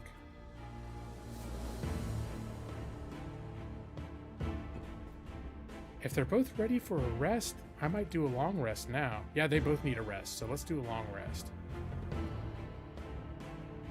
There's 17 characters available you start with. I think 6. And you need to retire them to unlock the others. I didn't know how many there were altogether, but I knew that's how you unlock character classes, by retiring. Alright, we're gonna do a long rest and a long rest.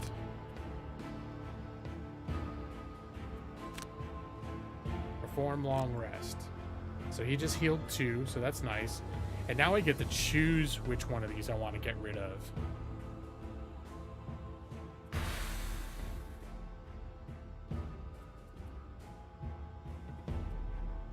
I think this one is...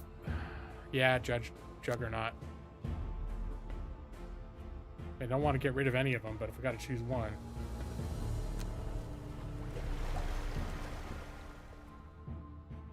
And for the Scoundrel... She's healed a couple. What do we want to get rid of?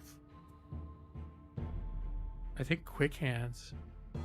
It's the least damage. Being able to move and attack can be helpful, but it's the least damage, and we're not even using loot for her this turn. If she loots, she loses her perk. She can't loot. So, yeah, let's get rid of the card that what's specialty is looting.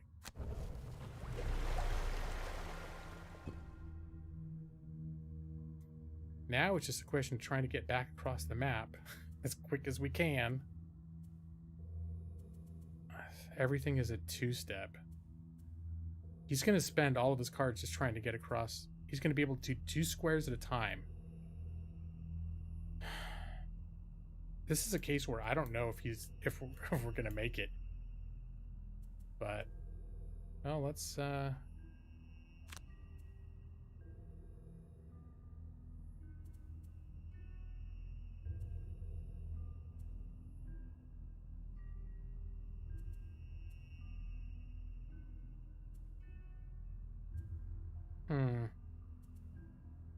that heal would be nice, though. But his problem is he's not going to be able to get... His problem is his ability to travel. Yeah, I know. It was a weird choice for a scoundrel, because her whole class is about... specializes in looting. But when I saw the perk was... you get the perk point by just not looting, I was like, okay. You know what I'm going to do? Because she can't take care of that shit by herself. I was like, maybe I'll move him to get this chest, because his thing is to loot a chest. You know what? Fuck it, I'm gonna do it.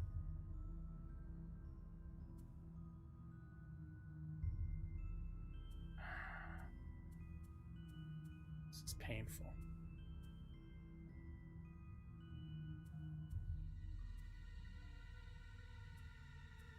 Eh.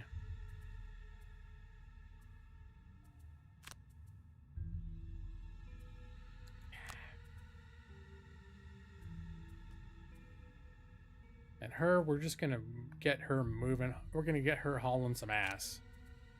I don't think she's gonna be singling anybody out, because this slow MFer, I don't think he's even gonna be able to get to the other room. I don't think he's got enough cards.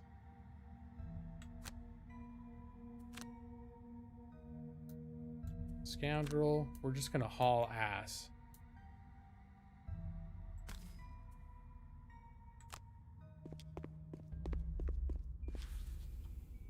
And yeah, no attack to be made. Him, since I don't think he can actually get to the room, I'm just gonna use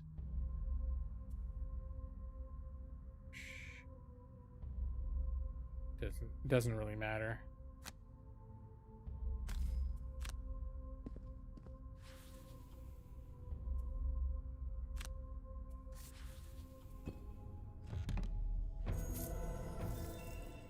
Oh, 15 gold. That's good.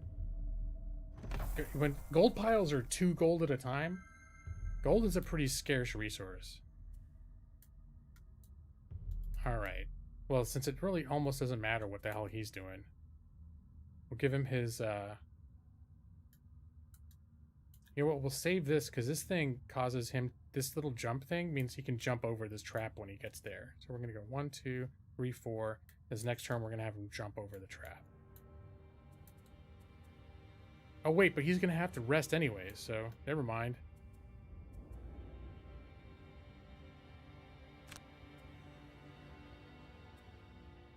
Yeah, whatever. I think she's on her own. She's going to have to figure this shit out.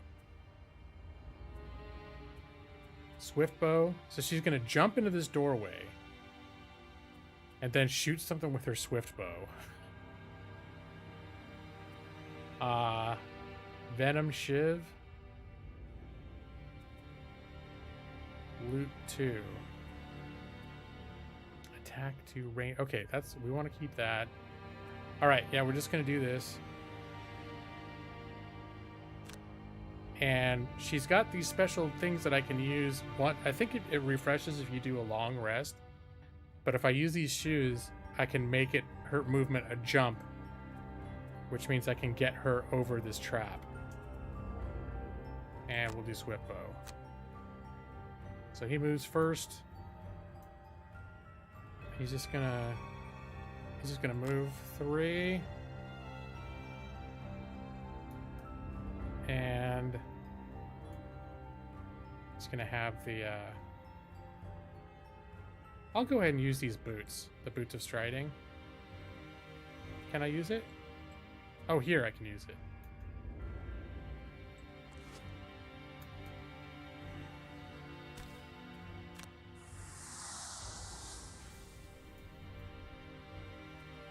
And he can't attack anyway, so...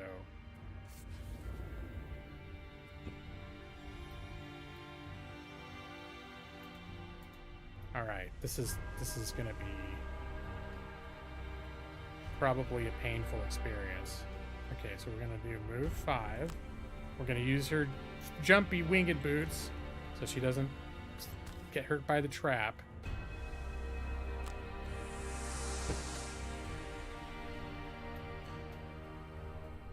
These things look nasty. But that dude is gonna stir up some shit. Well, she's too far to do anything to these guys anyways. What do? Movement 2. And this is difficult terrain. So I think I'm gonna have her stay put. Just shoot the closest one of these guys. Oh, she can't. I don't want her moving anymore. She still has more moves. But I don't want her moving further in there. Alright, so that wasn't ideal.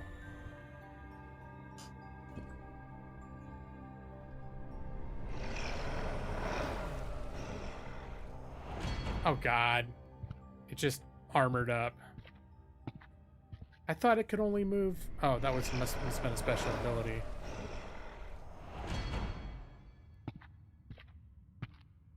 Well...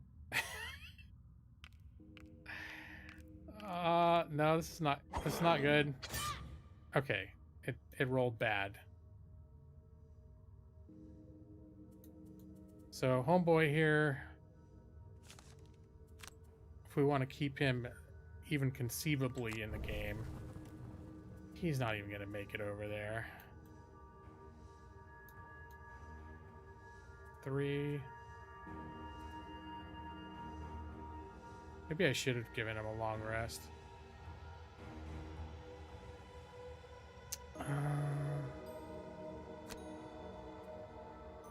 Retaliate.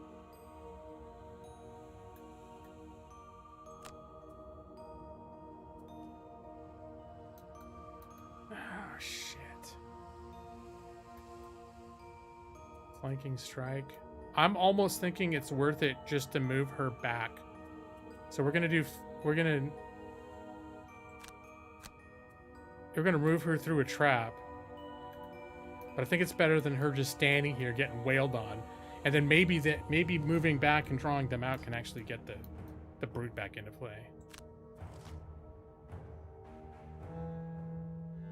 Alright. So he's going to move 3 and do 2 points of damage. Move 4, 2 points of damage against 2 people. No, he's not going to do that shit on me. Alright, so we're going to do this, and then first we're going to do the knives.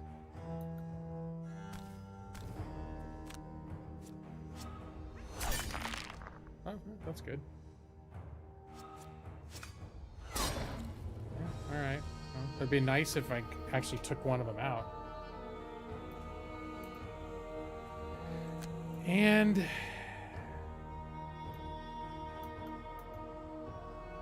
okay, let's do this. It's gonna hurt. Yeah, owie. I'm just gonna take it.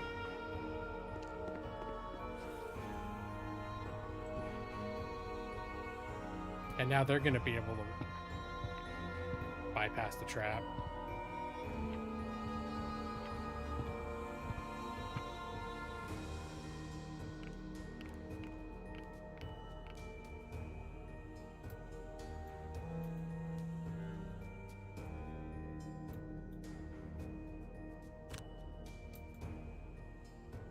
No. Oh yeah, it's a jump. Never mind. This one has a built-in jump, so if the trap's not going to hurt him.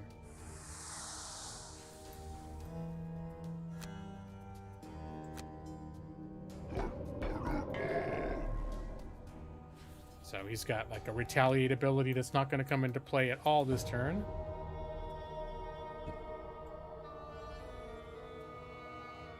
All right, what do we got? Oh, she needs to do a short rest right now. So there goes backstab.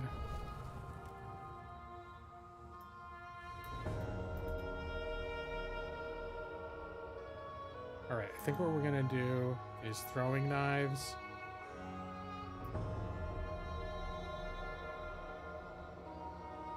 Can he can't get up there, can he? No. I think we're gonna do throwing knives and then just move her back.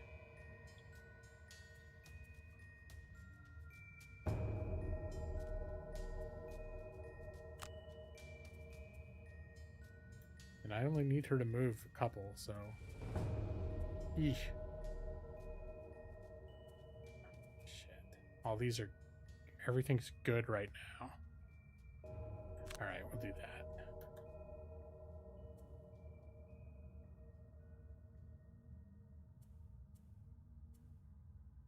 No, hold on. It's time to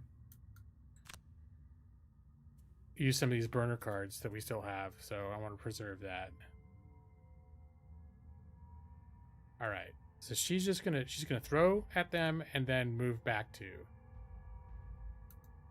him. We're just gonna, well, here we go. We're just gonna move.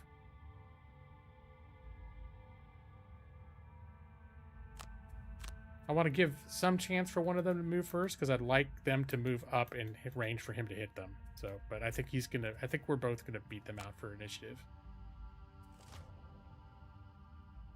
Yeah. Immobilize all targets within 2 and then heal self. All right. Move 4 and attack 2. Target 1 enemy with all attacks. I don't know what that means, all attacks.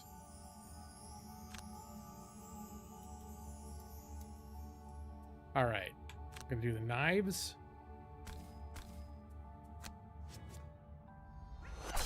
Ooh. Oh, that's kind of nice right there, what just happened. All right, I'm starting to think we might win this. So what does he got? All he can do is move 2. What is this thing going to be doing? Immobilizing. People within 2 squares. I don't think that's going to be a problem. So I think we're just going to keep her where she is and move him up. So let's, yeah, we'll just skip movement for her. And him, whoops. I think we're going to move him up. It doesn't matter. He's not going to use the other attack this turn. Oh, shit. I didn't... Whoops. I accidentally selected his ability and then his move ability and said skip it. Oh well. I think we could still win this though. Nope, there's no more short rest. There's no more long rests for anybody in this.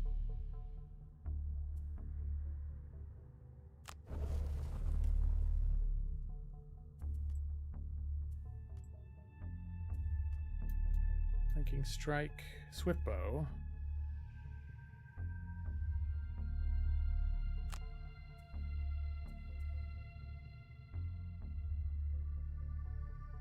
And I think we're going to burn this card after this.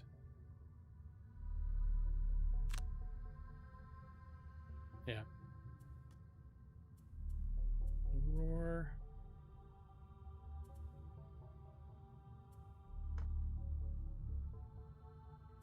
Two. You can long rest in combat, but it takes up an entire turn. And when it's critical, when it feels critical to get people like keep people in play, I guess you could do it, but during active combat, I feel like and maybe I'm wrong. Maybe there's like a really good reason to do that sometimes. But it just, I feel like my intuitions tell me not to do it. Like if we're in combat, to not do it.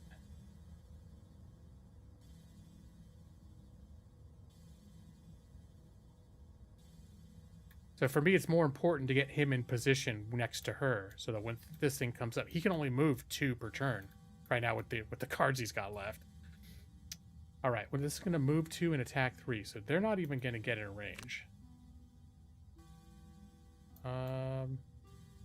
Yeah, this doesn't even matter. So we're going to move up 2. Hit retaliate, but that's not going to... I think it's going to get close enough to hit him. And then her... Oh. We're just going to do the ranged. On your next 4 attacks, targeting enemies adjacent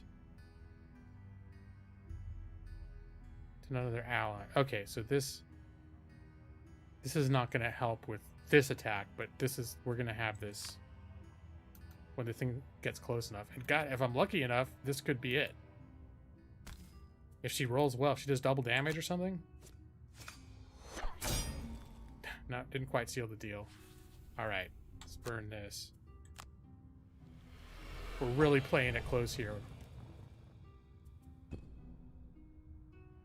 fact, let's just use this now. No, let's hold on to this.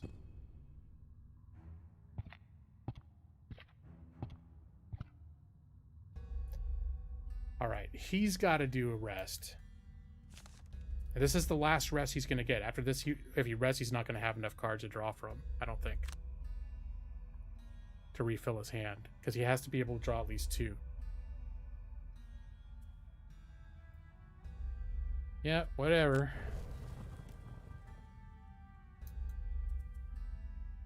All right. So we're gonna use. This is his last turn. So we're gonna use Shield Bash on this son of a bitch. And she's only got 2 things too. So.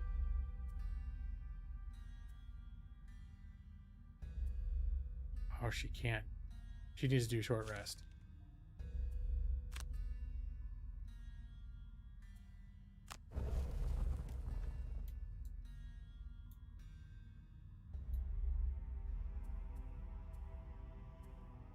Oh, I think we just Swiftbow might just do the trick. This might be it.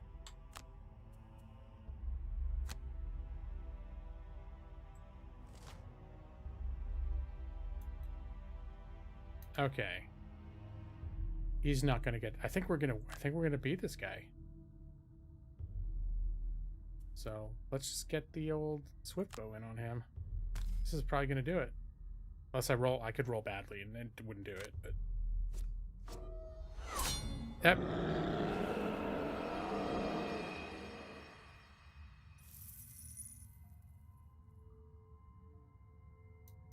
How much gold was up there? 4 gold? Now she's not going to do jack shit. Because she's almost got her no loot objective. I think he still gets a movement though. Here, let's just for shits and giggles. We'll heal her up, have her use her potion. That refreshes each scenario.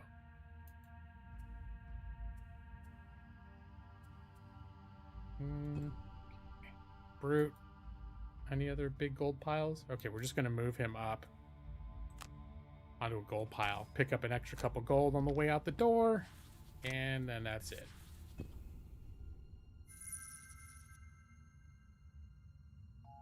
Please let it be the last enemies. I've had it where... Cultists and their minions dead, it seems the Dark Rift is now dormant. It's no less disconcerting, however. You toss a rock at it, and the rock disappears into nothingness. You must admit that you wonder whether you could enter the rift yourself, and whether you would survive the trip to wherever the rock ended up. Alternatively, finding some way to close the rift is probably the more prudent decision. There's an Aether enchanter in Gloomhaven who may know more about this interplanar stuff. She's been known to ask for impossible favors before she helps anyone, though. Nice, each one got their perks. And now she's got a new perk point available. Enemies killed. Okay, cool. This is the first time I've had them both get their perks. More often, neither one of them gets their perk. So that's why I was getting so crazy about wasting a turn getting that chest and then having having the scoundrel not touch any gold.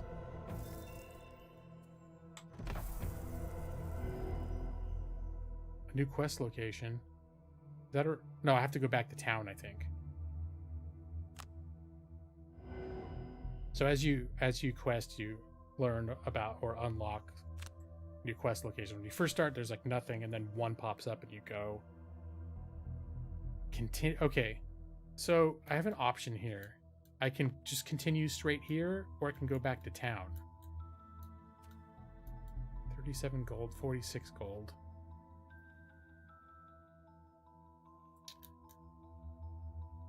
So the advantage of going back to town is that you can spend your gold and buy new equipment. And you can also spend gold to get blessings and things like that that will add bonuses to your attack rolls. When they open up a second one like this here, though, this means you can go straight here. And the advantage of that is anytime you leave town to go on a quest, you're going to hit a random encounter. And at least in my experience, every time you hit a random encounter, there's a detrimental effect. You'll enter the next combat with both people missing 3 health. Or you'll enter the next combat with 2 cards on each person burned automatically as a cost of whatever it was to get through that encounter. And if you go straight from here to there, you don't have to deal with that. So you're going to go in with full health and full cards. Oh, hey, Joss. You caught me during the gotta be careful not to be shushed and probably need to go to bed soon phase, but you did catch me. This is Gloomhaven.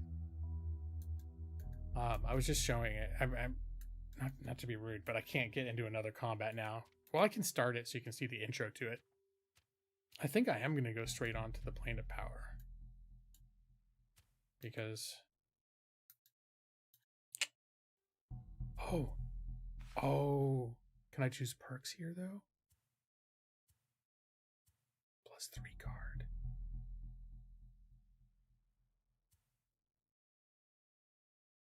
2 +1 cards. So this is perks, lets you choose extra things to add in here, or in some case take them away, like focus. Takes away 1 -1 and adds 1 +1. Adding 1 +3 card, though. That's pretty good. What else have we got? Oh, I think I'm going to go for the +3 card. You can get rid of another -1 card, though. It's hard to make decisions.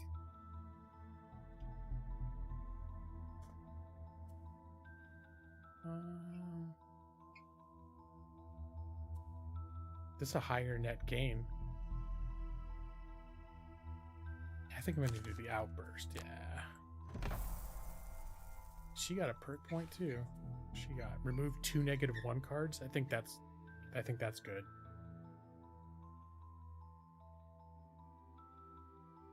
Or replace 1 +0 card with a +2 card. That's, you know what, getting rid of the -1 cards is better.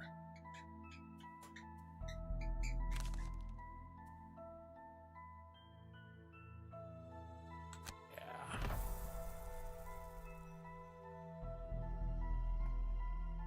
So, Joss, just coming in, this is when you play this game, instead of rolling dice every time you attack, your attacks have a base damage score, and then it'll draw from this deck to determine how that's modified. So the more bigger numbers, positive numbers, means your attacks are going to do, it's like rolling a higher die roll, because it's going to be, there's 7 of these, 5 +1s, +2, there's 3 -1s. This is a ×0. This, whatever it is, you don't do any damage. And so about tweaking this deck, removing some of the -1s, it's pretty good stuff. All right. I think we're going to leave it at that. No, we're going to go on.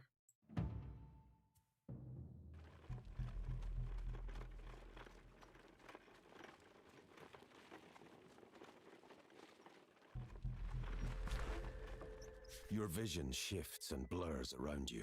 Nightmarish wailing pierces your ears. You feel your extremities stretching out, as if the universe is trying to tear you apart. And then it stops. You open your eyes to see your feet are on solid ground, but around you whirls strange elemental energies, fire mixing with ice in torrential power. You catch your breath and glance back, relieved to see a void of darkness similar to the one that brought you to this place. The relief is short-lived, however. Uh-oh. Okay, so this is where... Let's see what the two... So he can choose, for this scenario, if they achieve their goal, they'll get 2 perk points. His is aggressor, have 1 or more monsters present on the map at the beginning of every round. Have 1 or more monsters present on the map. Like visible, I guess they're saying. Okay, what's the other one? Use no items? Fuck. I don't think there's any chance of doing that. No, there's I don't know if there's likely any either one of these, but all right. He's probably not going to get any perk points. Hers to choose from, gain 7 or fewer experience points. I feel like I can do that for sure. Kill 5 or 4 monsters. I think getting fewer experience points is something that's likely. It's more likely to happen. So she may even get that one. So this place is explore what may or may not lie beyond. Kill all enemies in all rooms. And then there's a hidden reward, but the objective is kill all enemies in all rooms.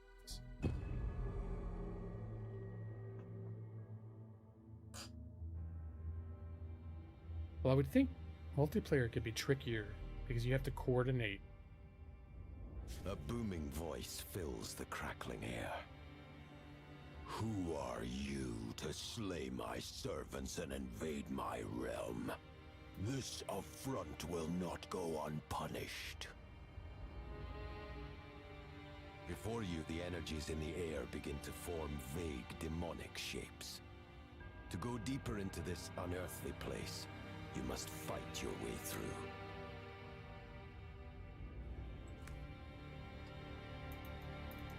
All right, and so that's the beginning of combat. But I think I need to stop playing now. So if you're super curious about combat, I ran the last half of the combat scenario right before you came in, Jaws.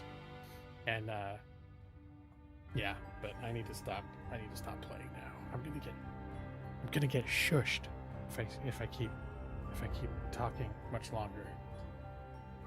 She says even when I'm being quiet, that my voice carries, if you can hear it through the walls. I think part of it too is because my mother-in-law's staying here, and she's staying with us. She's recovering from a not a serious thing, but she had a little procedure, so she's been hanging out at our place, and they keep the doors open in the other rooms in case she needs anything, so they can hear. Everyone can hear. Normally, like the way they wouldn't. Alright, I'm just getting out of here. It's always like, all progress made in this round will be lost, but it automatically saves when you leave.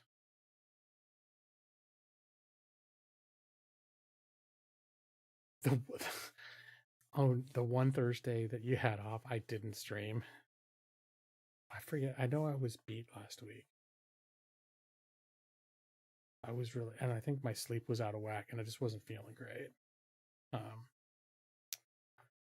right, let's go to the thank you. Here we go. Here, because I can't talk loud. Let's go. I'd like to thank everybody for joining me here again on quiet, no getting shushed Thursday night stream. That is one of the main objectives. If we stream past 11, is to not...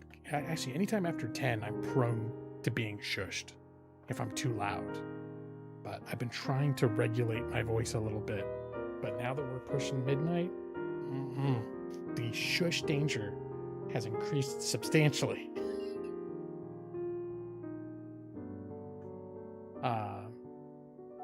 got a full party. I think, and I think everyone's picked characters too. We have my wife as a ranger. Everyone but Brad. But Brad looked like he was zeroing in on warlock. Ethan's gonna be a halfling rogue. Joss, you're gonna be a cleric. Nick's gonna be a barbarian druid. Is that everybody? Ethan was gonna be rogue? Yeah, I said that already. Oh, good, you got your mic arm. Okay, good deal. And yeah, I know he mentioned that he'd helped you last week with it. And I also think, I was mentioning earlier, before we play a real game or stream anything, we should have a session 0 where we all meet up and I show you how to use Fantasy Grounds a little bit, because that's got a little bit of a learning curve. You'll want some exposure to that before we play our first game. And then also we can just talk a little bit about the setting and about your characters. And yeah, I was saying we could come up with ideas of, like, if people would decide they want to, maybe the characters all knew each other first, you could collaborate on some more background elements on your characters. So even at that first meeting, if you've finished your character and done a background, you could still come up with tweaks and ideas based on, when you learn a little more discussion about the world that the adventure's taking place in, the region.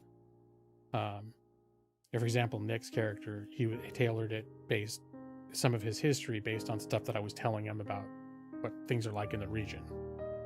And so some of those details could be a little helpful for anybody while they're still, you could make your character, but then it'll, do some tweaks at the end about, like, who they are, or maybe word a little bit about the history, so on.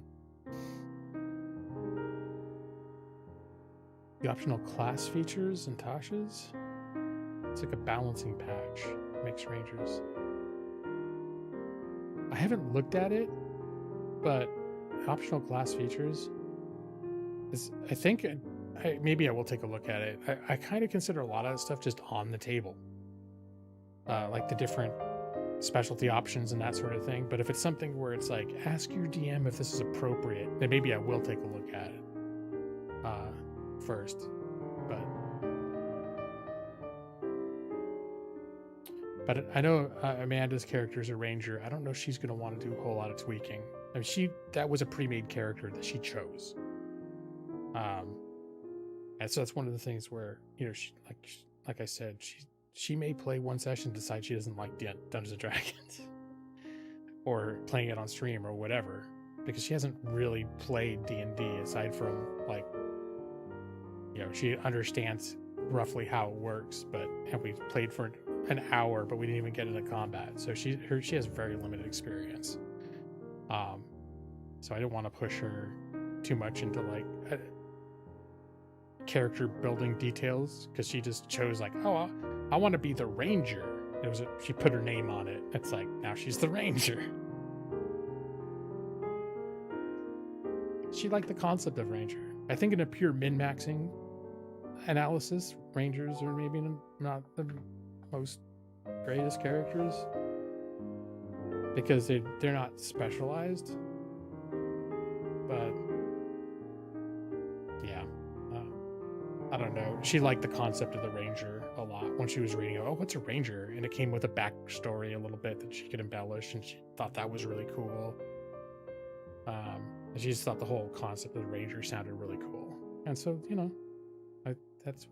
I think that's, like, honestly, the people's most, magical memories of Dungeons and Dragons is when they were just more concerned about how cool it was to be a character and weren't, it becomes a different game later when you are in that min-max phase where you're gaming the system to maximize your combat abilities and stuff like that. But when it's just sort of that point where you're like, oh, cool, I'm like a warden of the wilderness, like protecting civilization from the wilds. That's just like a cool idea, and that's my character. That's who I'm gonna be. And to be excited about that without worrying about, oh god, am I gonna do as much damage as the barbarian?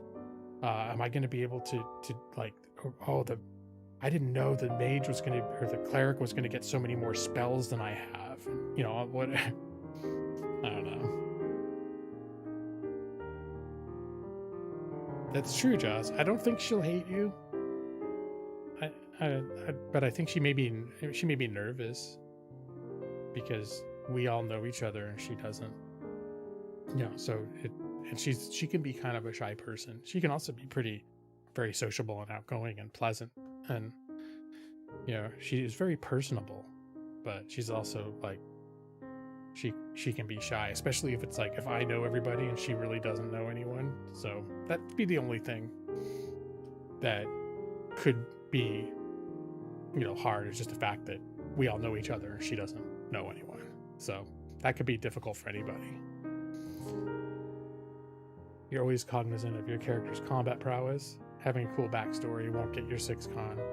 Well, yeah, within reason. You don't want to be like, hey, for role-playing purposes, I just chose to give my character all 8s for all of his for all of his attributes. Just 8s across the board. I just thought it'd be an interesting character, interesting choice to see how that would be like to play that person. It's like, not saying it's irrelevant, but I also like the idea of someone coming in where they just don't know, like, oh, well, this is the best class, and if you choose this thing and do that, then that's optimizes their damage output.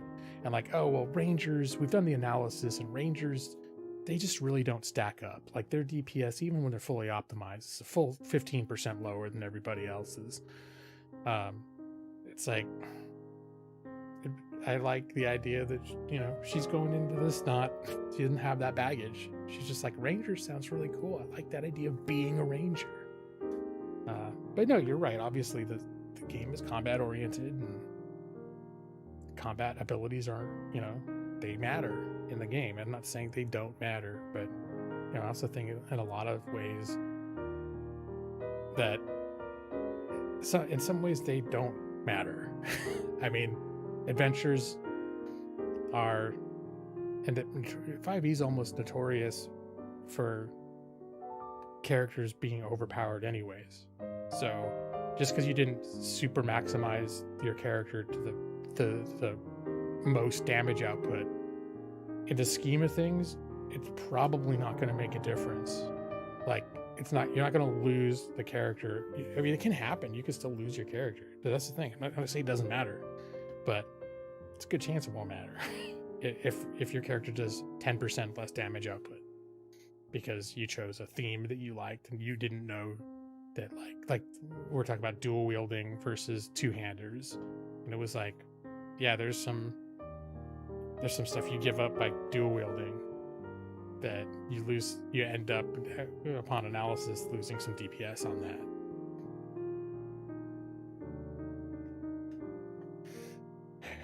Nobody knows that. Brad has really, really got it out for Ethan. It's just a role-playing thing, though, right, Brad?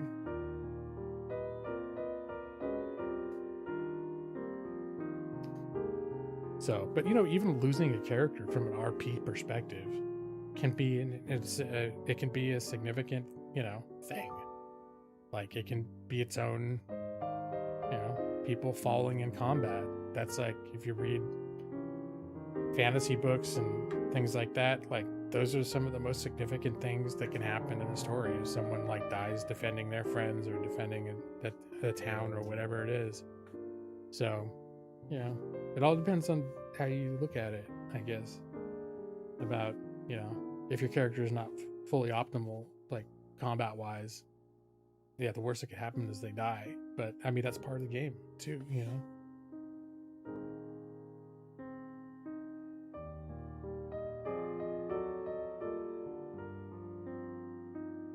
Oh, I see what you're saying, Nick. Yeah, there are people that, and there was a game, I mentioned I played a game where there were 9 players, and every session we'd sit around for 5 hours, and there'd be a little bit of story, just where we didn't role play. It was almost like a narrative leading us into a combat, and then we'd spend the rest of the night in combat. and then the combat would end, and we'd be like, okay, here's your treasures, and that'd be the end of every session. That's what it was. There was one combat. It was one big combat where all 9 people took turns. And it'd be a big combat. I mean, gotta give kudos to the Dungeon Master because it was a homebrew, so it's, you know, it's no small feat to design combat encounters that are challenging for 9 parties of 9 characters. But at the end of the day, it was like, in that game, all that mattered was your combat stats. And so that, in that sense, like, I made my first character, and it was like this warlock or something, and he got his, or he was a sorcerer, and he got his hands on a staff of fireballs, and the very next battle, he used it. And immediately, and this is realistic, but immediately everyone, all the enemies had bow and arrows or crossbows, and they all targeted him. And like, he was within the same round that he'd used that staff of fireballs, he was dead. And that was the end of that character. And I was like, oh, all right, well, that was, I didn't really get to play him at all or role play him, or I had like a whole personality for him and everything else. And then I was like, I think it was a 4th level character. So I was like, okay, I'm going to do like a barbarian, cleric, rogue. Like I found all these things from just all the 1st level characters, like the going in to patchwork together a bunch of features that would, like, I just took the 1 level of barbarian because when he raged, it was like all the bonuses from raging were per hit die, not per barbarian level. So I was like, I'm just gonna throw one of them barbarian. So when he's gonna rage, and he's gonna rage as 4th level, 4 hit dice worth of bonuses. Live fast, die young, leave a lot of charred corpses around you. I don't think he even killed anybody with that staff of fireballs. It's like, live fast, die young, singe a few people on your way out. And then you got a friend that runs Pathfinder games for 8 to 12 people. I mean, and he ended up ending the campaign because it got too big. Like, I don't think the Dungeon Master ever wanted to get that big, but people kept, like, for me, it was one of my coworkers like, yeah, I played a D&D game. I was like, oh my god, it's been like 10 years since I played D&D. I'd love to join. Would it be okay? And then, like, sure, I'll ask the Dungeon Master. And she asked the Dungeon Master, and he's like, yeah, sure. And you know, he was really cool and like welcoming. And I think he just hit a point where he realized, like, this is not fun anymore. Lightly singed enemy. I think they all made their saving throws. But anyway, guys, it is 11:59 p.m., which means if I sing you a lullaby, we'll be ending the stream right at midnight, which I think we need to do because I'm sleepy. I still need to take down my whole setup back here. It's not easy being the game lawyer. Gotta work in the morning. Work, man. Every time I think of something cool to do, the enemy saves without fail. Yeah, you have in your mind, it's like, oh man, this is gonna be so epic. And then it's like, oh, well, they dodged or whatever. It fizzed. Like, I rolled a bunch of 1s, and then they saved, and so they could have taken 36 points of damage each, but instead they each took 4 points of damage. Oh well. All right, guys. Here, let's do it. Let's do it. Let's do it. Let's do it. You know what it is. Dim the old lights. Cue lullaby. Go to sleep and good night. Your eyes are getting so heavy. Not getting shushed tonight. Good night, Nixie, Joss and I. Matus, Brad Pritchard, go to sleep. I'll be waiting for you in your dreams.